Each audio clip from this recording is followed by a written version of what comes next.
Sweden. Then day one, well, it provided us plenty of excitement with Alby's Army, the defending champions, getting off to a winning start, as did Linköping. We'll see those two teams go head-to-head later on. But first up, we have a brand new team in the ECS. We have the Stockholm Titans on the way against Botkyrka. They'll both want to register some points. I'm Mr. Maximo. This is the FanCode European Cricket Series Sweden, Stockholm, and it starts right now.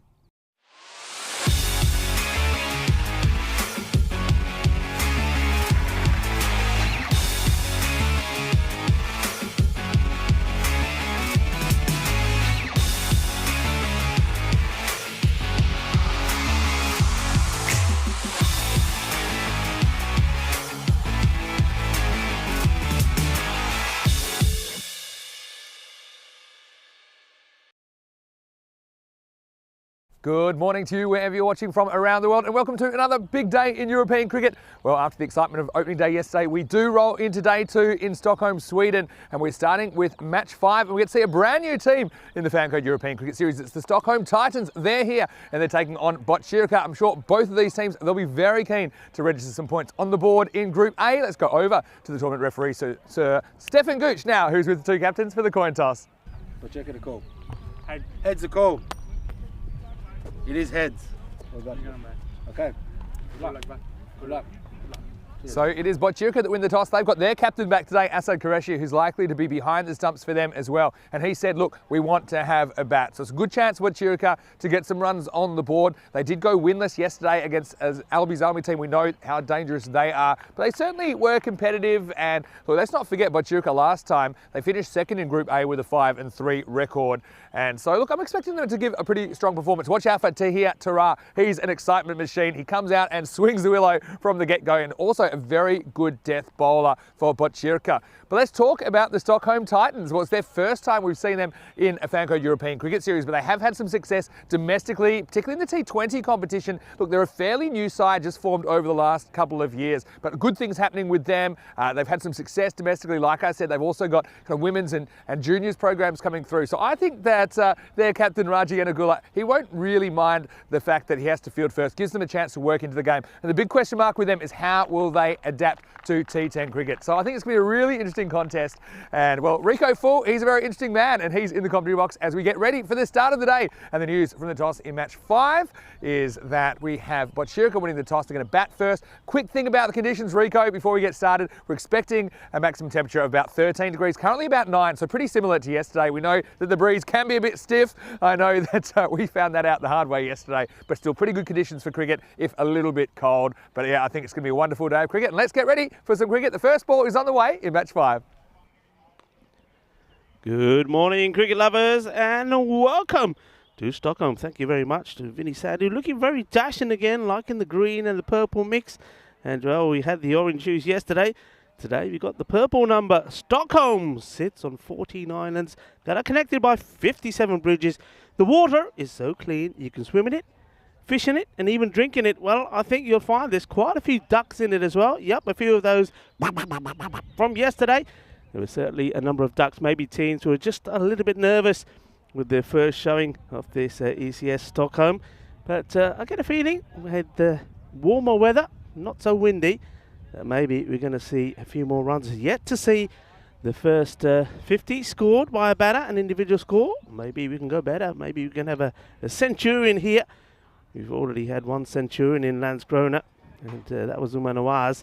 Can somebody follow him here at this beautiful Stockholm ground? And Norsburg, or Norsbura, as some would say. It's a beautiful ground, and it's well maintained and looked after here by the Albazami team. And a massive thank you to their secretary and co-founder Aman Khan Zahid, and to everybody else here that's looking after us and the proceedings as we get ready to start match number 5. The first ball, and it's a good one. Oh, Jagga there, Fatte style, and Nadar has got his radar spot on as he knocks them over. Well, that man, he does not know where to hide his smile. What a start this is. And, well, this is super. Look at the movement on that ball. Oh, that is a Kookaburra 5-ball indeed. Knocks the stumps over. Incredible start. Would you believe that? Well, what a way to make your debut. And this is the Stockholm Titans, the first time playing in the European Cricket Series. And there's a moment that man will remember for a very, very long time. Superbly bowled. Just have a look at the movement of this delivery. I think we might have it for you coming up one more time. The movement from Ramjad Nadar is absolutely exceptional. Look at this. Oh, that's an absolute beauty. And, well, Tahir Tara, who is an explosive player, finds that it's his stumps that exploded all over the place. That was a little bit of dynamite. Well, good morning, cricket lovers. Well, you can't get a more explosive start than that. Tara goes. He was impressive yesterday. He's hit the ball well and hit the ball big and was dangerous, but he has departed. First baller. Well, I told you there was a few ducks yesterday. A few more, looks like today. You can add one more to it. Here's the next delivery.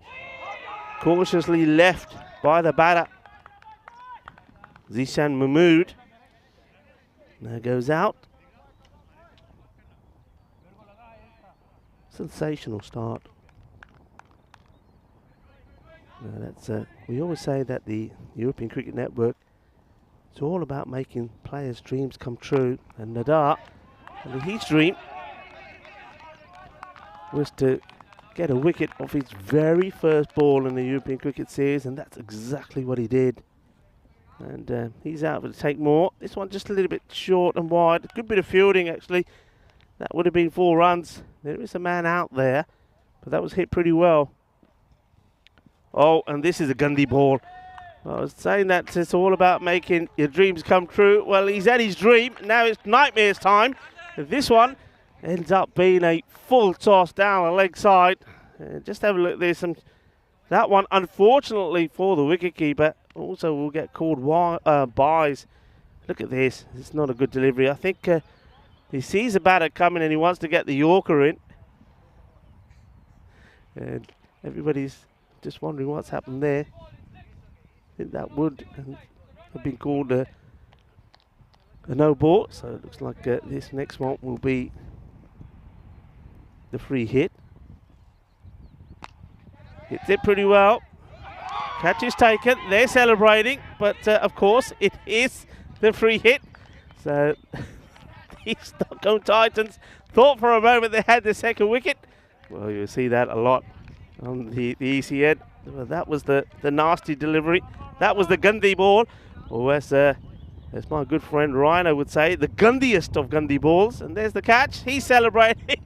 Throwing the ball up in the air. And no. Think about getting it in. The better delivery. Oh, well, I'm not sure what's happened here. The fielder doesn't want to touch it. He just lets it go past him. And he casually trots after it. Ball to come in the over. It started magical. Still not a bad over when you consider all that's happened in this over. And hit pretty well. Fielder has to get down. Oh dear, that's poor. And that's an error from Siva Lingam. And needs to get down here, but he does it hesitantly. He's not committed himself well. And then I think there might have been a slight deviation. The ball ricochets off his legs and goes to the boundary. And the first over finishes on 8, but he does pick up the valuable wicket of Tara. 8 for 1 at the end of the first. Not a bad start from Nadar. Got a wicket from his very first delivery. One man who I'm sure will be impressed by that mixed start from the bowler. He's in the house now with his purple shoes, looking very dashing. I have to say, Mr. Maximo, you picked up a few suits while you were being away. Thanks, yeah. I'm rocking the purple shoes today. I'll probably get those on soon. But tell you what, we have more entertainment in one over sometimes than some cricket matches having a whole match. I mean, how about that for a start? Tara is such a big hitter going first ball. Then you had one where the batter's almost had his head knocked off. You had a catch off the free hit where the team didn't realise that it was a free hit. Luckily, the batters did. I was actually nervous the batters might have stopped running and we might have had a run out, but luckily we didn't. Anyway, second over is going to start. Gopalakrishnan Pathasarathi will be the bowler for the Titans. First one. just on the mark. So yeah, turning to spin in the power play. And yeah, Stockholm Titans, I'm really excited to see how they go because they have had some success since they have come through the ranks in the T20 form of the game. They are going to be tested against some good opposition though in this tournament. There's more experienced T10 teams for sure. Next one's just come out to the leg side. They might get 2 here, and yeah, they are going to. That's pretty good running. Yeah, Zisha Mahmood, who had the captaincy duties yesterday, but now Asad Iqbal's back in the side. He will probably be vice captain, but still 2 runs. Yeah, so Rico, it's always exciting when we see a new team, and what a dream start for them. Yeah, what a start. Yeah, it is. You're absolutely right. And I like it because not the fact that it's a new team, we see new players, but it just goes to show once more the growth of cricket in Europe. I think everywhere we've been so far, we've seen new teams. Yeah, and they've come such a long way in a short period of time. This one's a full toss, driven away, fielded by Nagendra Sidutam. Yeah, so I mean, T10, they would have played just the 2 games last year. They didn't get through the qualifying for the ECS Stockholm Titans, but it's great to have them as part of this tournament. On the walk, but could be trouble because this is a chance for Sushi. It's in the air, and he drops it. Oh, he had a fair piece of that. Well, maybe a bit too much wasabi for Sushi because it came down and actually bounces off his beak, I think. And then he had another go at it. It hit the ground, and a very fortunate moment. Khawaja survives. Well, Sushi needs to take this, but there was too much wasabi on it. It was too spicy. He couldn't hold on to it, even though he's wearing the shades. And good work in front of us here. Better this time from Siva. Doesn't let this one go past him. Wow. So, you talk about power of the power play. You see that both batters are going pretty hard at the ball. No exception here. As this is a swing and a miss, and it'll finish the second over. High octane stuff here from Sweden after 2 overs at 17 for 1. And look, gives us a good chance to say hello to a few people in the chat that are joining us. And I saw that Khawaja Shan is in the chat, so I noticed that Shani Khawaja came to the crease just as I said hello to him. Also, I want to say hello to Maya, to Luke, to everyone else that has said hello already. Hope you're having a lovely day. To Michael H as well, to Sundori, to Max and Ivan, everybody else. Make sure you drop us a message and say hello. It's one of the unique and special things about watching cricket on the European Cricket Network is you can talk to us right here. Vinny and Rico with you. And yeah, we'll move into the 3rd over. It's Ramraj Nadar again. Can he have a dream start to this over, just like the first ball of the day? Well, he might. Oh, it doesn't quite carry to 3rd man. But yeah, Botchirka, they're a good side, Rico. They won 5 of their 8 games last year, but then fell in the quarterfinals to a lower-ranked side. They didn't get any points against Albizami yesterday, but they certainly were competitive in patches, and I think having their captain and wicketkeeper back, Asad Iqbal, today will probably make a big difference to them. Yeah, I think you're spot on. We just had a chance to see those tables. Talk about those after this delivery. Yeah, Albizami doing the double over this team yesterday for Shurka. So they won 4 points, and we saw that being joined up there by Lin Shopping, who did the double over Indiska. So, yeah, the table at the moment, 2 teams who won both their games, the others playing catch-up. Similar to what we saw in Group A in Landskrona. This one's a big swing and a miss. Better line here from Nadar, just targeting that offside channel. Hey, while I'm here, I want to say a quick hello to Rahel Khan, who's in the chat, but also Ramesh Satheesan from Romania, and congratulations, Ramesh. Yeah. We were talking about you guys yesterday for taking out the Valletta Cup in Malta. It was a highly entertaining series, and I know that you personally had some success as well, Ramesh, so wishing you all the best. Here's Nadar. He's on the walk again. This time he gets more of it. It's a better shot. 1 bounce for Quattro Carreras. Khawaja moves into double figures, and Fletch, well, we know he's not much of a thrower, but he's a decent ground fielder, and that's his first work for the day. Yeah, this is a really nice shot from Khawaja. Comes down, gets to the pitch of it, hits it firmly over the inner ring, gets 4 runs, and yeah, Fletch, he's showing that he's learnt well from Barry or Bazza. Doing the long barrier there. Nothing's getting through me, says Fletch. Here's the next one. Oh, it's a pretty good cut, but has it got enough to clear the fielder? It does, and that one's out of here. Maximo! And he takes it on. Just a couple of balls left in the power play. Khawaja, he didn't care that there was a fielder there. He took him on. And yeah, he had a bit of a nervous moment, I think, here, but still did enough to curve away and go all the way. First Maximo of the day. Yeah, nice shot. It goes all the way. just showing some good intent here, some attacking intent from Kajwat, just coming out to meet the bowler. Nadar now. Just seeing that the captain Raja just had a little word with him. He's probably said to him, right, okay, you can see what he's doing. So either try and slow the ball down slightly or just go for a full-length Yorker delivery. Okay, so he gets creative, and there's nobody at fine leg. That's really clever batting, and it's fairly low risk. It should run away for 4, and it does. So a good finish to the power play. And so at the end of 3, it's 32 for 1. Okay, the risk here is if you miss it, you're a chance maybe to get bowled or LBW, but with no fine leg there, as long as you make any kind of contact, it was pretty safe. And that is a good finish from Khawaja to the 3rd over. And Nadar, after a dream start, didn't really have a great finish to his 2-over spell. No, he didn't. He started well. He got that one really beauty ball in. But then after that, really, never got the same sort of movement again. And Botchirka yesterday, they fell by 32 runs to Albazami, 109 to 77. And nobody really was able to click with the bat there, really. Tahitara made a quick fire, 18 of 6 deliveries. In the second match, well, it was a 6-wicket victory for Albazami, just chasing 71 for victory. And they got to 73 for 4. And Khawaja, he made 34 in 20 in that match. So he's somebody who can, if he keeps going, can go on to score big runs. Yeah, for sure. It's a matter, can they go on with it? That was their problem yesterday. They couldn't really put a partnership together for the most part. As we see Pathasarati, who's going to bowl out here in the 4th. Driven away for 1. Also, I want to say hello to Suhas Shetty. Oh no, hold on a second. I don't want to say that. I want to say what happened. No, forget Seti. It's Sushi again. Sushi is in all sorts, and well, it's some more wasabi from Sushi. It's too spicy, this one as well. They should have put him. They should have put him in the fridge because this sushi's gone off at the moment. Just I thought it was safe to say hello to Suhas in the chat. This one gets through for 4. He's been relieved of his duties now down the ground. This one will be a leg by. Oh, I think it will be. I'm not calling anything too early at the moment. Okay, now I'm going to say hello to Suhas, who said he missed not having me there in Landskrona. But I've got to say, Suhas, I was watching, and the Shetty boys are actually some of my favourites to watch.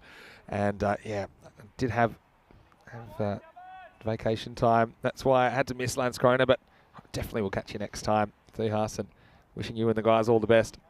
Oh, done him. Yeah, and you know, this is the one we talked about. That's the risk. If you're going to target that fine leg area, you are opening up your stumps. And I think Patha, he gets it just right here. He attacks the stumps and he challenges Khawaja, who falls for 20. He'll go no further. And the second wicket of the day falls. Another bold dismissal. It's 37 for 2. Good bowling. Liking this. You can see the batter is shuffling along outside the off stump. And, well, Pathasari just says, okay, you can keep moving. I'm going to get this one. He backs himself to get the Yorker in. He does. Well bowled. He got away with 1, Khawaja, but not the second. And that's a good wicket to get at this point because, like I say, he's the one man who did show some explosive power yesterday. So they've got both of the big hitters back in the bench already. Yeah, you see the trap working, essentially. Leave that fine leg open. And, you know, people always talk about, oh, you know, when the batter gets across, you need to follow him. I don't think so. I think bowl at the stumps. You see there, especially when the value of the wicket is quite high at the start of an innings.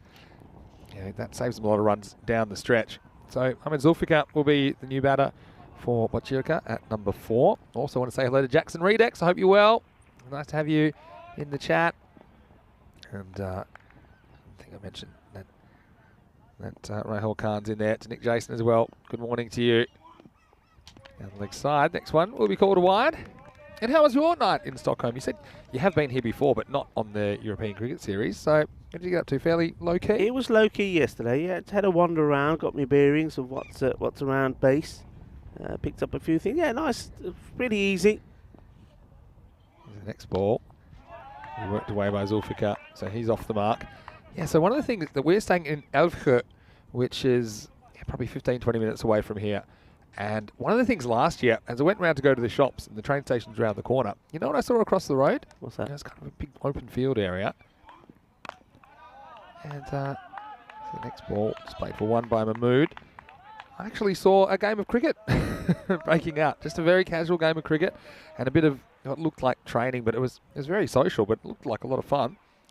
I was hungry, so I resisted the urge to get over there. But yeah, it was fairly a big area, and yeah, they were using it to play some kind of pick-up cricket. So it's really nice to see. This time they're not going to get a run here. Might have been one there, but regardless, it'll be the end of the 4th over, and the score is 40 for 2 at the end of 4. And so, once again, very good morning to everyone that's joined us in the chat. It's Vinny Sandu here, Mr. Maximo. Alongside me is Rico 4. I hope you're having a great morning so far. All right, we have to do this again. Ready? Oh, God. Come on. Are you more... I'm going to do this now. Are you a little bit more flexible I've worked today? out this is the way to do it now. There you go. Is that working?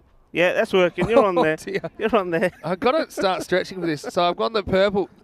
And the reason I'm showing you them now is because they never stay this shiny for very long, especially when I'm out on the road and outside a lot. But yeah, no, it's great to have your company, whether you're watching on FanCode in India, whether you're watching on our YouTube channel, ECN European Cricket Network. Give us a message. We want to hear from you. It's National Rat Pack Day. Now, you're going to think it's completely different, but this day, it's called Rat Pack Day, I think it suits you fine because I've noticed that you've... National Rat Pack Day? Yeah, I'll go on to it in a minute. You've got all of this new gear. That means you must have done some of this. National Rat Pack Day is when you clear all the clutter and you go through your cupboards, you go through the garage and you get rid of all the old stuff. I think that's what you've done. You've got rid of all the old stuff because you've got a lot of new stuff. Because otherwise, you'd never be able to put it that's anywhere. That's the thing. I've still got all the old stuff as well.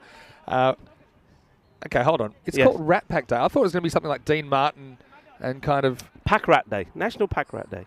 That's what it's called. Okay, so you clean up your clutter. Clean up your clutter. Good well, to know. This one could be cleaned up as well. Oh, no. Well, I tell you what, it should be a National Rat Day or Pack Rat Day, I should say, for the fielder there. He's having a nightmare. Siva Lingam. they have dropped a couple of catches, haven't they? And so he was a good fielder, you know. We've seen it already, but he just never got set on that. And yeah, he just tried to catch it almost to the side of his body. So another chance goes down for the Titans. Not doing themselves any favours in the field so far. No, this time Mahmood is the one that will be saying thank yous later. This one, he plays it as a full toss. He's bobbling away, and there's another one that goes through the fielder. It's they're not having a good day out there in the field, and that was Murugasan. He's not able to stop it. Yeah, Murugasan continues the trend, doesn't he? Okay, this one's travelling. I'll give you that. And he tries to get the long barrier down. It's like, you know, when you got the garage door, it just doesn't come down in time. And by the time he hits the ground, the ball had already sailed past him. They move up to 45. Also want to say hello to PK and to Salman in the chat. And let's move on to the next one, which is tossed up. Went away to mid-wicket. Could be trouble here. Oh, yeah, direct hit would have gone, Vinny. I would think if the bowler gets over the stumps, he might have had a chance to get him there. They did overcommit. It says Sedutam, that's bowling at the moment. He's not afraid to take some pace off. That was Prashu Kumar. The next one is hit, and it is well stopped. Well, Lingham's been good on the ground so far. He's not afraid to get down and stop it. It's just that one catching opportunity, and he messed up. But what I will say, it maybe isn't so obvious. As I say hello to Maya Patel in the chat as well. I'll wait for this ball because it's the last one from Sedutam in the 5th. Goes after it, but misses, and it's the end of 5. It's 46 for 2. But Jirka, halfway point of the first innings of the day. But what I will say is it's currently 9 degrees, and it's pretty cold to play cricket. I mean, even though the sun's out, it's a beautiful day. But these balls, especially these Kookaburra balls that we use in the European Cricket Series, they are rock hard. They are super hard. They're always kind of at the start of their life because it's only a 10-over match. And so, not making excuses, but it does explain why I think we see, you know, especially at this time of the morning, a few more drop catches than maybe a bit later in the day. Yeah, there's that as well. It's also very early in the season, and I was speaking to the Stockholm Titans, and they were saying they haven't really played much cricket at the moment. So, yeah, there's a number of things that play a factor. Here's Sushi. And pushed away, but I think the non-striker, Zishan Mahmood, might as well have set up a deck chair there because he wasn't going anywhere. Zulfikar was looking to get off strike. Yeah, so Sushant Kadam, this is bowling. See if he can rock out a wicket as he bowls a leg spinner second ball. And that probably would have been short, except the batter was advancing. He'll just get a single.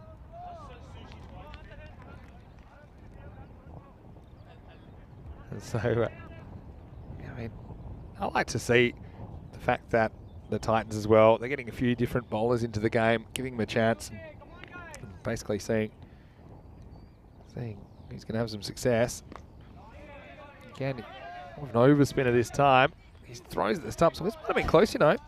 Might have been close. It's close to taking Sushant Kadam's fingers off. Sushi, he's not had the best of times, has he? It's not been... well, I'd say, you know, that Sushi... Ouch, he says. Sushi... It's all right. Might Use your chopsticks. Use your chopsticks. You don't need his fingers. Oh, this is going to be a no ball. And it just gets worse for Sushi. This is going to go all the way to the boundary. I'll tell you what, Sushi's got his wife watching. I think her name is Geeta. Geeta is going to be a little bit concerned with what's going on here with Sushi. And I'm going to say, Geeta, I do not think you're going to be coming to the cricket again, because I think Sushi may have decided that you're bringing him bad luck. No, listen, Sushi's going to come good here. I'm going to back him in. I mean, sure, at the moment he looks like a man that couldn't catch a cold in a freezer, but I think... I don't think he'll take a wicket this ball because it's a free hit. Just wait for it. I like that. He tosses it up on the free hit. That challenges him. That's a good ball. Yeah. That's the line he needs to be bowling. That's pretty close to the stumps. Even if it's a little bit wider, that's okay. Come on, Sushant. We're back in this. I've got a feeling about this ball. All right. Feeling there's nothing much is going to happen because it's dabbed away for one. Look, in the end, I haven't minded this over from Kadam. It ain't over yet. I've got a feeling. Well, I got a feeling. You got a feeling that there's going to be a wicket this over. I feel like Sushi's time has come. You feel like Sushi tonight. You know what? I feel like Sushi tonight. Here it is. Right. It's all right. I'll get another ball there. I never do this, but you know, I got a feeling if this happens. So, why have you taken it like the Sushi? Is it just the name? Is it the name that's got you? Or are you just feeling for him? Here we go. Here we go. It's in the air, and it's going to go out of the ground. Maximal, 6 to Mahmood. Well, the challenge was set, but Zishan was up to it. And, well, in the end, let's just say, it's not quite the end that Sushi wanted. Bit of a bitter aftertaste. There's 15 off the over. The score is 61 for 2 after 6. Zishan Mahmood is clearly a man that eats Brontas. And he says, when you're going to give sushi to a man that eats Brontas, I'm just going to send it out of here. And that's exactly what he does. That goes big. Listen, I did have an outstanding, I know it's early for food chat, but we are talking sushi. Yeah. I had a fantastic sushi bowl last night around the corner. And I know this is the first time you've come here with the ECS. Thanks for the invite. I'm going to take you. Thank you. Just needed some alone time. Yeah, that's all right. Actually, Fletcher and I went. Andrew, I miss you already, Andrew. Don't pretend you stayed out all night with Andrew, because I know you didn't. Andrew's the karaoke king. Of course I did. Yes, well, here's the first ball. It's going to be a single.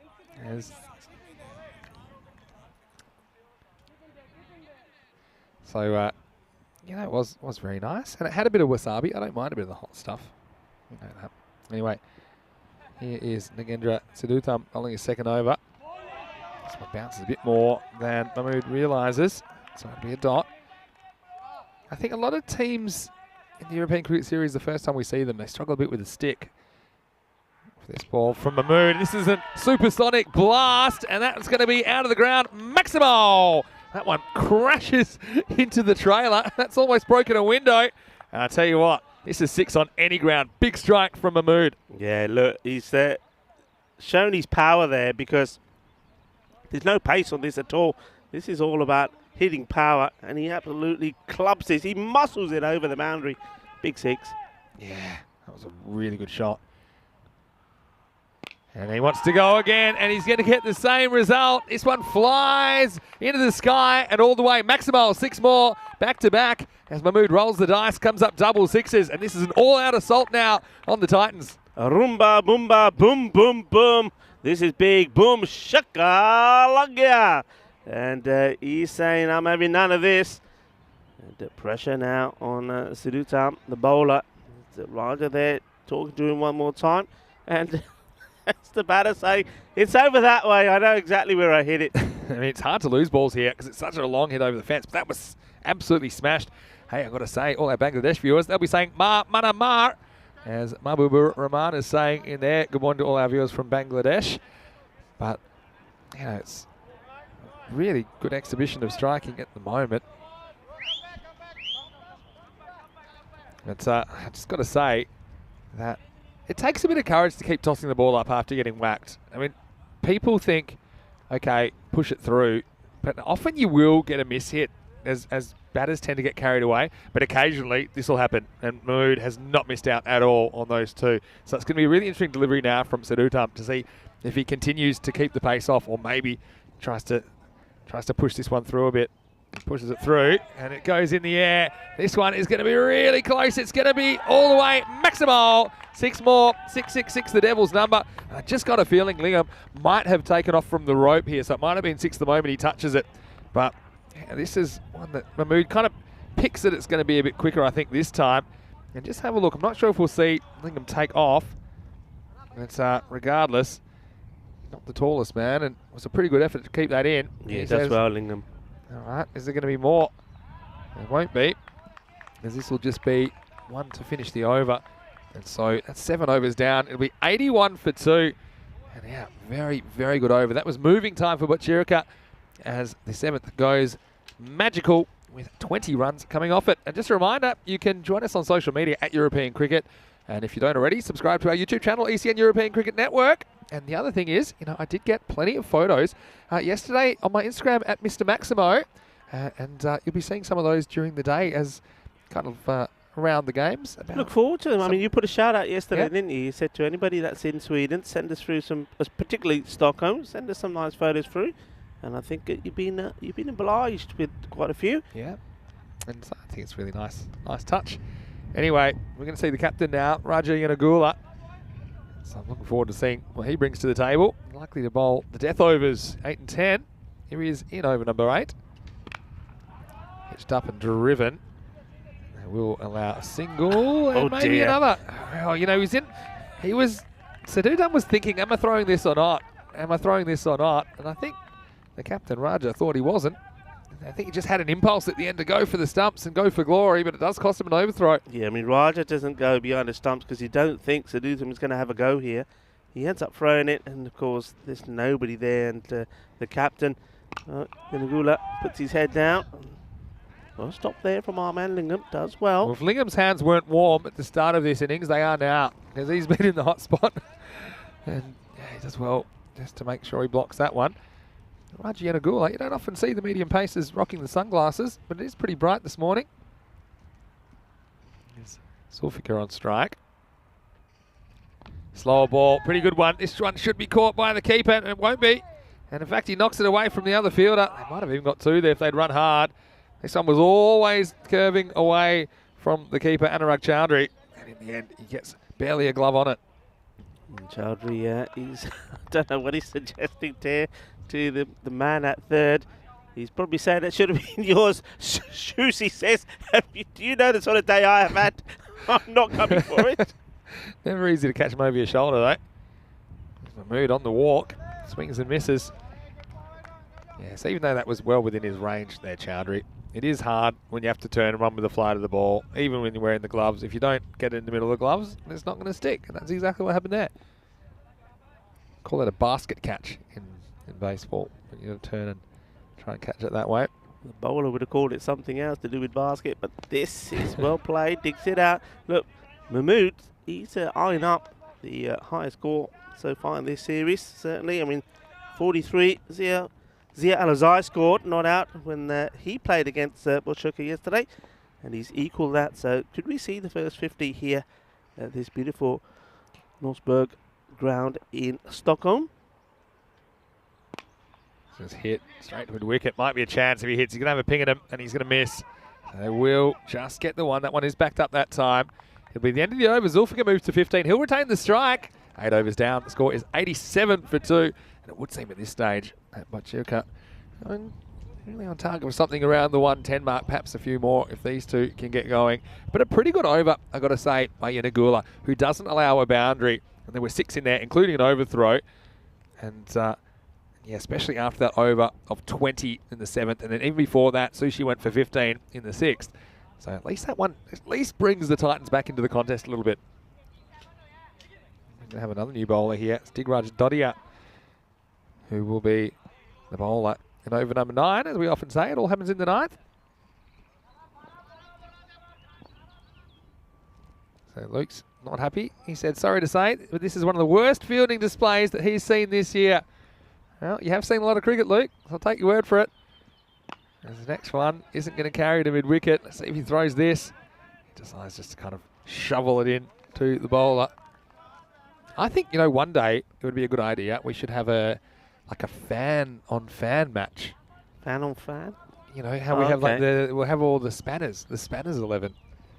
Okay, that could be good. This is in the air. Again, this is going to fall safely. They may think about 2, but they won't take it. It'll just be a single. Yeah, look, one thing I will say, if this match does get close and Botchuk end up not winning it, they will certainly look back at some of these opportunities of taking the 2s they haven't taken. Short, cut. It's a long chase for the man on the boundary down there. He will get there. Good throw might have him in trouble, but it was a long throw from that part of the ground. And they do get back for 2. That's good running from Ahmed Zulfikar. Yeah, that's better. But, I mean, the Titans, they've had a mare in the field. As Lucas said, they haven't been particularly good. But at the same time, Portugal haven't really threatened them at all. Haven't pushed them hard at all. And could have exposed them a lot more. Pulled away. And once again, some work for the boundary rider. They didn't really run the first one hard there either. They'll just get the 1. Yeah, that's not good running. Does give Mahmood a chance to reach his half centuries within 1 big 6 of doing that.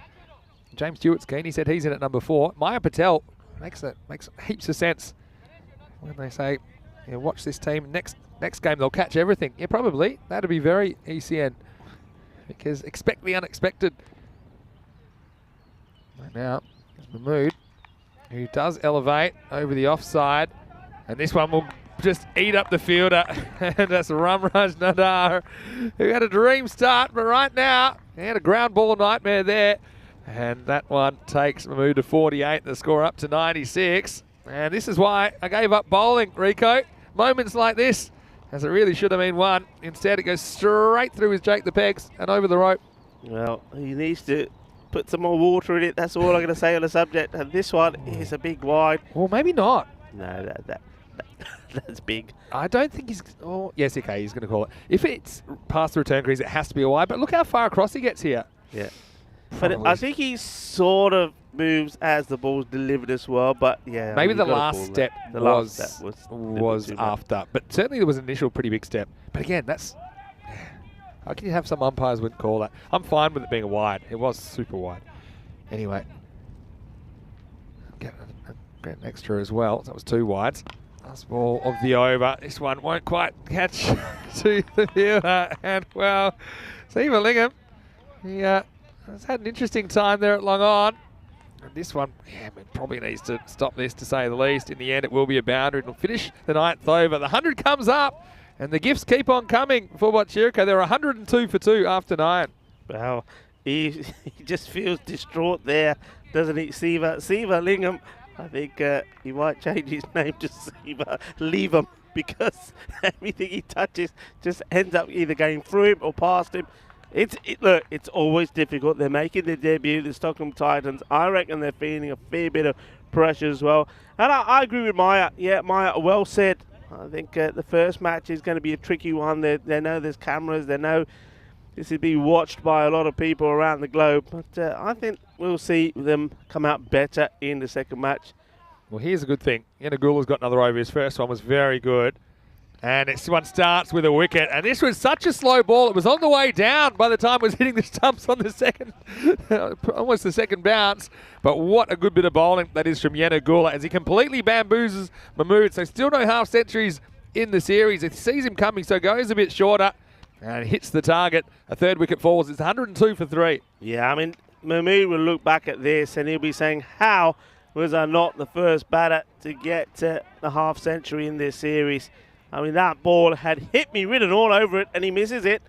And a celebration from the captain, Raja Yangula, takes the 3rd wicket. All wickets have been bowled. Yesterday, we went for the whole match not to get a bowled. Yeah, so something's been rattled 3 times. And what a good slow ball that was, though. It was the kind of back of the hand slow ball, but I like the way he actually adjusted the length because he saw Mahmood was so far coming forward. He was coming forward at all costs, so he could bang it pretty much as short as he liked. And that one, I actually think it was on the way down when it hits the stumps. It's the lack of pace in the ball. Anyway, new batter comes out.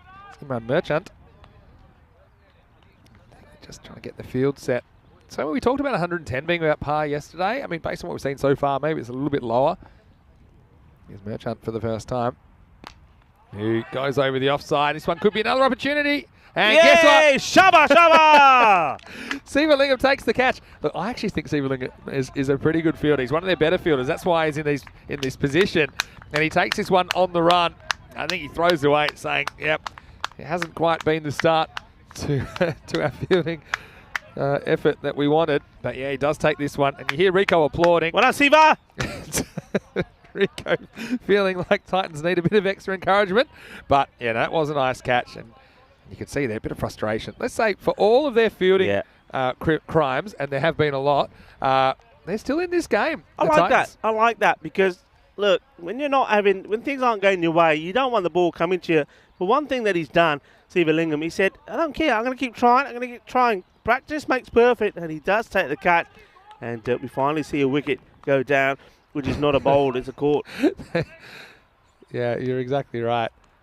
Like Michael H says, catch of the tournament. Definitely catch of the day so far. All right, here's Raja. And this one could be another wicket. Well, the fielder's coming around, and he's not going to quite get there. It was Pranshu Kumar. He had a long way to go. He was on the treadmill a little bit. And Luke's saying, well, after all this, we might see a hat-trick. Well, that would have been the second leg of it. Instead, it will fall safely. And so it will be Randawa that gets off the mark. Now, back to Zulfikar. He swings and misses at this. So, yeah, I mean, I'll be really curious to see the approach of the Titans with the bat. Because typically teams that are new to the ECS do one of two things. They go crazy aggressive and blow themselves up, or they go a bit too conservative. Very few get it right the first time in pacing their innings. But at least they know what they need. They're basically going to need 10.5 and over or so. Another good slower ball. And I think well, now they wanted to. Now they're trying to manipulate the strike. And look, this is actually pretty clever. And they're going to get away with it. So they're actually going to get the second run. The captain just decides he's not going to risk throwing this at the keeper. I don't know why.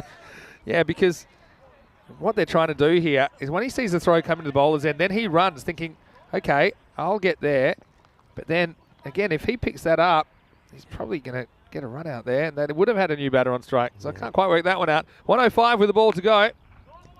This one should be one. I'm going to put 2 in the book already.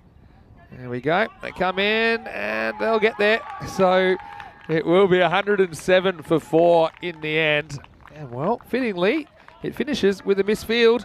And Botchirka, they've scored 107 for 4. Look, I think it won't be an easy chase at all. But Stockholm Titans, okay, maybe their fielding wasn't quite up to the mark this morning. But we haven't seen them with the bat yet. We know they have had some success domestically. And they would love to chase down this 108 to get their ECS off to a winning start. Yeah, they certainly would. And talking about starts, it was a fantastic start because the bowler, Nadar, got his radar spot on. And at this point, they thought it was going to be a dream start. What a ball that is. Certainly, so far, I'm going to call that the ball of the series. It was an absolute corker. And it knocked over the stumps of Tahir Tara. But then there was an ugly delivery that followed. And that was sort of really the pattern of this innings. There was some good stuff, but it was let down by some bad stuff. Yeah, and that was one of the efforts from Lingam that went wrong. This one went up the air a long way. It was an opportunity, and down it went. And that was the first time we saw sushi, but it wasn't the last. Well, here's the thing. I mean, they do say you want to be consistent in cricket, and they were consistent, Titans, in this innings with their fielding. Consistently, they couldn't really stop or catch anything at all until the very end. And you see, this is quite innovative batting, but it would ultimately bring down Khawaja as he tried it again a little bit later. We'll see that in a second. But first, this is one I thought was safe to start talking, but that one may be a slight Tortuga. It did get past the fielder. See, Khawaja would ultimately last a lot longer as he'd get bowled, attempting to hit the ball to that vacant fine leg region. And that, look, their fielding wasn't great, but I think their bowling for the most part was pretty solid. I've got to say, they changed the pace quite nicely. Zishan just got on a bit of a heater here after being dropped. See, this was Sivalingam that wasn't able to hold onto that. He had plenty of the ball, but we saw the boundaries flowing again. It's like we're watching, like, I don't know, we're watching a bar of soap being hit around at the moment. But yeah, Zishan here gets on a bit of a heater as he goes 6-6-6. That really set up this score of 100 plus. Yeah, it certainly did. That one was hit a long way. The next one was long as well, but then there was that slight opportunity. But again, I think the fielder would have done ever so well, and it was Lingam again to keep this in. He does try, gets his hands to it, but not able to keep it in the field of play. And, the captain, he came on to bowl, and Raja Yangula, I think he bowled pretty well. I mean, he does pick up 2 wickets in the end. But there was those errors in the field, really. When you look back at those, I mean, that score 107, I think they would have struggled, really, I think, to even have got to around about 75, if you ask me, to be honest. We've just seen so many balls going to the boundary. Well, this one probably was one that should have gone to the boundary, but it was that slower delivery, and certainly, well, Yananula certainly did like it, the captain, Ravi. And this one goes up in the air, and finally we saw a catch being held as well. So well done to Siva Lingam, who takes the catch. The score 107 doesn't quite get to the highest score that we've seen in the series so far. That was posted way back in match 1 in the very first game. Al-Bazami getting 109 on the board, but it was almost there. But they do get past 100. I like the batting of Khawaja. You can see why he bats in the power play. He takes on the bowling. He gets a bit innovative as he plays some nice shots. Just put my teeth in for a moment, guys. Zishan Mahmood, 48-28, certainly thought we were going to see the very first 50 here. It wasn't to be.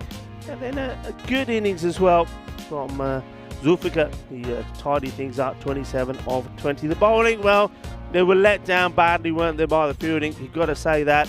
I don't think anybody really bowled that badly. Ramraj Nadal started really well, then he lost his line a little bit, but did come back well with his second over. The pick of the bowlers there is got to be the captain, Yanungla Raja, bowled well. But it's been pretty difficult for him as well, leading the team out there when things are going wrong. Win probability, well, Maturka 80% to the team making the debut. The Titans 20%, not really surprising. I think when you see the runs on the board, I think that win probability is always going to favour the batting side. As we take a look once more at the mid-inning summary. Zishan Mahmood, 48-28. He'll be bitterly disappointed that he did not make his half-century. He was well supported though with the batting. First up with the Khawaja and then with Zulfikar. Zulfikar 27 not out there, 20 deliveries with the ball. I think you'd have to say it was the captain, Raja Yanagula, who was the pick of them, 2 for 11. So 108 required for the team from Stockholm, the Stockholm Titans. Well, can they be the Titans with the bat and put that bad fielding display behind them and go out there and surprise everyone with the batting and knock off these runs? They need 108 in 10 overs. Join me, Rico Full and Mr. Maximo in 10 minutes time to see if they can do it. Volvemos en 10 minutos.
Hello and welcome back to Stockholm on a beautiful sunny day, Tuesday morning here in the nation's capital. And we're halfway through the first match of the day. It's match 5. And you can see it's a few fluffy clouds in the sky. And we're going to see Bocurica coming out to try and defend their total that they amassed in the first innings. 107 for 4 they scored off their 10 overs. And now Stockholm Titans on debut. They need 108 for victory. Look, it's not going to be easy for sure. The team playing their first match in the FanCode European Cricket Series, although they have had some success domestically in the short forms of the game. They've only played 2 T10 matches before today. That was in the qualifiers last year for ECS, and they weren't able to get through on that occasion. But we are going to see Osama Qureshi bowling first. And I know that it should be interesting whatever we see. And we are going to get going underway. 108 the Titans require. Short, it's bumped it up in the air, and wow, he's a bit lucky to get away with that first ball. As that's Murugeson, who is off the mark, not convincingly. One thing that we know about Qureshi is he does like to bang it in, and got a bit of pace about him. I would say there's no one back on the leg side, so there's 3 fielders all in the circle on the leg side, so he does bang it in. If you've got a good pull shot, you're going to get value. This one just on a good length, kept out by Pathasarati, who is the opening partner for Murugeson. Yeah, what I mentioned earlier is that the teams I've seen making their debut in the ECS, they often go a bit hyper aggressive or they're not aggressive enough. Very few get it just right. I think it will help that they've got the target. They know exactly how much they need. They're going to need a power play of probably mid-30s or so. That's a good little mini target just to settle some nerves. He steps away. There's a big swipe at this, but can't catch up with it. So Qureshi certainly got the look of a fast bowler. As he runs in, he's all hustle and bustle. And he's got a bit of swagger about him as well. So he'll be hunting for early wickets. That is the key. Again, I think the Titans on debut. You would expect them maybe to rely on a few players at the top of the order. Goes after this, but mishit it. It's a simple catch, and it's taken, and that's the difference as Imran Merchant takes the catch. And Bocurica, they do get a wicket early. It's Qureshi that does the job. Pathasarati goes without scoring.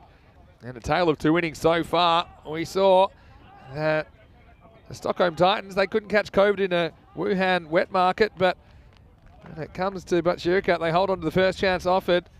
And so it's the first wicket to fall, 1 for 1. Not exactly the start that the Titans were after. And so Qureshi, again, he just kind of challenged him with that length, and in the power play, batters will try to go aerial. Didn't quite get the kind of elevation that he wanted. It's a good time.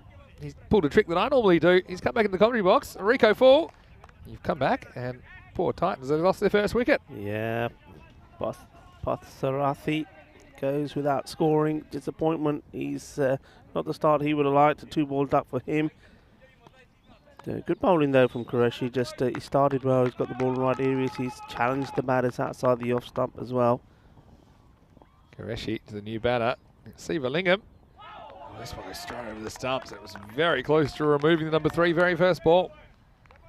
For Siva, he needs to catch a break, doesn't he? Did take one good catch. I mean, this is a pretty good delivery. The line length is spot on.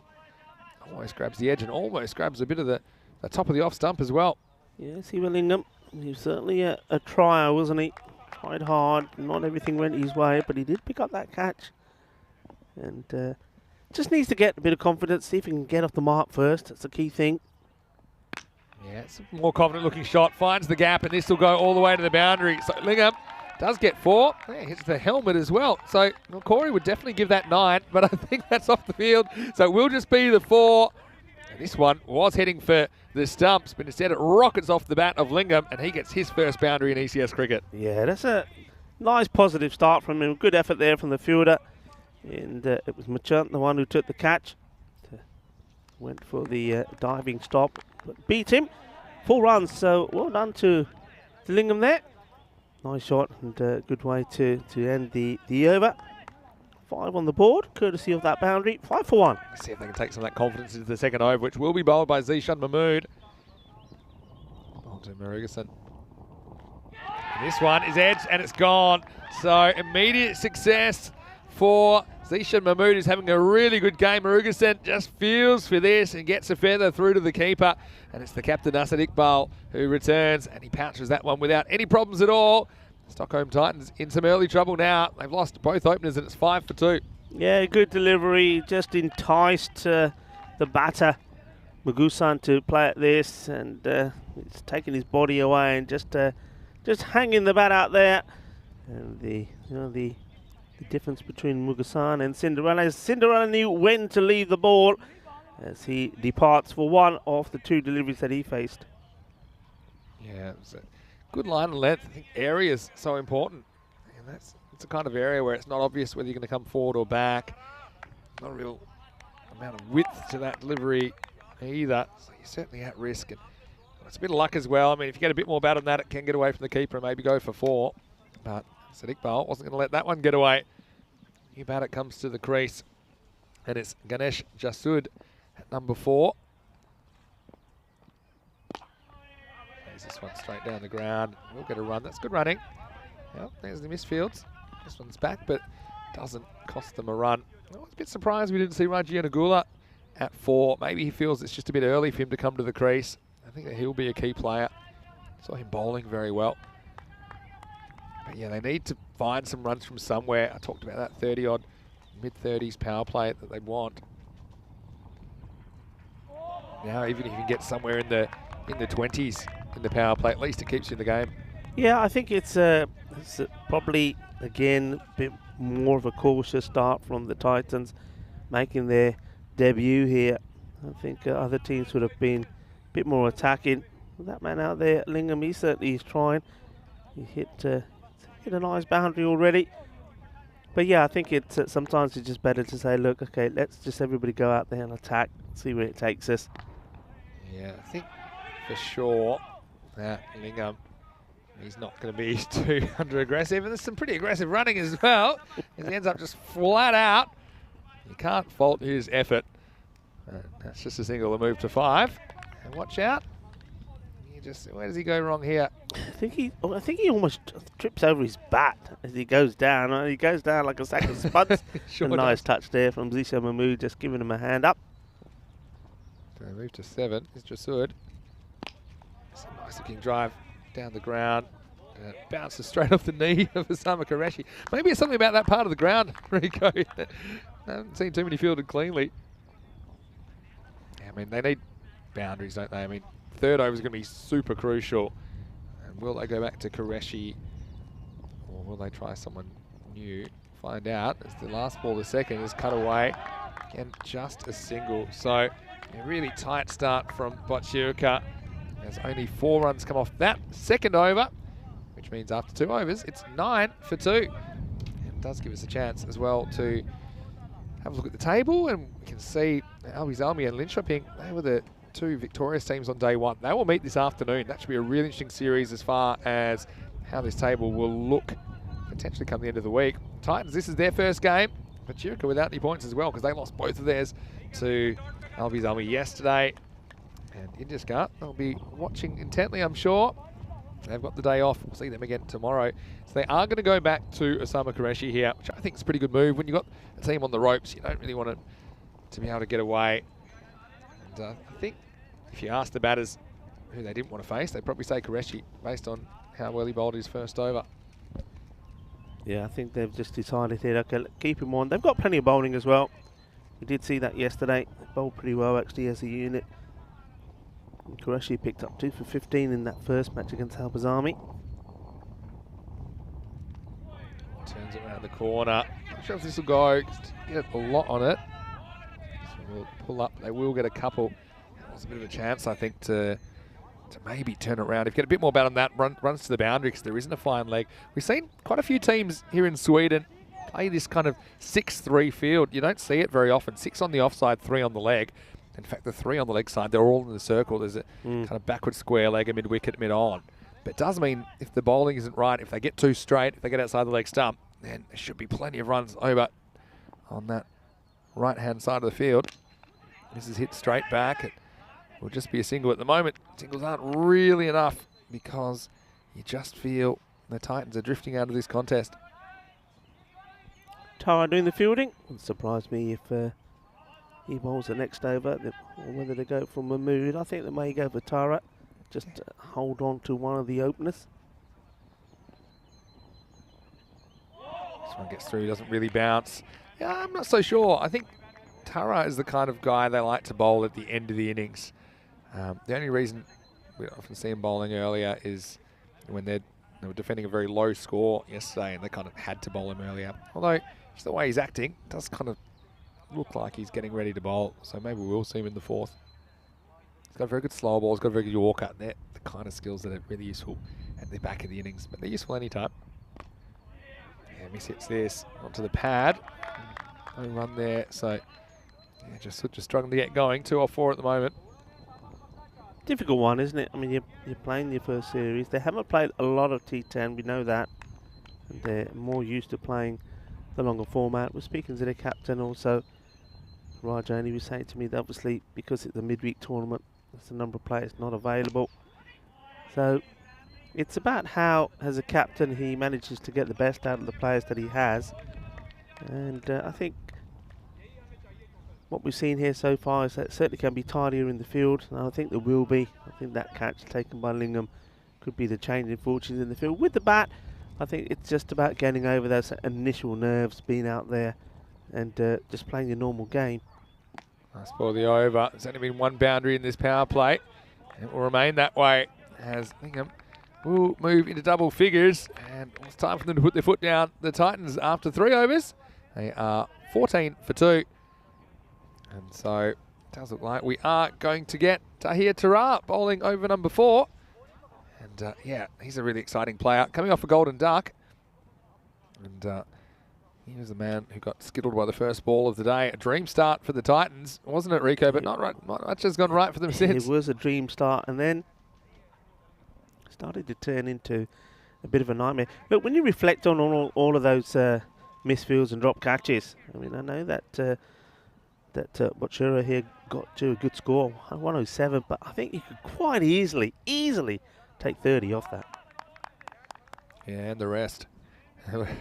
It's unbelievable. But, you know, what is good about this double header fixturing as well is that we will get to see the Titans again. And so they won't have to wait too long. They'll get back out there in match 2 in the field, and hopefully they can field a lot better and they can just put that out of their heads because I'm sure they're a lot better than they showed us in that first game. Here's Tara in over number 4. There's the slower ball. What a really good one it is. And it gets past the keeper as well. And Iqbal couldn't deal with it. I think it'll be a bye. Iqbal is saying here to the bowler, Tara, sorry, mate, I thought you bowled him. I was expecting the stumps to be all over the place. It wasn't the case. Look at the way it's almost a knuckleball. I mean, it's a very clever delivery. Just have a look at his hand here. And the arm speed comes over pretty quick. But, yeah, certainly it came out a lot slower than anyone expected. Well, Tara is the player, like you said, he got a golden duck. He would have loved to have picked up a wicket from his first delivery. And he comes. He's in the air, and here's an opportunity. The fielder takes his time. Oh, he's fumbled it. It's an absolute dolly. Vinny Sandhu has choked on his coffee. It's gone all over the place. Luckily, he's not wearing his white suit today. But how does he put this down? Yeah, I just spat my coffee out all over the computer because I mean he just seemed completely in control of this the whole time. But he lets it get a little bit low on him. And in the end, it gets spilled. And that was an absolute Barbie doll. Next one goes between the body and the stumps. So haven't really been hurt by it. Yeah, you see there, Lingham just needs to maybe just step across slightly with those sort of deliveries. Maybe take a little bit out of the book of man who played it really well, Kawadra. Yeah. Just a little step out towards the off stump and get a flick on it. Because if you miss it, you'll get the wide. It would have been a wide, yeah. That's a really good point.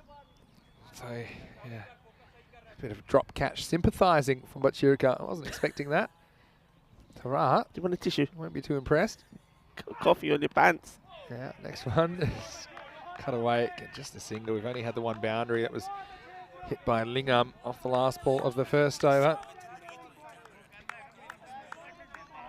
And so, I just might need to clean up on aisle 5, but yeah, I mean, the green trousers, they're okay.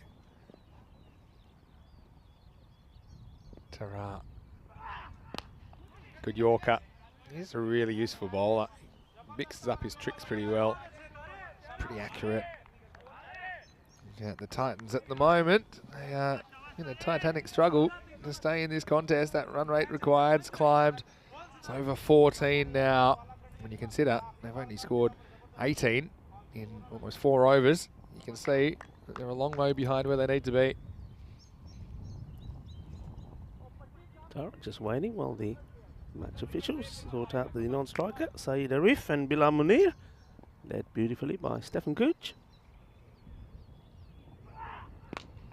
Will be driven, but it will just be 1 ultimately. And so Hingham will retain the strike. Pretty good over by Tara. He only concedes 4.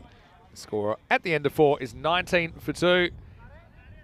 And I want to say that a lot of interesting chat in there. Sundori says he's got a bit of sympathy. He says he's also this kind of catcher, and he drops plenty, but if anyone drops catches, he's always the first one to get angry. So I think and a lot of people can relate to that. Yeah. And know that the man thinks these guys are batting so well, the fielders wanted to keep them out there. That's an interesting take on it. But look, I just think the Titans, and they haven't quite clicked yet, but it's a great experience for them. We will see them straight away in match 2, and they do get the opportunity to bat first. So that, again, that's a different experience for them. Yeah. And yeah, match 2 will be starting around about 50 minutes time right here on the European Cricket Network. And be interesting to see yeah. how they go against the slightly slower bowling Amir Khan. Yeah, Amir Khan Khan. bowl here. Let's see if this is more their fancy. Amir Khan is going to start by almost taking a wicket, as that was Osama Qureshi, who threw up the left hand in the end. I wasn't sure he was going to touch it, but he did get up there. You see that Amir Khan bowls a mixture of leg spinners and these kind of slow mediums. He just maybe jumped a bit early there. Did get a fair bit of hand on it. This one's outside off, but the batter overbalances Lingham, who was trying to hit to the leg side. Yeah, as you see, he's a bit of balance here as well. Just managed to keep his foot planted in his crease. Leg side, just be a wide, +1. So yeah, just to clarify something we were talking about yesterday. So this year, the ECS is being played by the 20 teams who have, so 10 here and 10 of course in Lance Corona that we've already seen. They qualified here on the basis of their T20 performance last year, which is a bit different to how it was in 2021. As this one tries to manufacture something on the leg side. I think it's 2, but I think, oh, now they will go for 2, and a good throw has him in trouble. It wasn't a good throw. It pulled the keeper away from the stumps, and they will get a couple. Yeah, so last year, there was kind of pre-qualifiers where teams would play 2 T10 games. Basically, everyone was in a group of 3 and only one of them would progress. So 60 teams became 20. This year, because it's so early in the season, they weren't able to do that. So instead, they did it based on the T20 performance last year. But all of the clubs that aren't involved in ECS cricket this year, they will play in a Swedish Cup T10 tournament over the next couple of months. In fact, the game's already taking place.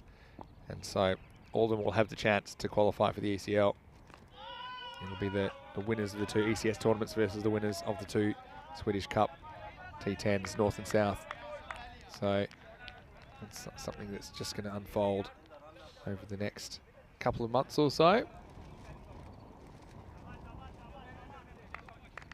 Now this has been a pretty good over, hasn't it, from Amir Khan.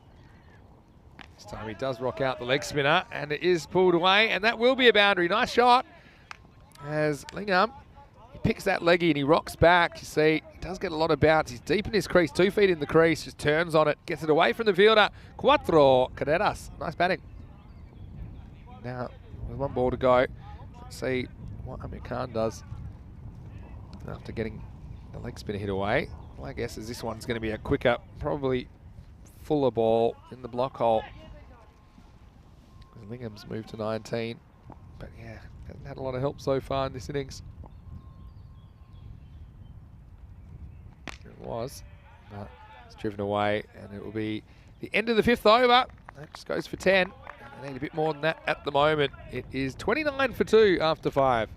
Yeah, nice hitting there from Lingham. Nice to see that he's starting to find the middle of the bat. This is the sort of thing they need.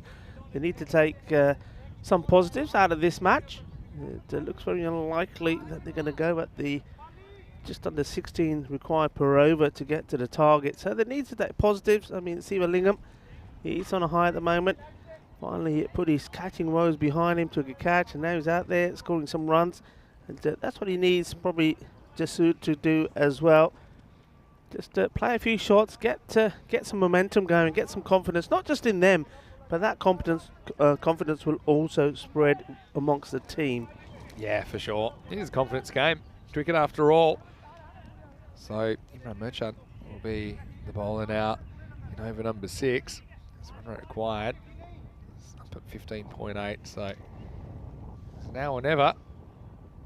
And this will help. It's a little bit short. And this one, well, it's just bounced inside the rope. But that one's given a real crack by Lingham, who picked up the length really quickly. And so sideways blast for 4 to start the 6th over. Yeah, nice shot from Lingham. He is taking a leaf out of Khawaja's batting book. Shuffles across, but he's very quick to get on it. He gets down low and thumps it away. Yeah, it just was a bit too short, wasn't it? So the other thing is, we haven't really seen anything lofted straight down the ground. I think that will be the kind of shots that are kind of safe options to get 6. If you've got batters that can play those. This one, we'll just see on the replay, it does bounce just inside. That's why it was called 4. This one is up in the block hole, and let's get through the fielder for 1. So, I mean, yeah, misfields, no one really wants them, but what that does do is it takes Lingham off strike. Jasud just struggled to get going 5 off 8, so he'll have to face the music. Maybe it's not a bad result. I think this is good. I think Jasud has probably already decided now, okay, I'm going to throw the bat at everything. A bit of mix-up here, and, well, he's going to go. And that's not a bad thing. I mean, I was going to say that throw the bat at everything. If I get out, it doesn't matter, because up until then, you've only lost 2 wickets. You don't know who, we don't know who they've got sitting on the bench. Yeah, somebody could come out here now and smash the ball. They've got Raji Anagula coming next, the captain, right? And I think there probably is a run here if he takes off straight away, but he just waits too long, and then he definitely waits too long. But look, to be honest, Jasud does the right thing there. It will be a wide, so it'll be 1 run and a wicket. But I think Jasud does the right thing there. He sacrifices himself. And I think you think that Lingham's on 25, he's on 5. Don't always see that done, to be honest, at this level. But Jasud does make the right decision for his team and gives up his wicket, so Liam can continue. And he's joined at the crease by the captain, Raja Yanagula, who I had listed at 4. So you see him here at number 5. I think Jasud did use up 8 balls for his 5 runs. Yanagula, let's see if he can spark something in this innings. So it will be the existing batter on strike, and Lingham. He swings and misses at this. Well, the man has brought up something that I wanted to pick up with you as well, Rico. What's that?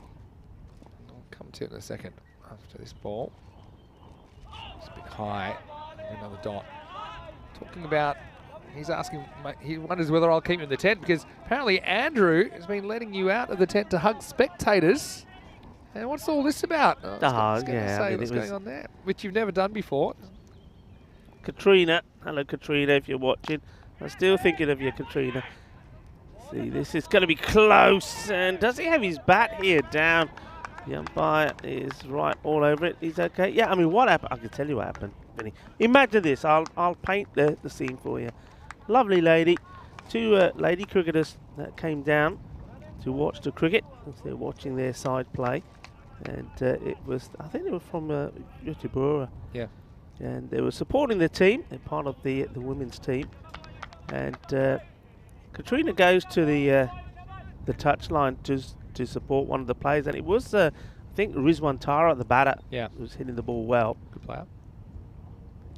Next one. Well bowled. Doesn't spin at all. Goes straight past. In fact, I mean, based on that, of course, they were supporting Mamahus. But anyway, so they were part of the Mamahus women's team. Couple of players, Katrina one of them, went to the close to the boundary and was like, yeah, come on, you can do it. And all of a sudden, Rizwan Tara responded, hitting the ball all over the place, a couple of boundaries. And then it was MSP went up to her and said, sorry, you need to move back, you're too close. I mean, Fletch would never do that, would he, Fletch? Fletch would have given her a hug. But anyway, she moves back, and as soon as she moves back, the support goes, he gets out the very next ball, and she was gutted. So I had to go give her a hug just to say, don't worry about it. And what did that hug do? See, Rico's hugs, Mama Who's at that point lost both those games, and after that Rico hug, they went all the way and won the series. Well, maybe they're a more valuable commodity than I thought. I do get the occasional one. That always brightens up my day a little bit. Well, you've got a fangirl. I don't have a fangirl, so you shouldn't be too disappointed. Player of the series, Rico Full. Well, this one's in the air, but I don't think it's going to carry to Tara. He's trying to fox him for a second run. Doesn't work. And he looks at that throw. He whistles it in right next to the stumps. So it'll just be one. Yeah, I haven't heard Vinny Fangirl this morning. Still trying to work out who that is. That's okay. So I like a bit of mystery in my life. This one's short and pulled, but he might have found the fielder. Doesn't quite carry. It will just be one. Has to hustle. It's one of the slowest runs you'll ever see, but it will be a run to Raji Anagula. He has his first run in ECS cricket. Let's see if the captain can put some sort of challenge down. This is pretty well bowled again, but well played and well fielded by Randhawa. He does keep it to a single. Apologies, the score is not being visible at the moment, but that one takes it up to 40 for 3 off 6.3. This one's a little bit short, and this one's hit pretty well. In fact, it'll go all the way. Maximo! Now, that is pretty good batting, isn't it? Liking it. Boom! He goes boom, and shaka again. This will do him a world of good, you know. This really would. And Lingham certainly hitting the ball well. Looks quite classy. Joined out there by his captain. Captain's still struggling to find his form, but he's going to time it well soon as well. These two Raj will feel a lot better after that shot. I mean, I said he might have come in at number 4, but yeah, the captain is capable. Gets a bit of a gift here, gets some bat on it. Not sure if it'll go all the way. It is kicked away, and they will get a couple. Again, he would have hoped to hit that for 4, especially with no fine leg. Didn't quite get too much bat on it, but they do get a couple of runs. You see, this is the intent. Probably needed 2 or 3 overs ago. They had a long period without a boundary. As it was about 5 overs without a boundary. This one sneaks in, I think. So we'll perhaps take us to the end of the over. Yep, I think it will. Just check this replay first. Yeah, just inside. It's clever bowling. So at the end of 7, it's 48 for 3. Well, just a few overs left in this one, and then we will have these two teams going head-to-head again. And look, the Stockholm Titans, this time they did win the toss, and their captain, Rajay Yanagula, has said, we're going to have a bat first. So they are going to bat first. They get to set the pace, not have any pressure of a particular target. But let's just hope they do have the kind of intent to try and put that 100-plus score on the board. And then maybe their fielding will step up as well. So we head into the 8th, and this is Imran Merchant, who's bowling it, bowling his second. Yeah, the issue in this innings is, okay, the last over from Amir Khan went for 12. It's the most expensive over so far. He also bowled an over of 10, but every single other over has been single digits, and most of them 5 or less. So just struggling to get anything going. There's a little bit of bat on this, but it's low, and it crashes into the pads of the keeper. No run. Yeah, I mean, Lingham he's played some nice shots. The only thing he hasn't been able to do is hit straight. He's always dragged everything to the onside. He's played some wide ones outside to the pointy region. If he can hit straight with the power he's got, he'll be far more effective. Again, a little bottom edge. This time they will get a run. Gets past the keeper, Asad Iqbal. Well, the man in the chat saying he also likes a bit of mystery in his life as well, just like I said. He said that's why he refuses to eat bran for breakfast. Well, Rico, someone your age probably relate to that joke. Nah. Here's the next one. It's short, can't catch up with that dot ball.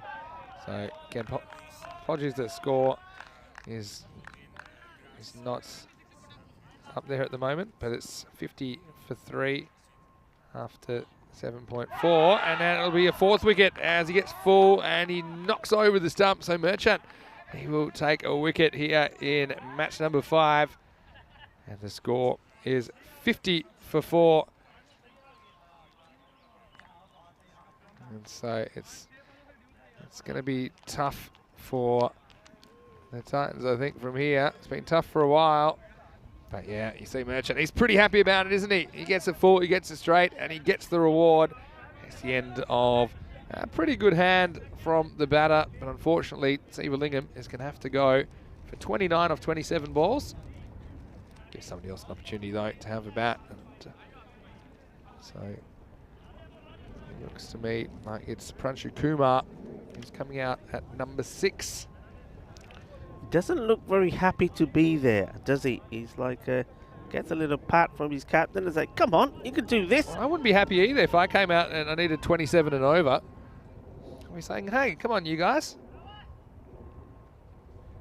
I know that. Oh, he's a lower order batter. When I did play at a decent level, and often I'd come in situations where I said, well, what do you expect me to do about it? Swings and misses this first one. Were you a sulker? Did you sulk? Sulk, Did you I like, just thought, did you like, well, now you Sambi. what am I gaining out of this? Come out.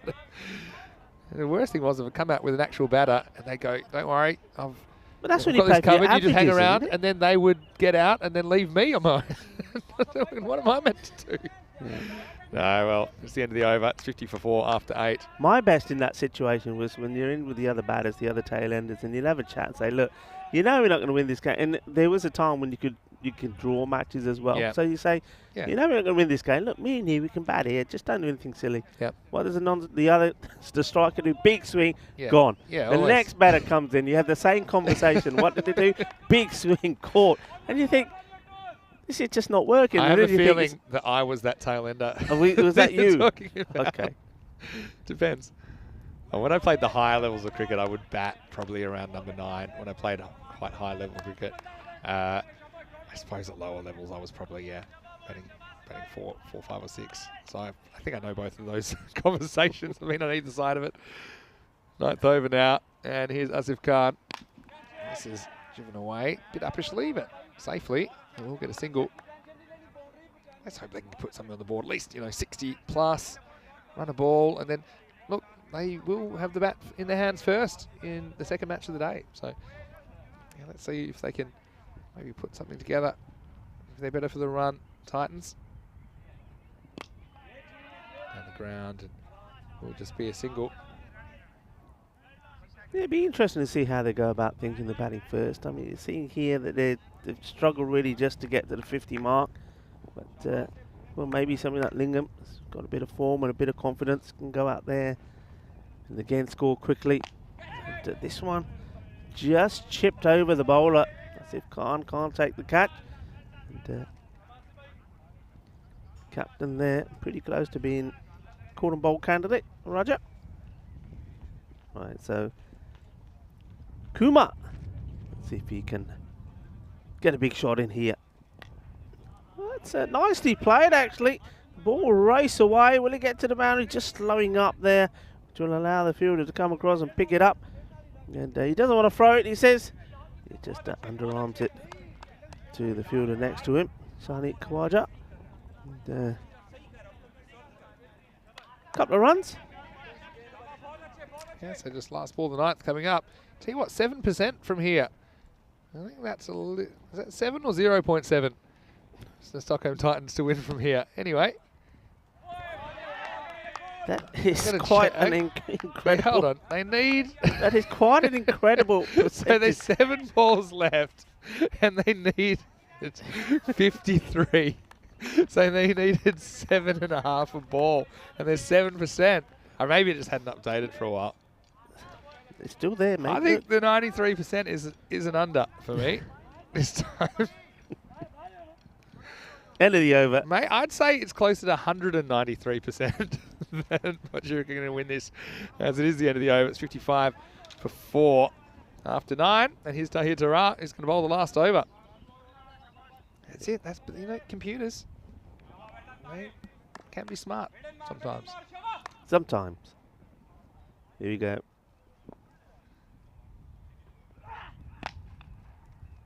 Yeah, it might only be 6% after this because it's just pushed away for a single. Takes them up to 56. I mean, what Churka, focus on them. I think yesterday maybe we it's did frozen. see Go on. frozen. No, what Churka, yesterday we saw some good moments from them, didn't we? They weren't able to beat Abu's Army, the team that the reigning champions. And this is the start of their campaign. The first points on the board. They'd be pretty happy with their performance. For sure. Yeah, it's good slow ball. That's more of an off-cutting slow ball. I just really love watching Tara bowl because he's got so many tricks. It's just interesting to see how he chooses to use them. Yeah. And yeah, you see why he's so effective at the death.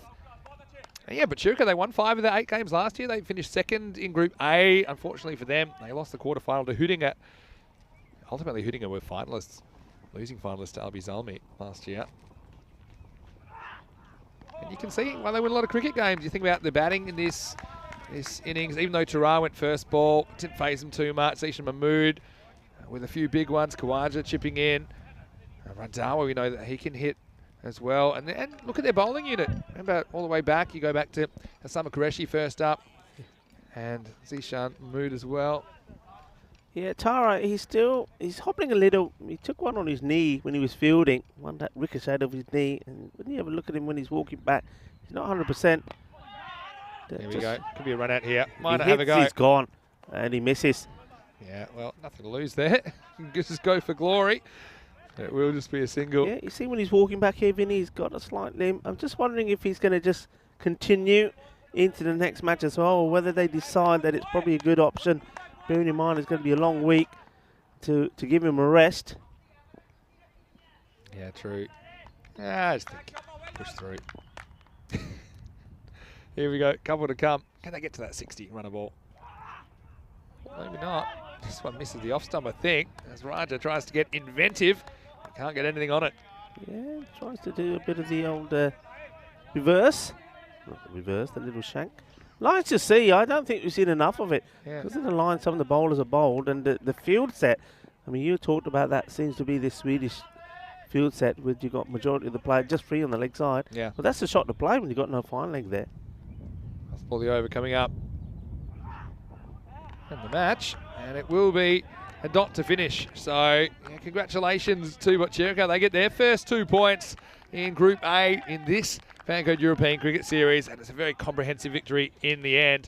It's Bochirka 107, Stockholm Titans 57, and the Titans will have to pick up the pieces because they will be batting first in match 6, which is coming up in around about half an hour's time. But it was a pretty clinical performance. And Bochirka, you saw their pressure in the field and their bowling lineup has a lot of balance to it, a lot of skill to it. You see Tara, just a bit of a concern about his knee. But we saw early on, a wicket fell, and that was the first catch taken by Merchant. And although Sivalingam would hit this boundary, it'd be the first in a while and the last in a while, as they really weren't able to put too much together. We saw at the other end, Murugason nicking off. And yeah, Zishan had a really good game with the bat and the ball. And Bochirka, they'll get a lot of confidence out of that performance. And they'll hope they can double up and sweep this mini-series coming up in match 6. Yeah, they certainly will. There was one catch that did go down, and that one that totally surprised us. And, this one was almost a spectacular take and one-handed effort there from the fielder. But there really just wasn't enough happening for them. We weren't able to find the boundary. Even when they did hit it pretty cleanly, it was gained to the fielders. And this was a nice shot. The rocks back across the line. And so that was the highlight, really. Sivalingam, he's batting. Though maybe just perhaps a little bit predictable. Didn't really play too many straight shots. This one was the run out. And that wasn't a bad thing because it meant that we did see the captain come out and we have an opportunity to see what he can do. Yeah. He looks pretty well. He played 1 or 2 nice shots out on the offside. Yeah. Good bit of cricket there as well. So, but certainly, Bochirka at the moment do look the stronger side, and just having a look at their batting, the 1 or 2 of their batters didn't get going there as well. So they'll be looking when they get their opportunity to chase these runs down pretty quickly. Here's the issue though. I mean, there were only 3 4s and a 6 in the innings. We didn't see any boundaries in the last third of the innings at all. Yeah. So they just got to find a way to find the boundary more frequently. Look, I did like that occasionally they try to get inventive. Just a reminder, we'll see these 2 teams playing in around about 25 minutes. We'll be back to bring you match number 6. It'll be the Titans against Bochirka, and the Titans batting first. So, yeah, I mean, again, pressure of runs on the board, but the Titans, they need to find a way to get some runs, and they only scored 57, like you see there on your screen. It was 29 for Ziva Lingham, who scored over half the runs in the end.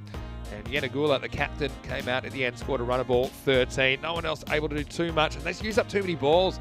I mean, if you kind of add up all the other batters, except for the two I mentioned, there were 20 balls there and only 10 runs. And that's basically a third of the innings going to those batters and scoring at a strike rate of 50. And not too many extras given away, just the 4 wides and a bye in there. So 5 extras. Pretty clinical stuff from Bochirka, who have a bowling attack that I think can win them a lot of cricket matches. You've got Qureshi up front, and Zisha Mahmood never got a second over, but they were really good in the power play. You throw in Ra there, who can bowl any time, but especially at the death.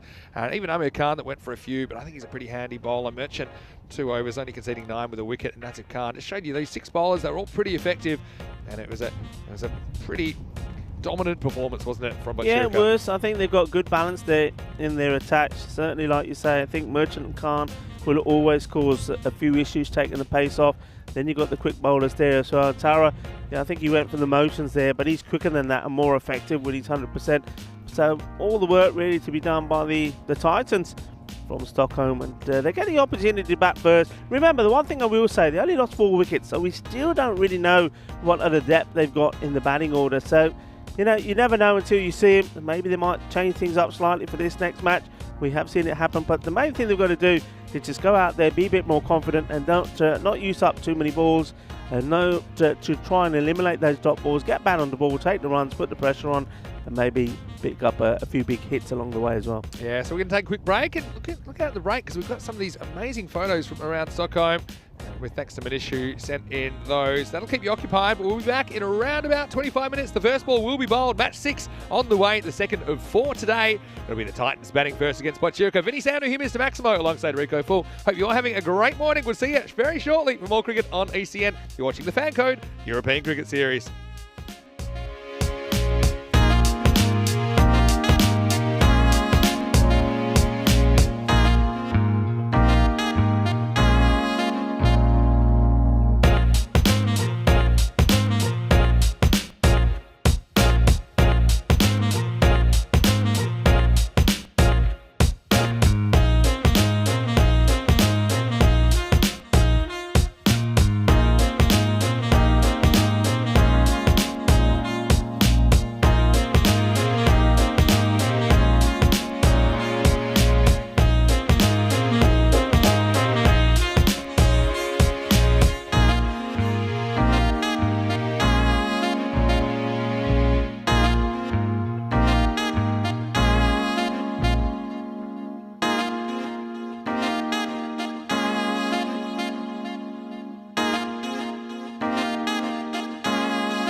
Hello and welcome back to Stockholm. Mr. Maximo here, Vinny Sandhu for the European Cricket Network as we head into the second match of the day, and it is a rematch between Botkyrka and the Stockholm Titans. I know both these teams, they'd be pretty happy if they were able to win this game and build their points total. Of course, only 4 of the 5 teams in Group A will survive to quarterfinals Friday, which is just over a week away. Let's go over to Stefan Gooch, who's with 2 captains for the coin toss for match number 6. Okay, Titans to call.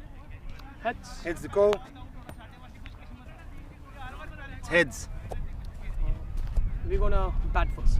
Okay. So it is the Titans that win the toss here in match 6, and their captain Raja says, look, we're going to have a bat, and look, why not? They fielded first in the first game of the morning. I know it's the first innings of the day, but they did kind of have the yips, didn't they? They couldn't field anything. They dropped a lot of catches. Look, I think their nerves will settle a little bit this game for sure. It's not easy chasing 100+ scores. We know that, but we also know that they do like short form cricket. They have had success in the T20 version of the game. Again, the adjustment is T10. It takes a little bit of more time for some teams than others, but I'm pretty sure that we're going to see some good cricket out of them this week. For Botkyrka though, okay, they do have their captain Asad Iqbal back behind the stumps. He's a setting influence for them. I like Zishan Mahmood. He batted really well in the first game, got on a bit of a heater, but I expect Tahir Tarat to come up big as well. He got a first ball of the day. He'll get another chance with a bat here in match 6. So let's go over to Rico Full, who's in the commentary box on a beautiful day for cricket here in Sweden. The news from the toss in match 6 is the Stockholm Titans have won the toss. They're going to have a bat. Let's get ready for some more cricket.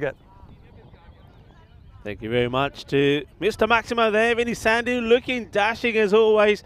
And well, that view looks pretty decent as well. This is where we are. It's a beautiful part of Sweden. It's the Norsborg cricket ground. And you see there the players' areas. I'm loving the colourful marquees as well. It certainly gives it a fiesta feel.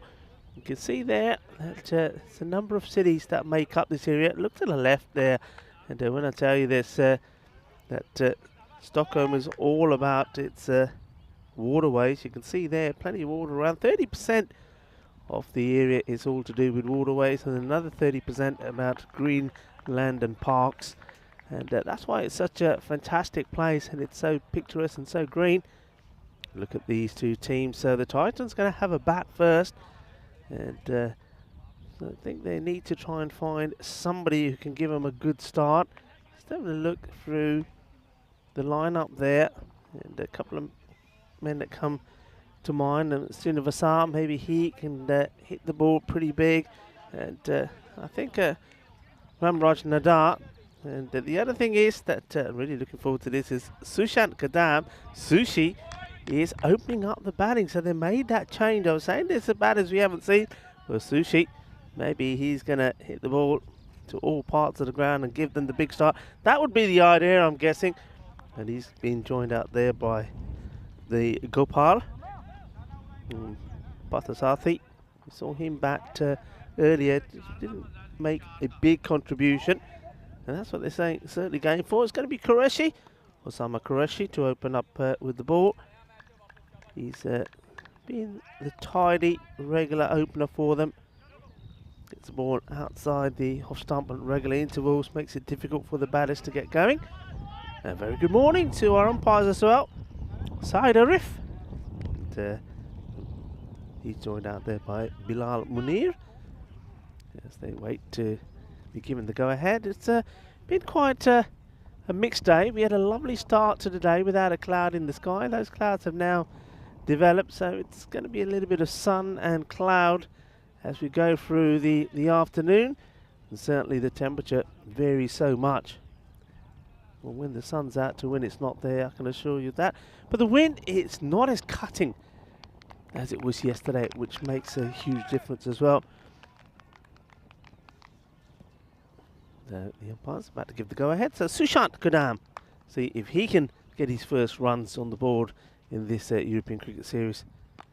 And he certainly can, and quite flamboyantly flicks this away to the leg side fielder, the man at square leg. Does the fielding, but not before the run has been completed. So well done to Kadam. He's off and running. Parthasathi now to face his first delivery.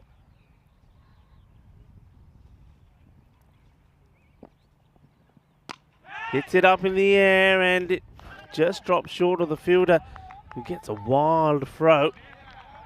which Sadiq, while the wicketkeeper, has to quickly change his direction to collect.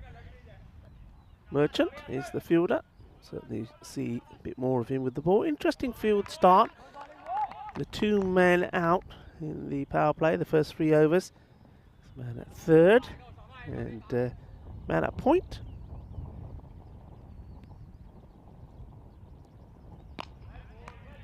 It's nicely played on the onside. Take a single.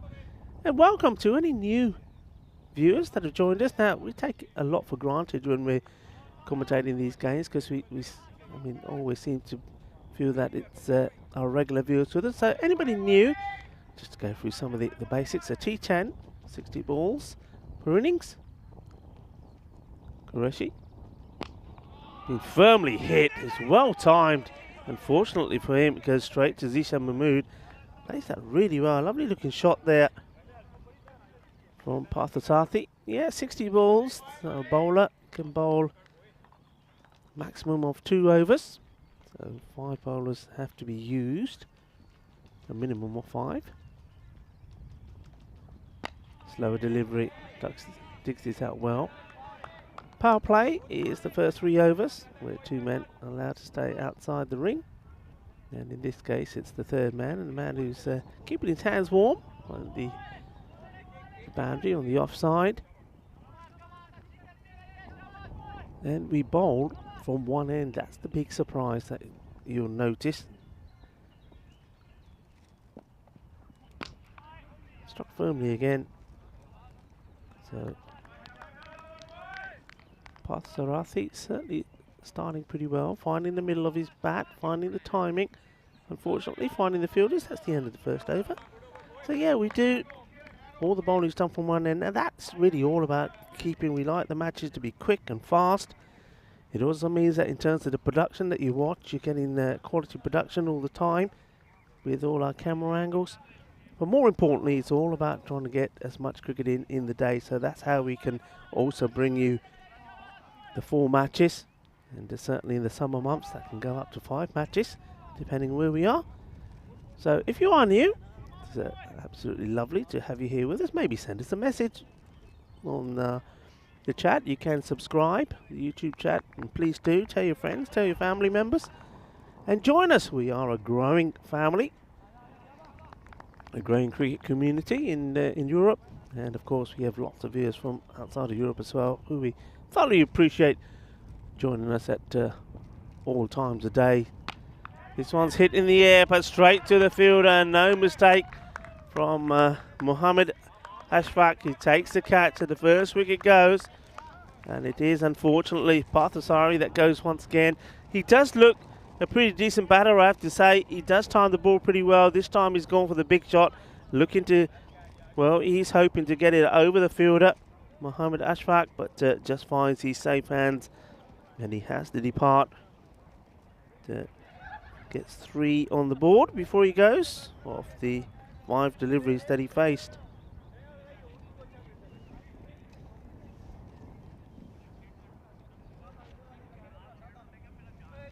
New batter will come in, and like the look of this, it's going to be the captain.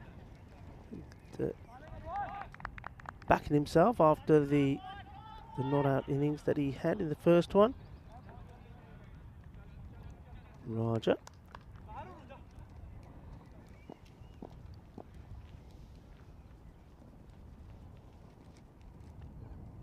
He's down the leg side and should probably be called a wide unless it's taken a little bit of the pad on the way through. Well, no decision from the umpire, so it must have brushed a bit of the pad, I'm guessing. And, well, maybe just catches a little bit of the shirt or something. Yeah, it's a good call from the umpire. And that's hence the appeal from the bowler. It comes off the thigh pad.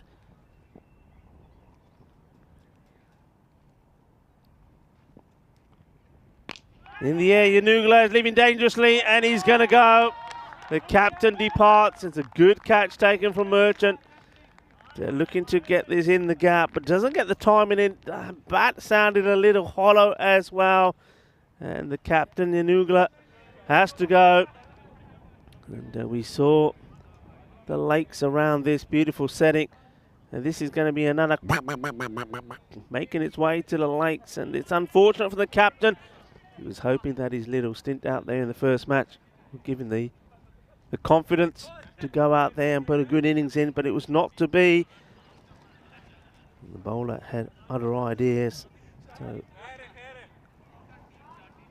Zishan Mahmood showing just once more why I think as this series continues, he's going to be quite a key player for Ushaka.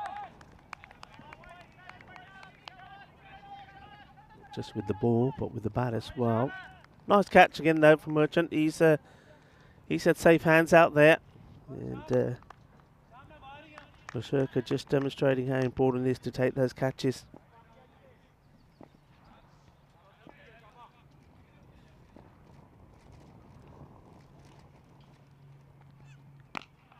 Nicely played into the ground. They've got that fielder in close. It's well fielded by Amir Khan, just to add and keep the pressure on. It is Siva Lingam is the new batter.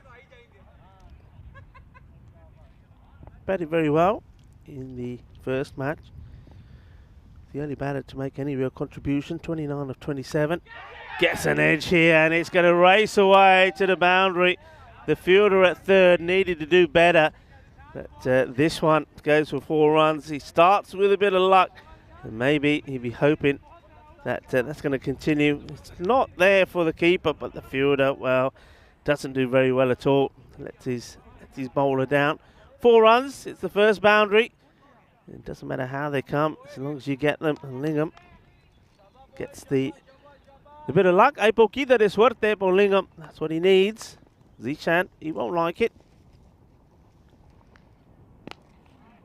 Fires this one on full length. That's nicely played by Lingam. I was saying that when we saw him bat in that first inning, though he batted well, he tended to play a lot of his shots out on the onside, but it shows here that he is able to play with the straight bat as well. That is the end of the second over, and it's 11 for 2, so they have lost 2 big wickets. I suppose we didn't really know too much about Pasathi, but losing the captain Ilunga there, that's going to be something that's certain. This is what the tables look like, and it's Mushira that have got themselves on the board, and they're looking to join, if they can get this victory here, the likes of Abizami and Lin Shopping right there on the top with 4 points. And this is being banged into the deck. It sort of follows the batter there. And Qureshi to continue with his spell. Yeah, just see some movement from the batter, trying to give himself some room, and he fires it straight into him. Nice delivery. Lingam. Strike.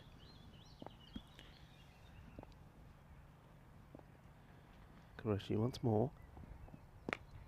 And this time it's been dug out well. Good delivery. So after banging in the short one to follow him, it gets one right up there. And the man who's right up here, he comes inside our commentary position here, inside the ice cube. Well, looking pretty cool as well, I have to say, is Mr. Maximo. Thanks very much, Rico. It's good to be back, and yeah, it's a little bit cool, I'm gonna lie. I've put the big jacket and the scarf and the beanie on. Out there, I hope we get some hot action. Here's Qureshi. This has been hit pretty well, and will go to the boundary. Gets enough on this, and despite the efforts of Merchant, he can't do anything about it. Nice shot. It's right up there. It's not a bad delivery, actually. He's got to make contact, otherwise he's in trouble.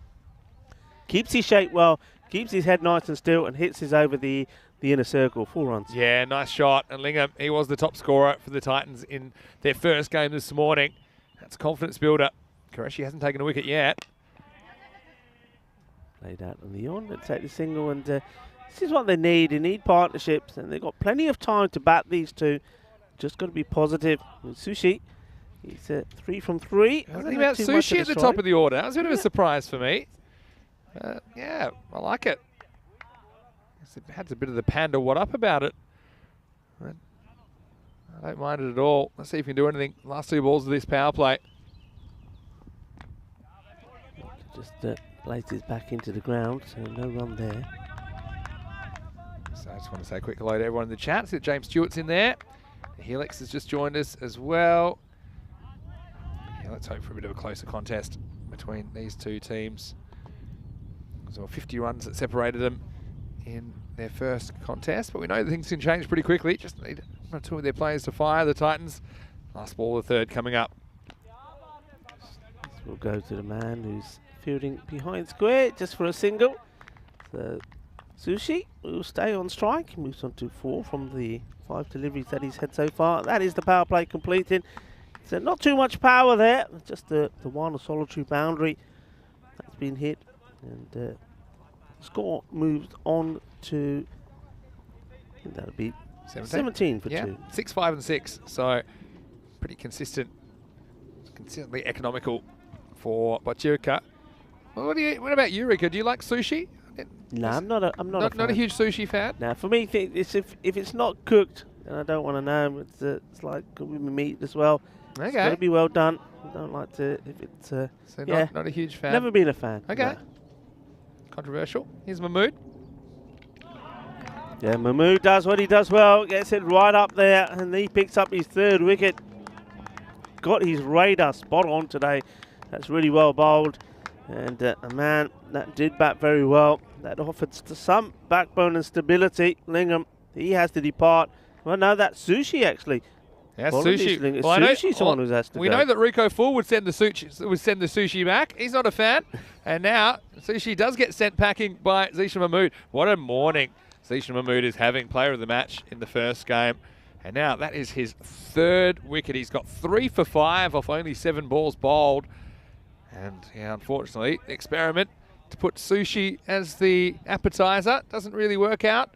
And the Titans lose a 3rd wicket, 17 for 3. And this will bring Ganesh Jasud to the crease. And these two, Jasud and Lingham, are reunited. And they had one of the key partnerships of their first match today. But let's see if they can try and pick up the pace here. Because at the moment, not quite run a ball pace. Zishan Mahmood making life pretty tough for the batters. It's Jasud on strike. Positive start. Hits it pretty well. Oh, the fielder. Step over. Bit of a step over for the... Luckily, there is somebody backing up. Then he has to duck as the throw is thrown. You see here, that's not the best way to do it from Ashfaq. He has taken the catch, and then he has the duck as the throw from Qureshi. What I will say about Jasud, he made 5 off 8 before getting run out in the last game, but he did hit the ball pretty well sometimes. Did strike some nice shots. We'll take the wide here. Just losing his line slightly.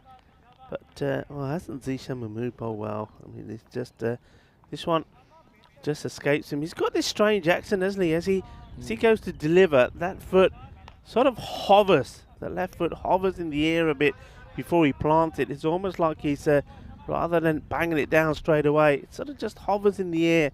Let's have a look at the action. See this front foot here. Just sort of holds a position for a while before he delivers. Here comes the throw, and good running, good hustle. That's what they've got to do as the sun comes out again and caresses his beautiful ground. Have a look, because he actually bowls what we call off the wrong foot. See how the right foot lands twice before he bowls? So that's why it creates that kind of slightly unusual look. We call that kind of bowling off the wrong foot. Normally you'd jump off your left foot, then land on your right, and then plant your front foot down. But he just skips twice off his right foot. You see it here again. Nice shot, nice and straight. Unfortunately, doesn't get the timing. I'm not sure what's happened to the bat here of Jasud. Yeah, well, he might need that.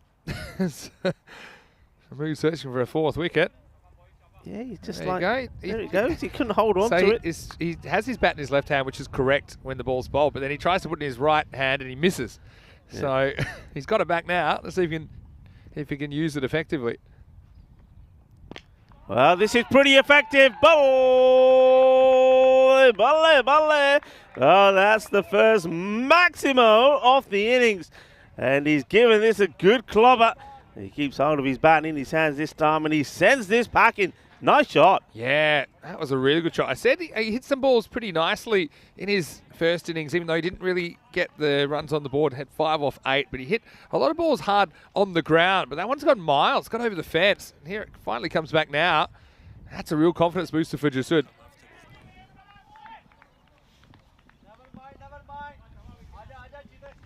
So Mahmood getting a taste of his own medicine there. He got 3 for 16. Last ball coming up. Goes for another one. It was the right shot to play, actually. He's just misses out on it as that ball is sort of drifting onto the legs. It's going to be just a dot. But a good spell of bowling, though. Picks up 3 wickets for 16. Well bowled. Yes, 28 for 3 after 4 overs. Well, very good morning to you. Yeah, I do have my green suit on under here, just so you know. That's what colour it is. But I'm telling you, don't pull a muscle when you do that. I've gone layers. Okay, there's not making any bones about it. No, they don't surprise me.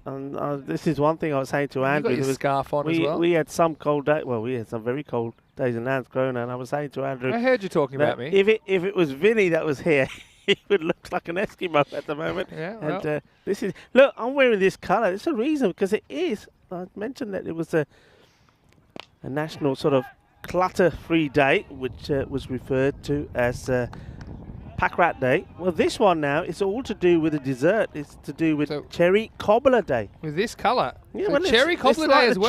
Cherry Cobbler. They're all over this, Cherry Cobbler. Wouldn't we love a Cherry Cobbler right now? And they I love cherries.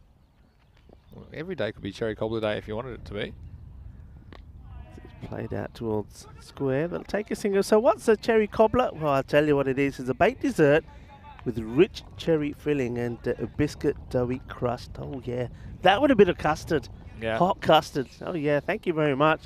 Anybody in the area that, wants to bake us a dessert, feel free.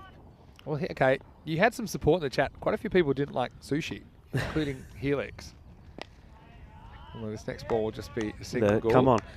Get given the option of sushi or a baked dessert like a rich cherry-filled cobbler, you'll take that any day. It does sound pretty good, but what I would also say Yeah. is I'm not really a big dessert person. Mhm. Yeah. I mean, don't get me wrong. I will have 1 or 2 after dinner, but I don't crave it like some people do. Uh-oh, this is big trouble. That's going to be 5 carreras. It's a gift. And it's a gift that the Titans sorely need as they get 5 wides. It takes them up to 36. Yeah, we like these, and that's certainly going to help to boost the score. And Asif Khan just getting his radar completely wrong, and there's nothing the wicketkeeper, Asad Iqbal, the captain, could do about that. But look, you're just a nut, so I know you're not going to like the old cherry cobbler. What you will like is walnuts, because it also is National Walnut Day. So I'll just you can have the walnuts, and I'll have the cherry pie.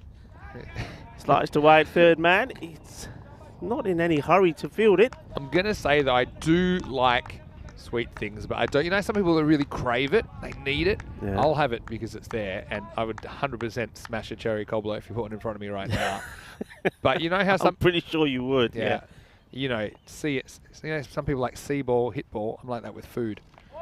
Anyway, next one will be cut away for a single. Let's ask Diana. Diana is the ECM photographer. So Diana, you got a choice.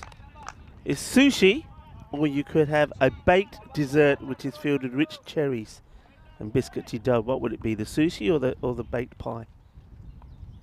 The dessert. There you go. You see, it's a no-brainer. I'm telling you, it's a no-brainer. There. Well, the lip balm that you're using at the moment makes it look like you've just smashed a few cherry cobblers. Because I want to know, because it is true. It is a cherry lip balm. So get to the end of the 5th over. It's my cherry lip balm. The score, leave me be. 38 for 3. I want to talk about this. You're saying that Rico's not phased. He's got this brand name here, and just get a look at these lips. Look, it has to be done. Look, they're cracking up. Like he's wearing lipstick. Look, see my lips, poor lips, this wind. So don't have a go at me. You're the one that looks like you are. Oh, you need a little bit of powder your nose at the same time. Oh, I'll tell you what. I knew eventually the showbiz world would get to you. Anyway, it's 39 for 3 after 5 overs. I'll tell you this. I'm going to say this. By the end of this week, your lips will look like mine. If this wind picks up and stays as it was in Landskrona. I had one day in it yesterday, and it was, yeah. Listen, I've seen you use a product as well. Okay, you don't beat me. But mine's Where's your little mine tube? Doesn't look like red lipstick. That's the difference between mine and yours. Matches my shirt. Mine's more What's your problem? But don't get me wrong. You can be whoever you want to be. I'm just saying it's an interesting choice. Anyway, here we go with the start of a new over. This one's skied in the air, but it's going to fall safely. Got to go 2 here. Got to come back. Yeah, that's the way to do it. Hustle. Got to hustle. Keeper didn't really get in a great position there. Should have been behind the stumps, but it's always going to be 2.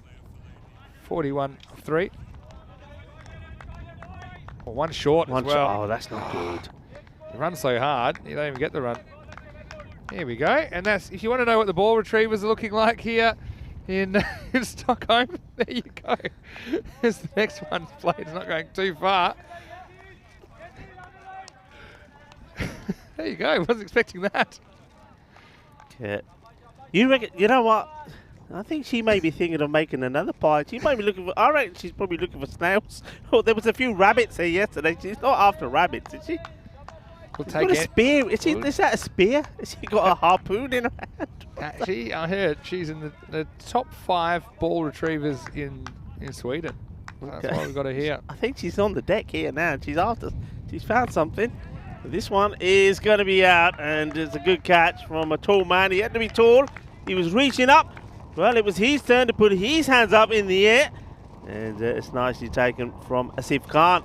Yeah, nice catch. And so, unfortunately, just as the little cameo comes to an end, just didn't get quite enough to get it over the fielder. Asif Khan does well, pretty much gets in one hand in the end, but still, the Titans trying to get something going, but they do lose a 4th wicket now. In the 6th over, it's 41 for 4. Got to say hello to Keanu. He's been having a few internet issues lately, but he's back and he's online and he's in the chat. So hello to you, Keanu. Hope you're well in Australia. Hello, Keanu. Yeah, good to have you back with us. Yeah, I know that I spent a bit of rare time down under in the last couple of weeks, as I had a couple of weeks off. And you didn't go meet up? I didn't. I was on the other side of the country from Keanu, although there's still a few people still a bit wary of travelling around, particularly in Western Australia, where my friends and family are from. They're just kind of getting their first wave of the pandemic over there, although most of the population's pretty protected against it, but still we're a little bit behind now, probably where we are in Europe. Anyway, it's a wicket for Amir Khan. The catch was taken by Asif Khan, so here's Amir to the new batter. It is Anurag Chowdhury, who has come out to join Lingham now. They're on 70 pace at the moment. I feel like that won't be enough. But let's see if they can put something together in the last. Sounded like you just called him Anurag Chowdhury. Yeah, Anurag. Gets off the mark. Be happy with that. Yeah, end of the over, and pretty tight one as well. Only 2 runs coming off that one from Amir. And it's the end of the 6th over. It's 41 for 4. And here's the thing, you got 4 overs to go, but the bad news is you're going to get who I think is one of the better bowlers in the tournament. You're going to get Tahir Tarar bowling 2 of them. He's very hard to pick, to get hold of. You see the win probability, no surprises there. But Jirka are a long way ahead based on what we've seen so far. And I think with this man Tarar, with 2 overs to bowl, they still might struggle to get even that 70. Looks a long way off at the moment. If you do have any questions in the chat, maybe questions about Sweden or suggestions for what we should do in Sweden, and please let us know. ECN European Cricket Network. I've really enjoyed the time here so far. I haven't gotten to the city yet so far. No, I want to go see the Royal Palace. I forget what it's called now, but it's got another name, the Royal Palace. Been told it's a stunning building, so maybe one of those pictures we've got. So you know what else they have here, and I haven't been in because I didn't have time last time, but I did walk past it. They've got the ABBA Museum. If you're a fan of ABBA, I wouldn't say I'm a fan, but in Australia, certainly worth going to have a look at. I'll tell you where I'm not going is to the Ice Museum. I think we've had enough of that. But you know what you need to get into the ABBA Museum? Huh? You know what you need to get into the ABBA Museum? What? Money, money, money. Money, money, money. Yeah, good one. In the rich man's world. Yeah, it's the Ice Hotel, I should say, not the Ice Museum. Yeah, the Ice Hotel looks cool. I mean, yeah, it is. Of course it's cool.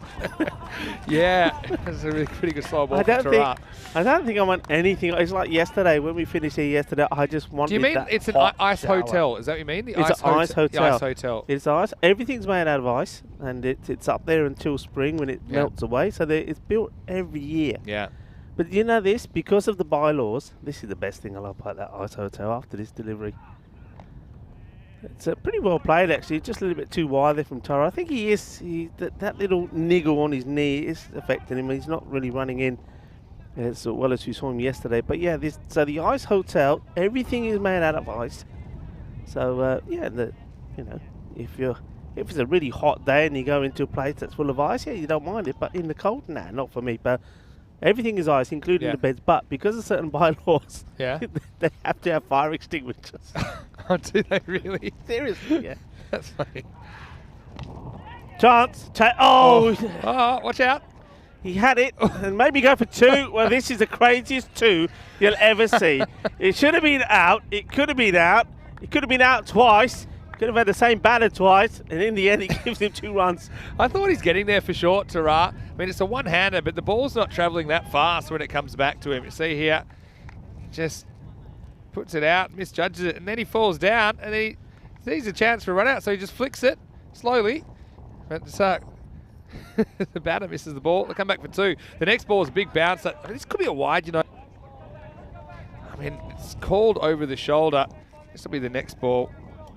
Yeah, now let's see this side on. And it gets a fair bit of height. So the next ball was a bouncer, and actually it's been adjudged to be head height. So yeah, maybe, probably, yeah, maybe benefit going to the bowler there. It'll be a dot ball. See that Tara's got a lot of different variations, including that bouncer. And this is a variation that he's going to enjoy. He takes off the aeroplane. He's cleared for takeoff. And it's Chowdhury that has to take off as he softened him up with the bouncer. And then he rattles the stumps out of the ground. What a way to finish the 7th over. Titans lose a 5th wicket. It's 45 for 5. Yeah, hook, line and sinker. And then the Bizaway celebration.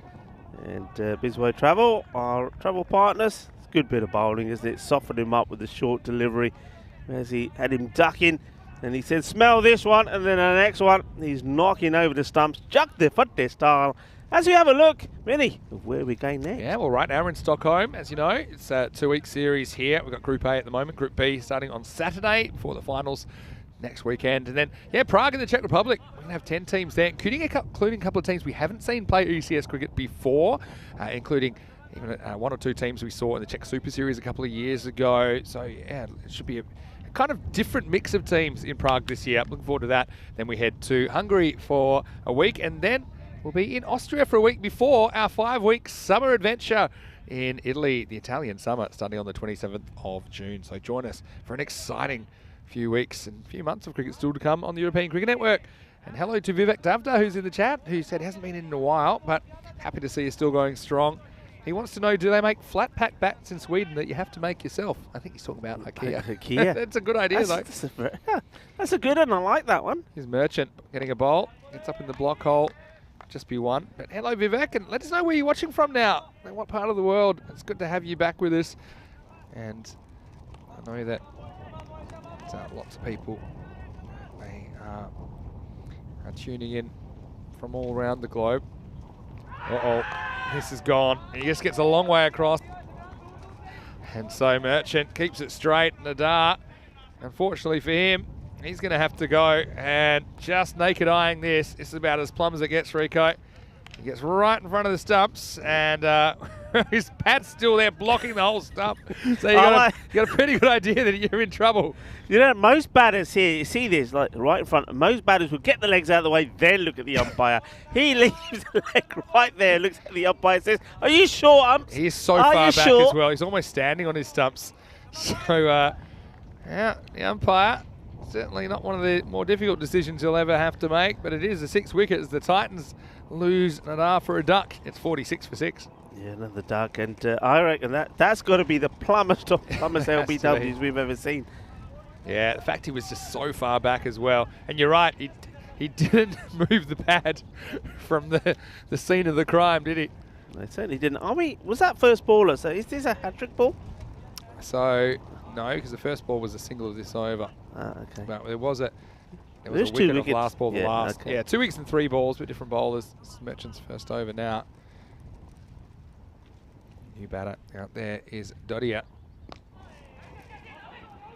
All right, go now. Finish. Oh dear! It's all happening there, and I think he's got him. And the umpire shakes his head. Well, it was an underarm throw at the stumps. I thought if he'd booted this into the stumps the second time, it would have been the best bit of fielding we've ever seen. We'll slow this down about now. Oh, I think he's going to be home. Just gets home. Yeah, umpire's right on it. He did give the shake of the head. And there you go. He said, how is the way he knocked that up? If he had just waited for it to bounce once and kicked it into, volleyed it into the stumps for the run out, that would have been something else. Anyway, they do survive. It's nicely played. Tara's got to do some work. He does. Gets his foot on it. Tara, after doing the bowling, puts his shades on. He looks the part. Seems to be moving a little bit freely as well, so maybe he has had some attention to his knee. They must get through a few pairs of shoes here. Some of these teams. It's pretty well struck, but the long on's pretty straight. It's Qureshi. That will clean up, make sure it's just a single.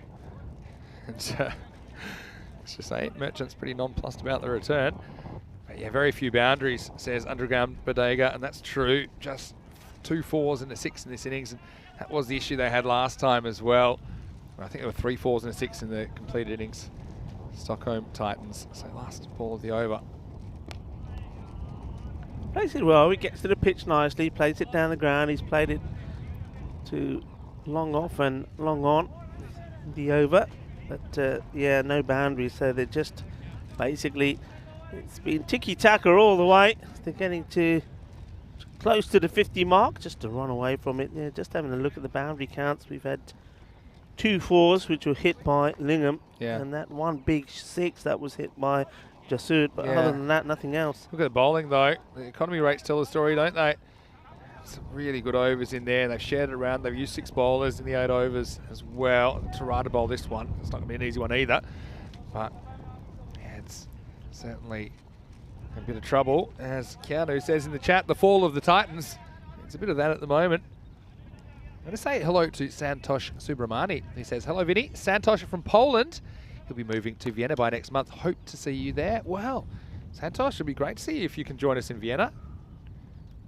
Join a club if you're involved. And Tara, he will be on a hat trick now because once again he's rattled the timber.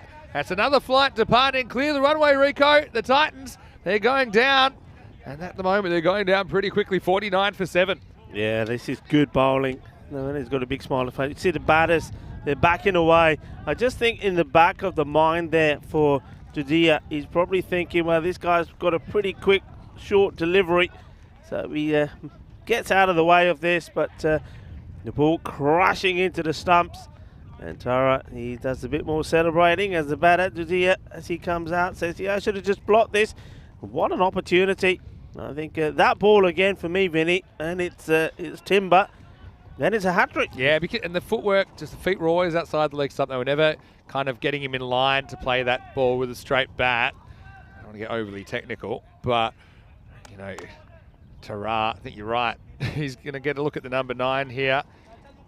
And yeah, it will be Aaron Kumaran Murugason. But he was opening the batting last time, let's not forget. Obviously didn't really work out, so he finds himself at the other end of the order. So I think he's better than your average number 9. Well, still, Tara's better than your average bowler. Is here on a hat-trick in the 9th over. In he comes. Hat-trick ball. And it's been well played, actually. And it just takes the single. He went forward a slightly shorter one. That one also brings up the 50.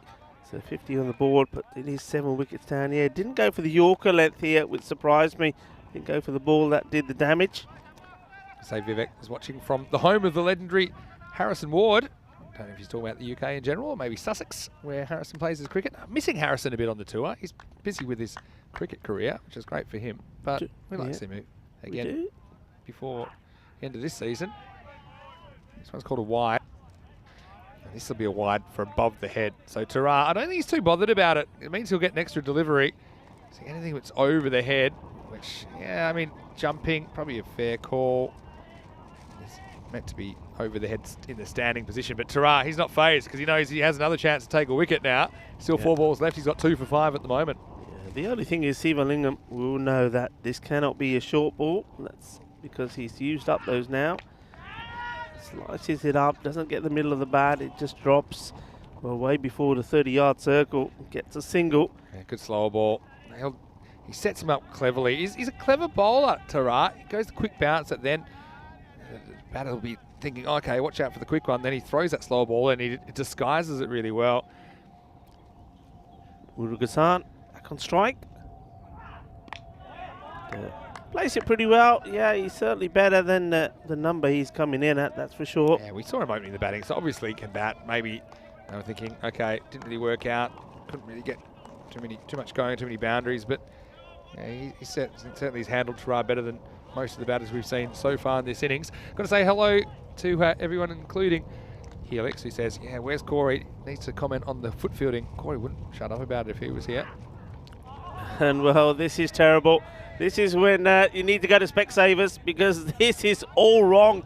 And Lingham, he is their best batter. And if there's anyone that can pull this shot off, it's Lingham. But Tara, well, it's another perfect landing from him. His radar has been spot on as here he comes.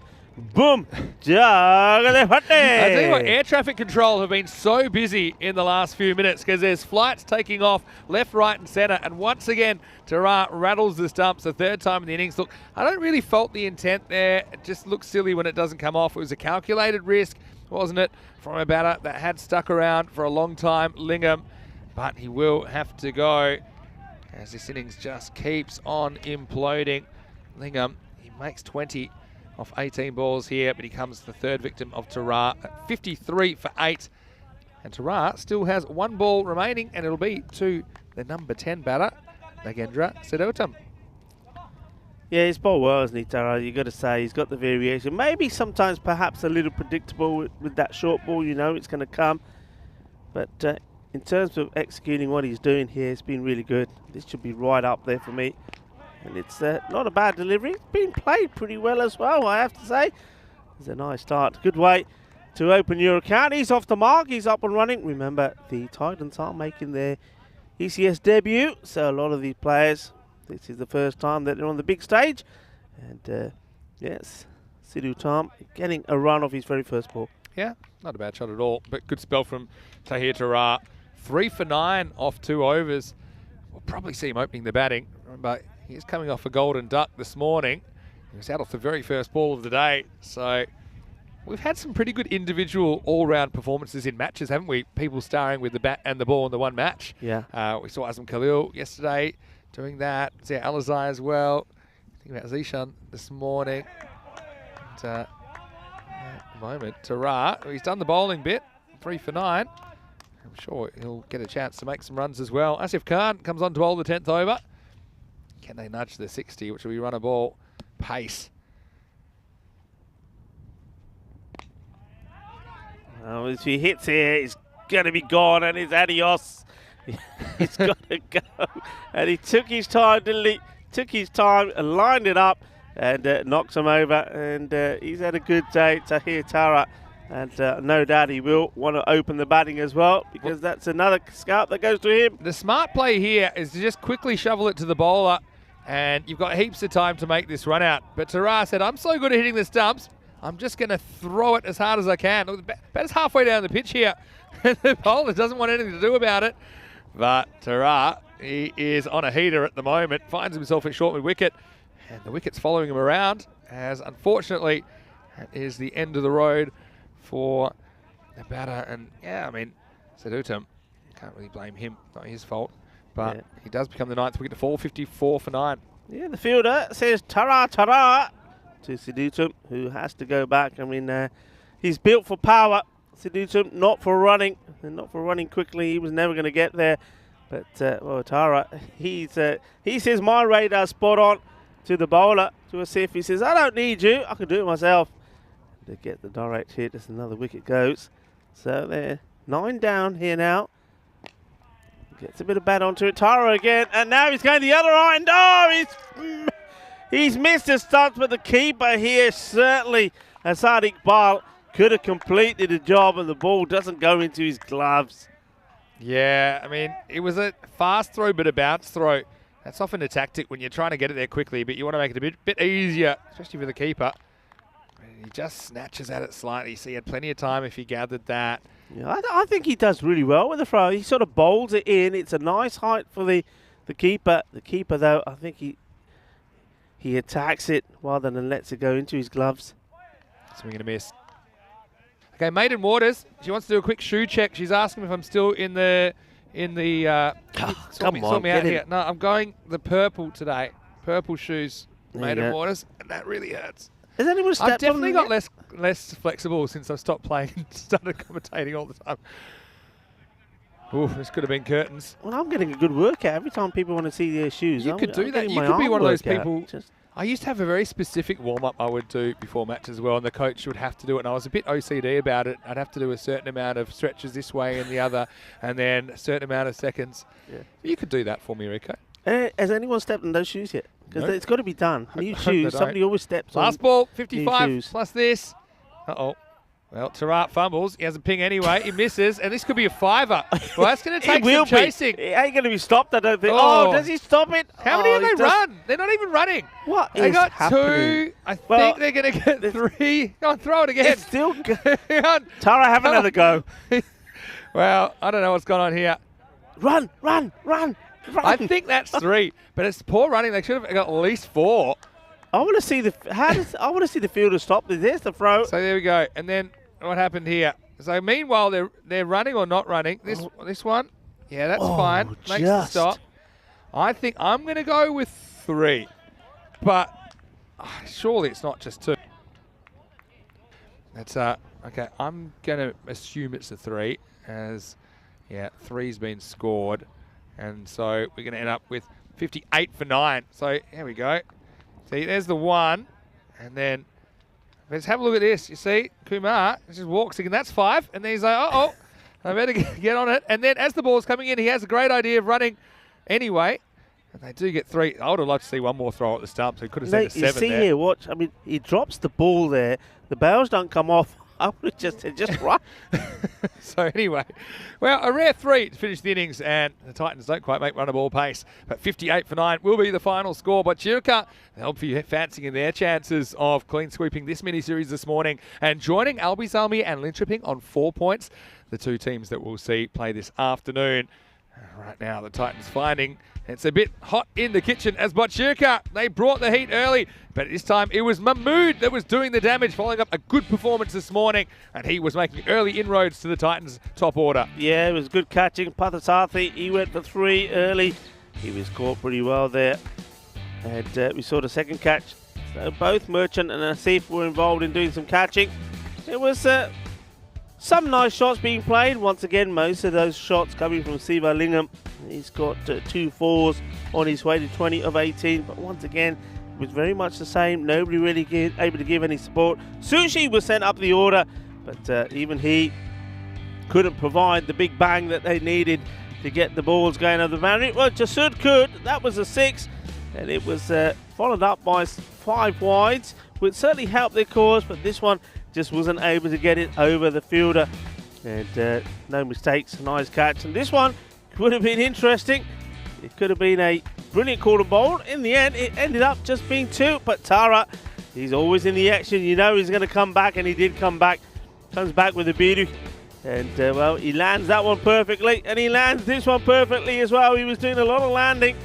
And, well, Tara doing the old biz away. And this one was as plumb as you get. And the batter didn't do himself any favours, but just standing there and allowing the umpire to see what it was.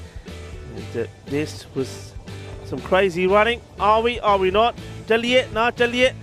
And, well, somebody who did have to go was the batter, because Tara knocked them over again. He was on fire. Not only was he bowling them, he was also running them out as well. This one was not the best of shots from Lingham. He tried to do something funky and didn't come out right. Tara was the one on target. And here he was on target again. Lines him up and throws him. He says, shades or no shades, I can hit him. But there was a time when he had another opportunity, wasn't quite able to. And that was towards the end where the 3 were run. Still, you'd have to say, though they have got the runs on the board, the Stockholm Titans, it's not enough. 58 for 9. So they do manage not to get all out. I think that's an achievement. So they do bat the full quota of the 10 overs. But you have a look at that scorecard. Once more, it was only Sivalingam. This time not really going at the sort of pace he did in the first match, but just cannot get any support. Ganesh Jasud did give him some, of course hitting the only Maximo in the innings. Got to say though, once again, as we've seen from all the teams really, that they've been very good with not giving too many extras. Boyshirka show that there, you see there on the bottom left of your screen, only 8 of them, and I think that's pretty good. Bowlers, well, they were good. Zisha Mahmood took a 3-for, and so did Tara, 3 for 9. Just bowling well, attacking the stumps and doing things right. And Qureshi, he's goes without a wicket, but he's normally the opening bowler. He tidies things up, puts the pressure on inside the power play, and then the others come on and knock the wickets over.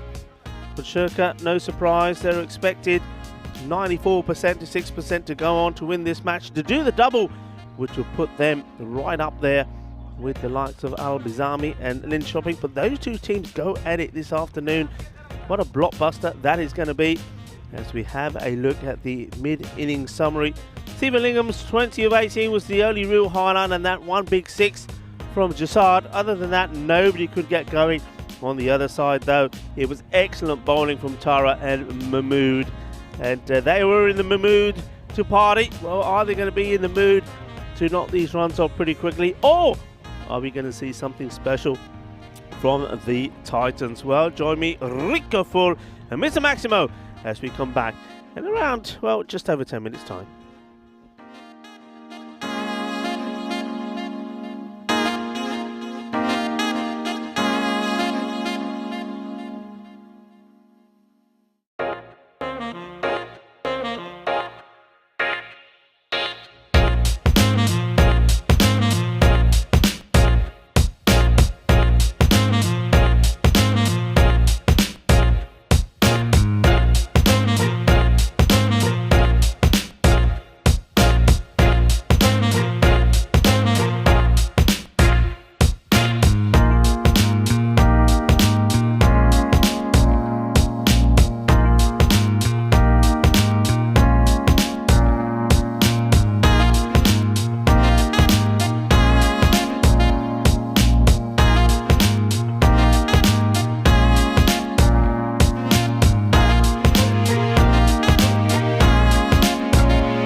Hola, muy buenas, mi familia, ¿cómo estás todos? Bienvenido de campo de cricket aquí in Stockholm. Welcome to everybody and to our global cricket family, wherever you're tuned in from around the world. A very warm welcome to you back to this cricket ground here in Stockholm.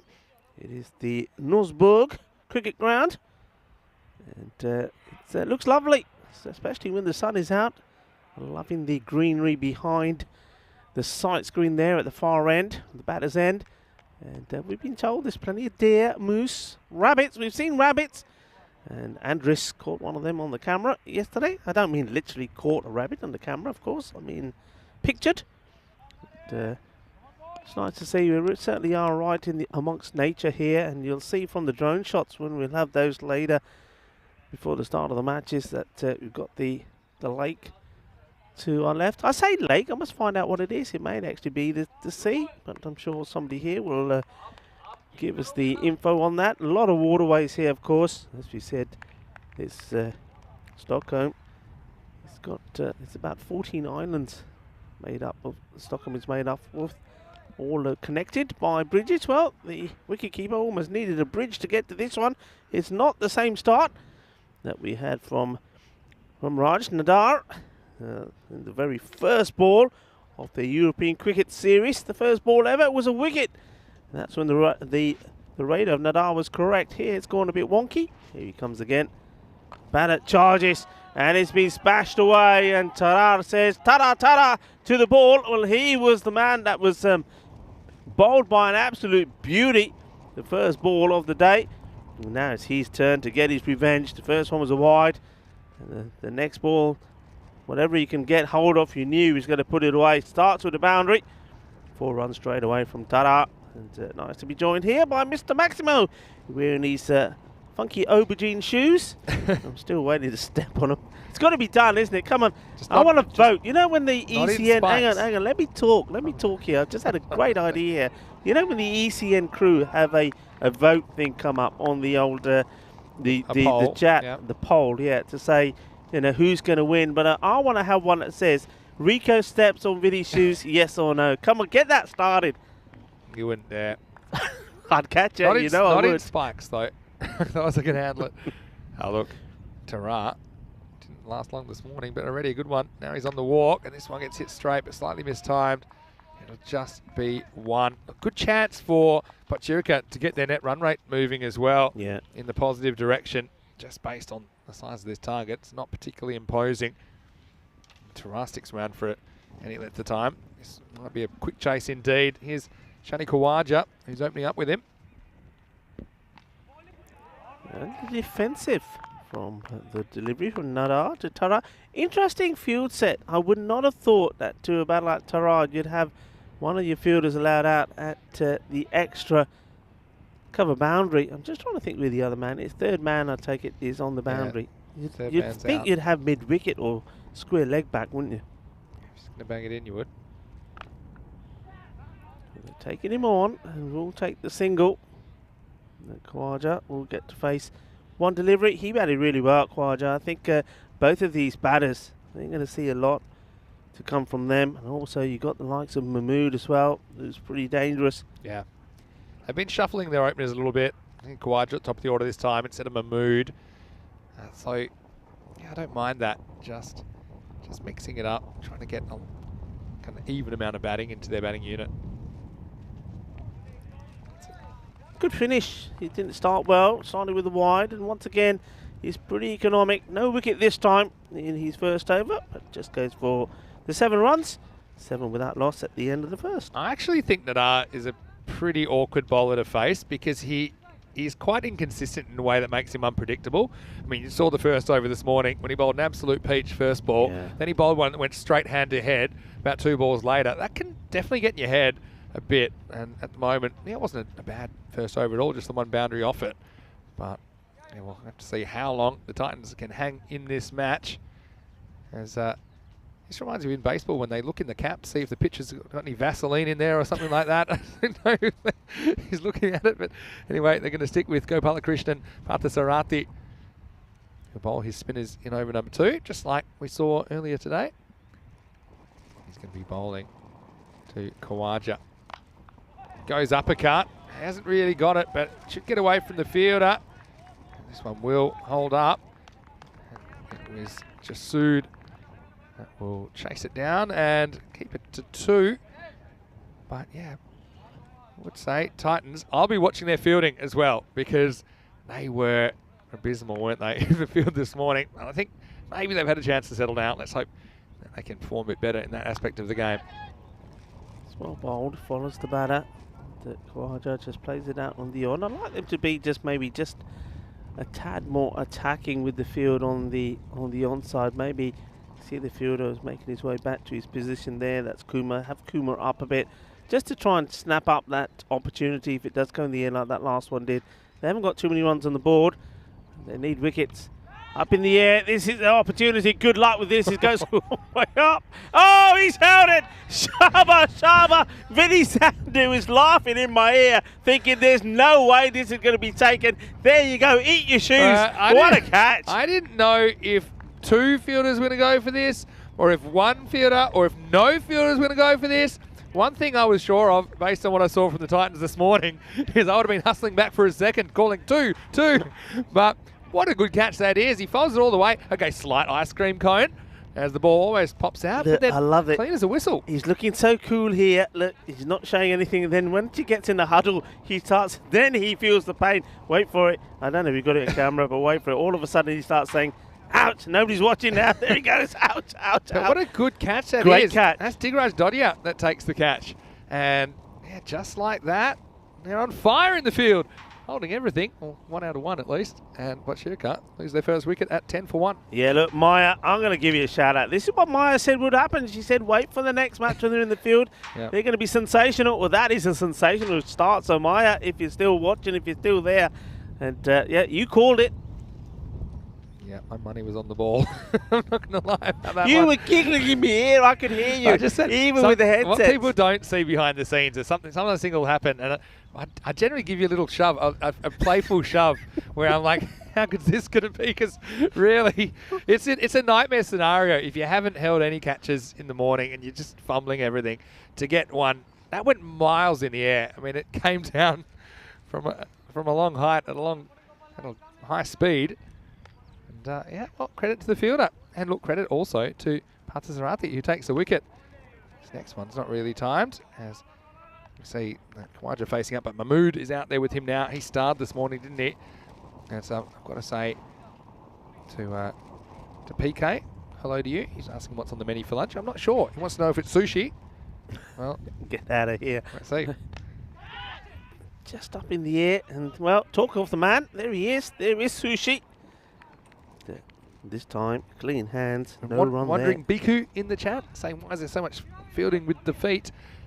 As we get to the end of the second over, the score is 12 for 1 after 2. You know, I was going to say, what it is, I think, is that a lot of these players, when they've grown up playing their cricket, they play on surfaces that you can't really dive on. Correct. They're either gravel or worse. So we see the table. We see what Cherokee hoping to reach 4 points to join Linköping and Albizami that we'll see this afternoon.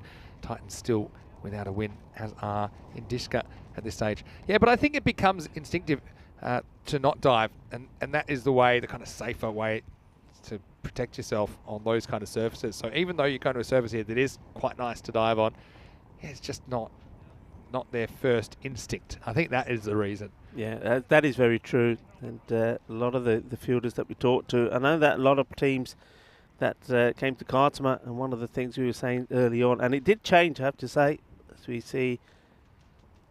Well, this is a full toss now. This probably should be called for me. The catch gets dropped, and the bowler, there's no call. Lingam, cannot believe it. I can't believe this has been called. Surely that now Lingam is now. Why is Lingam going down on the floor? Something's happened to him. It's all happening out there. He is a long way out of his crease. That's a no ball. But yeah, I mean, thing is, it's now waist high or above. Meanwhile, something's happened here. Well, Lingam, look, he's not the one involved in the catch. He's saying, why don't you catch it? Here comes the ball. Look, it's an underarm throw, dolly underarm throw. What happens next? I have no idea. I think it might have hit him on the finger, and now, oh, wow, that is an absolute disaster. I mean, that's a drop catch when it comes down to it. I mean, he was a long way out, and yeah, let's just have a look. He's just Just shaking his hand. We didn't catch. There's so much going on. The fielder drops it, and Lingham feels the pain. It's his left hand, though. So he should be able to bowl as long as all his fingers are attached. Yeah, I mean, yeah, the batter was a long way out of his crease. That's all I can say. Maybe it would have dipped just below the waist at the crease. Anyway, next one is on target. He's looking at that hand. It's funny, sometimes ones that are pretty innocuous can hurt. So... But he wasn't doing the catching. Yeah, but I mean... It was the underarm throw back. Yeah, that's what I mean. It's completely innocuous. It must have just clonked him right on the finger. Yeah, that's what I'm saying. So you don't even really look at the ball because you're just kind of catching it nonchalantly. Although, if you're the Titans, I wouldn't be suggesting that's the method. This one's in the block hole, and it's going to be chased down. Should we get a couple here? Oh, they just walk. What? They're just walking this. I mean, if they lose a couple of quick wickets here now, and they certainly won't be walking those, they'll be running those hard. And look, one thing I will say, and sort of the thing, one of the things I said a lot in Landskrona, a lot of keepers, they don't like to stand up. We've seen a lot of batters batting a long way out of their crease. And I think he certainly is having issues here, Lingham. Well, Raja's had a look at it, and he's shaking his head, pat him on the back, and run away. Saying good luck with it. So Lingham's a key fielder for them as well. They need him holding his catches. This one, of course, is misfielded, and Rico can't believe that's Sushi. Oh, Sushi. It's like, you know, when people are learning to use chopsticks, but they can't quite keep the food. And then it just keeps slipping through no matter what. It's very rare that Rico does a Corey-like crack up, and he's lost at the moment. But anyway, it's good entertainment value. Sushi on the floor. I feel like I could write a song about it. Anyway, I will say hello to PK. Hope you're well. And, the other thing I would say about diving, I'll wait for this ball. And this is cracked. And it's just knocked down there by Sidotum. But the other thing about diving in the field, or even diving when you're batting for your crease, is I often say you got to plan a dive. So you need to plan it a few steps out as we get to the end of the power play. It's 18 for 1 after 3. But yeah, you have to think 3 or 4 steps ahead to execute the dive correctly. So I think sometimes the guys, they would like to dive, but by the time they think of it, it's kind of too late, and they end up just kind of throwing a boot at the ball. Anyway, right now, Stockholm Tigers, well, it's not a great, Stockholm Titans, I should say, it's not a great sign that they're 6%, which is even less than they were when they needed 7.5 a ball towards the end of the last game. Yeah, that's quite crazy. Well, the umpire looked like he's warming up to have a bowl there, but that's the end of the power play. 18. So look, at the moment, there's not a lot in this. I mean, it was 17 for 2 and 18 for 1. Yeah, it's going to be Parthasarathi to bowl 4th over. Mahmood facing up. See what kind of mood he's in. Oh, hit him, and he's got. Oh, he's not able to pick it up. He's giving the batter a dirty look here. What's happened here? Does the batter give him a little nudge? I don't think the batter could have done anything too much different. If anything, no, he hasn't done too much just there. doesn't pick it Tell up. you what, if he does pick it up and throw it, it might go through Khawaja. So it's probably a good thing. Back to live action.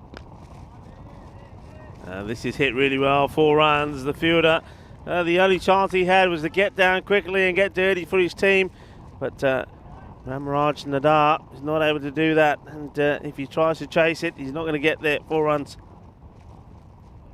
A lot of love for Sushi. Maiden Waters, she's liking Sushi's look. A bit of David Hasselhoff with the hair and the shades. Wallace is on the pull, and it should just be a couple of bounces. Well fielded there. Murugason does the work, and the best throw, but does keep it to 1. Parthasarathi, I think we'll just call him GK. He can't get his name on the back of his shirt, so just say GK will do. Krishnan. It's pretty well bowled. Look, they've kept the run rate down significantly better than they have before, didn't they? Haven't they, the Titans? Because yeah, they've got it down to about roughly run a ball, a couple over. But that's all they need, though. But you can know that. This one just said, love the way Parthasarathi winds that. He does the old, you know, the old Sugar Ray Leonard. when he used to swing one hand around and then he catches you with the other. Yeah, He's got that sort of action. I like Arthur, some of the innovative actions swing? here. There you go. See, it's the double swing of the arm. Oh, this one's going to be Gundy. But it's well stopped, actually. That's good work from Chaudhry. Yeah, really nice work. This one just keeps going. Good Gets stop. it cleanly in the left glove. And yeah, clapping the work of his keeper. Yeah, just watch the bowling arm. It goes round twice.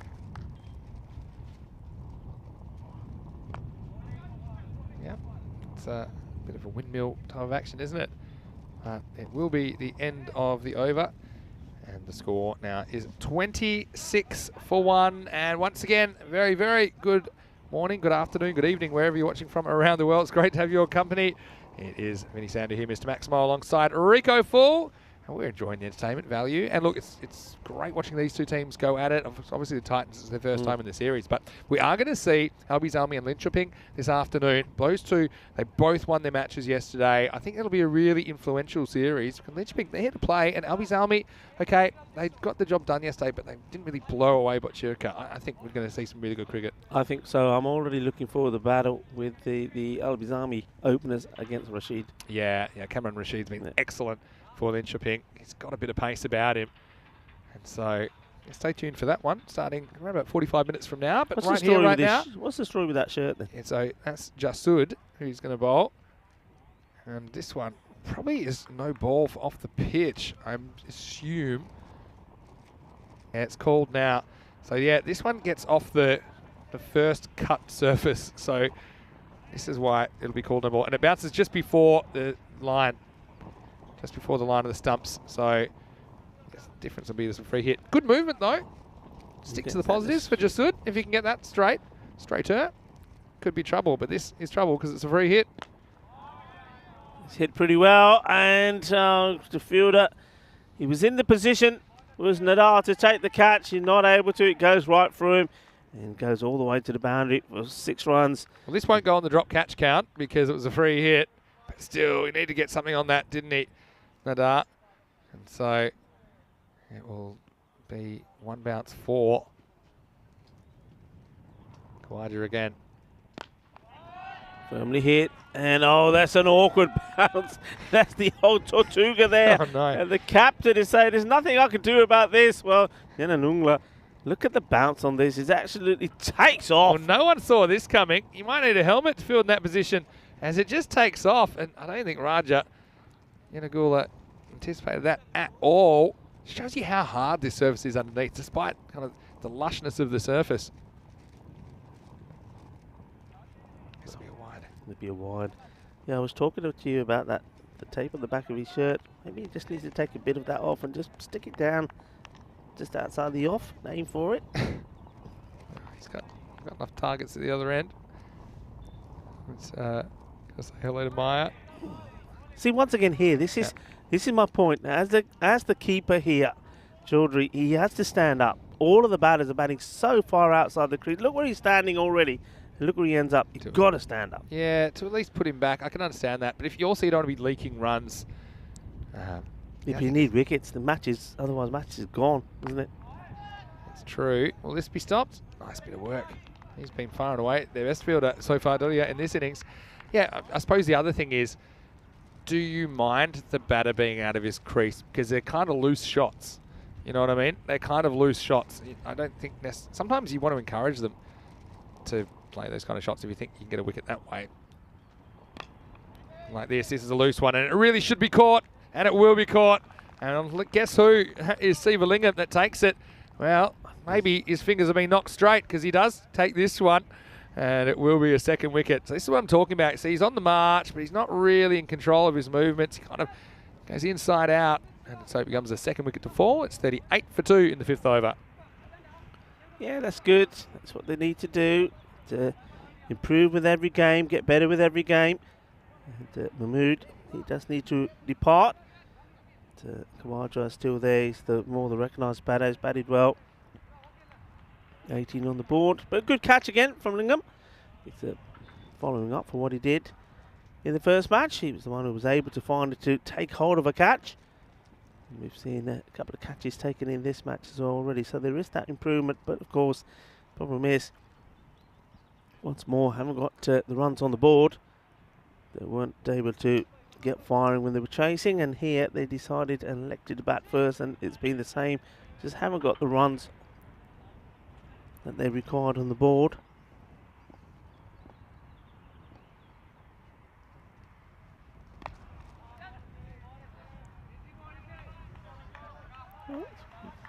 Eventually he's fielded, just a single. And that takes us to the end of the over. So 5 overs now down at the halfway point. It's 39. 2 wickets down. Just have a look at that scorecard there. So Shani Khawaja, he's batting well. 18 on the board for him. I was talking to you about the back of the shirt of the bowler there. And I'm also confused with the back of Khawaja's shirt. He's got Butt on the back of it. There's the name. I'm not sure where that comes from. Yeah, I mean, I was just going to say credit to the Titans because they haven't been blown away here. I thought this is the kind of game where they might have been blown away in 5 overs, but they're still there. You know, they're gonna make Bachirka work for these runs. So you know, that's a positive, and they have held a couple of catches. So you know, despite the fact it looks like they're going to go down here once again, I'm just going to hope it takes them forward, and hopefully they can get some better results later in the week. Well, good news, my sushi's arrived. So 6th overtime, and it will be Sushant Kadam to bowl. Pretty good looking straight drive, but the long one is pretty straight. Raja will do the fielding. He's got Tala on the back of his shirt, but that is because, and apparently that is a reference to him being captain. Yeah, right. Tala, that's correct. Yep. Yeah, I mean, MS Dhoni, everybody will know that that's the word that he's been referred to a lot of the times, Tala. There you see again, long way out the grid. Now, see this, the keeper's just there, and that one goes all the way over, and he didn't really get the full brunt of this, but still, it's just the timing. Waits for it, and then executes it perfectly. It's not a bad ball. It's not a bad ball from Sushi at all. It's not a bad ball. It's just a good shot. That shot can easily be mistimed. It goes straight up in the air. Floats it up again. It's great bowling and great fielding as well. Well, there was one that bounced and almost took his block off. Well, this time he was a bit cautious. Gets down well. Makes sure he's got plenty behind the ball. Yeah, the captain Raja is showing the way, isn't he? Getting everything behind that.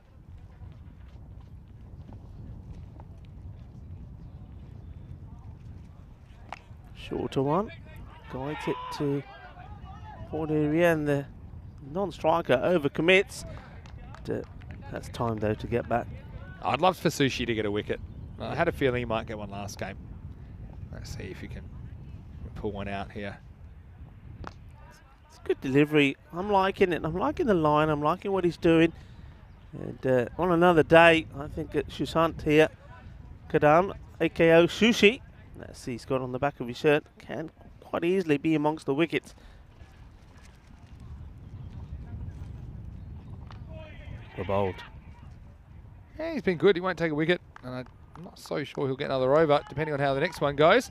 But what it is, it's the end of 6, and Bachirka are 59 for 2. Still 10 runs required for them to sweep the Tuesday morning series here and join Albizami and Linköping at the top of the ladder. Speaking of those two teams, we'll see them doing battle this afternoon. Can't wait for them to lock horns because, like I say, they are the two teams that are undefeated. Albizami, of course, last year's champions. A lot of our viewers know them very well from their heroics in the European Cricket League earlier this year. Ismail Zia comes into the side for them. I think we'll probably see him behind the stumps. Rahul Khan does reappear, and there's slight concern for him yesterday, but he's listed at the top of the order with Shahid Ali. Look, pretty strong side, but look about Linköping as well. I mean, I think they've got some players that I really have enjoyed seeing once again. We saw them a couple of years ago on ECN, but that match coming up pretty shortly. So Raja's going to come in, and this will be a tough one. Fielder goes back and just can't hold on. He went back with the flight, didn't he? So normal service resumes, unfortunately, for Siva Lingam, who hasn't had the best time this morning in the field. He has taken one good catch, but that's another one he feels like he probably should have taken. Yeah, and loses his shades in the process. It's a good comeback from the bowler. Yes, so Raja, he's certainly tried to set a good example, I think, for his teammates today, particularly in the field. I think he's been a clever bowler when he's been used. He just has come in some situations where the game is already kind of getting away.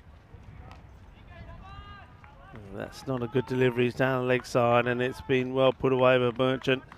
So gets himself off and running with his first boundary. Just waits for this, doesn't he?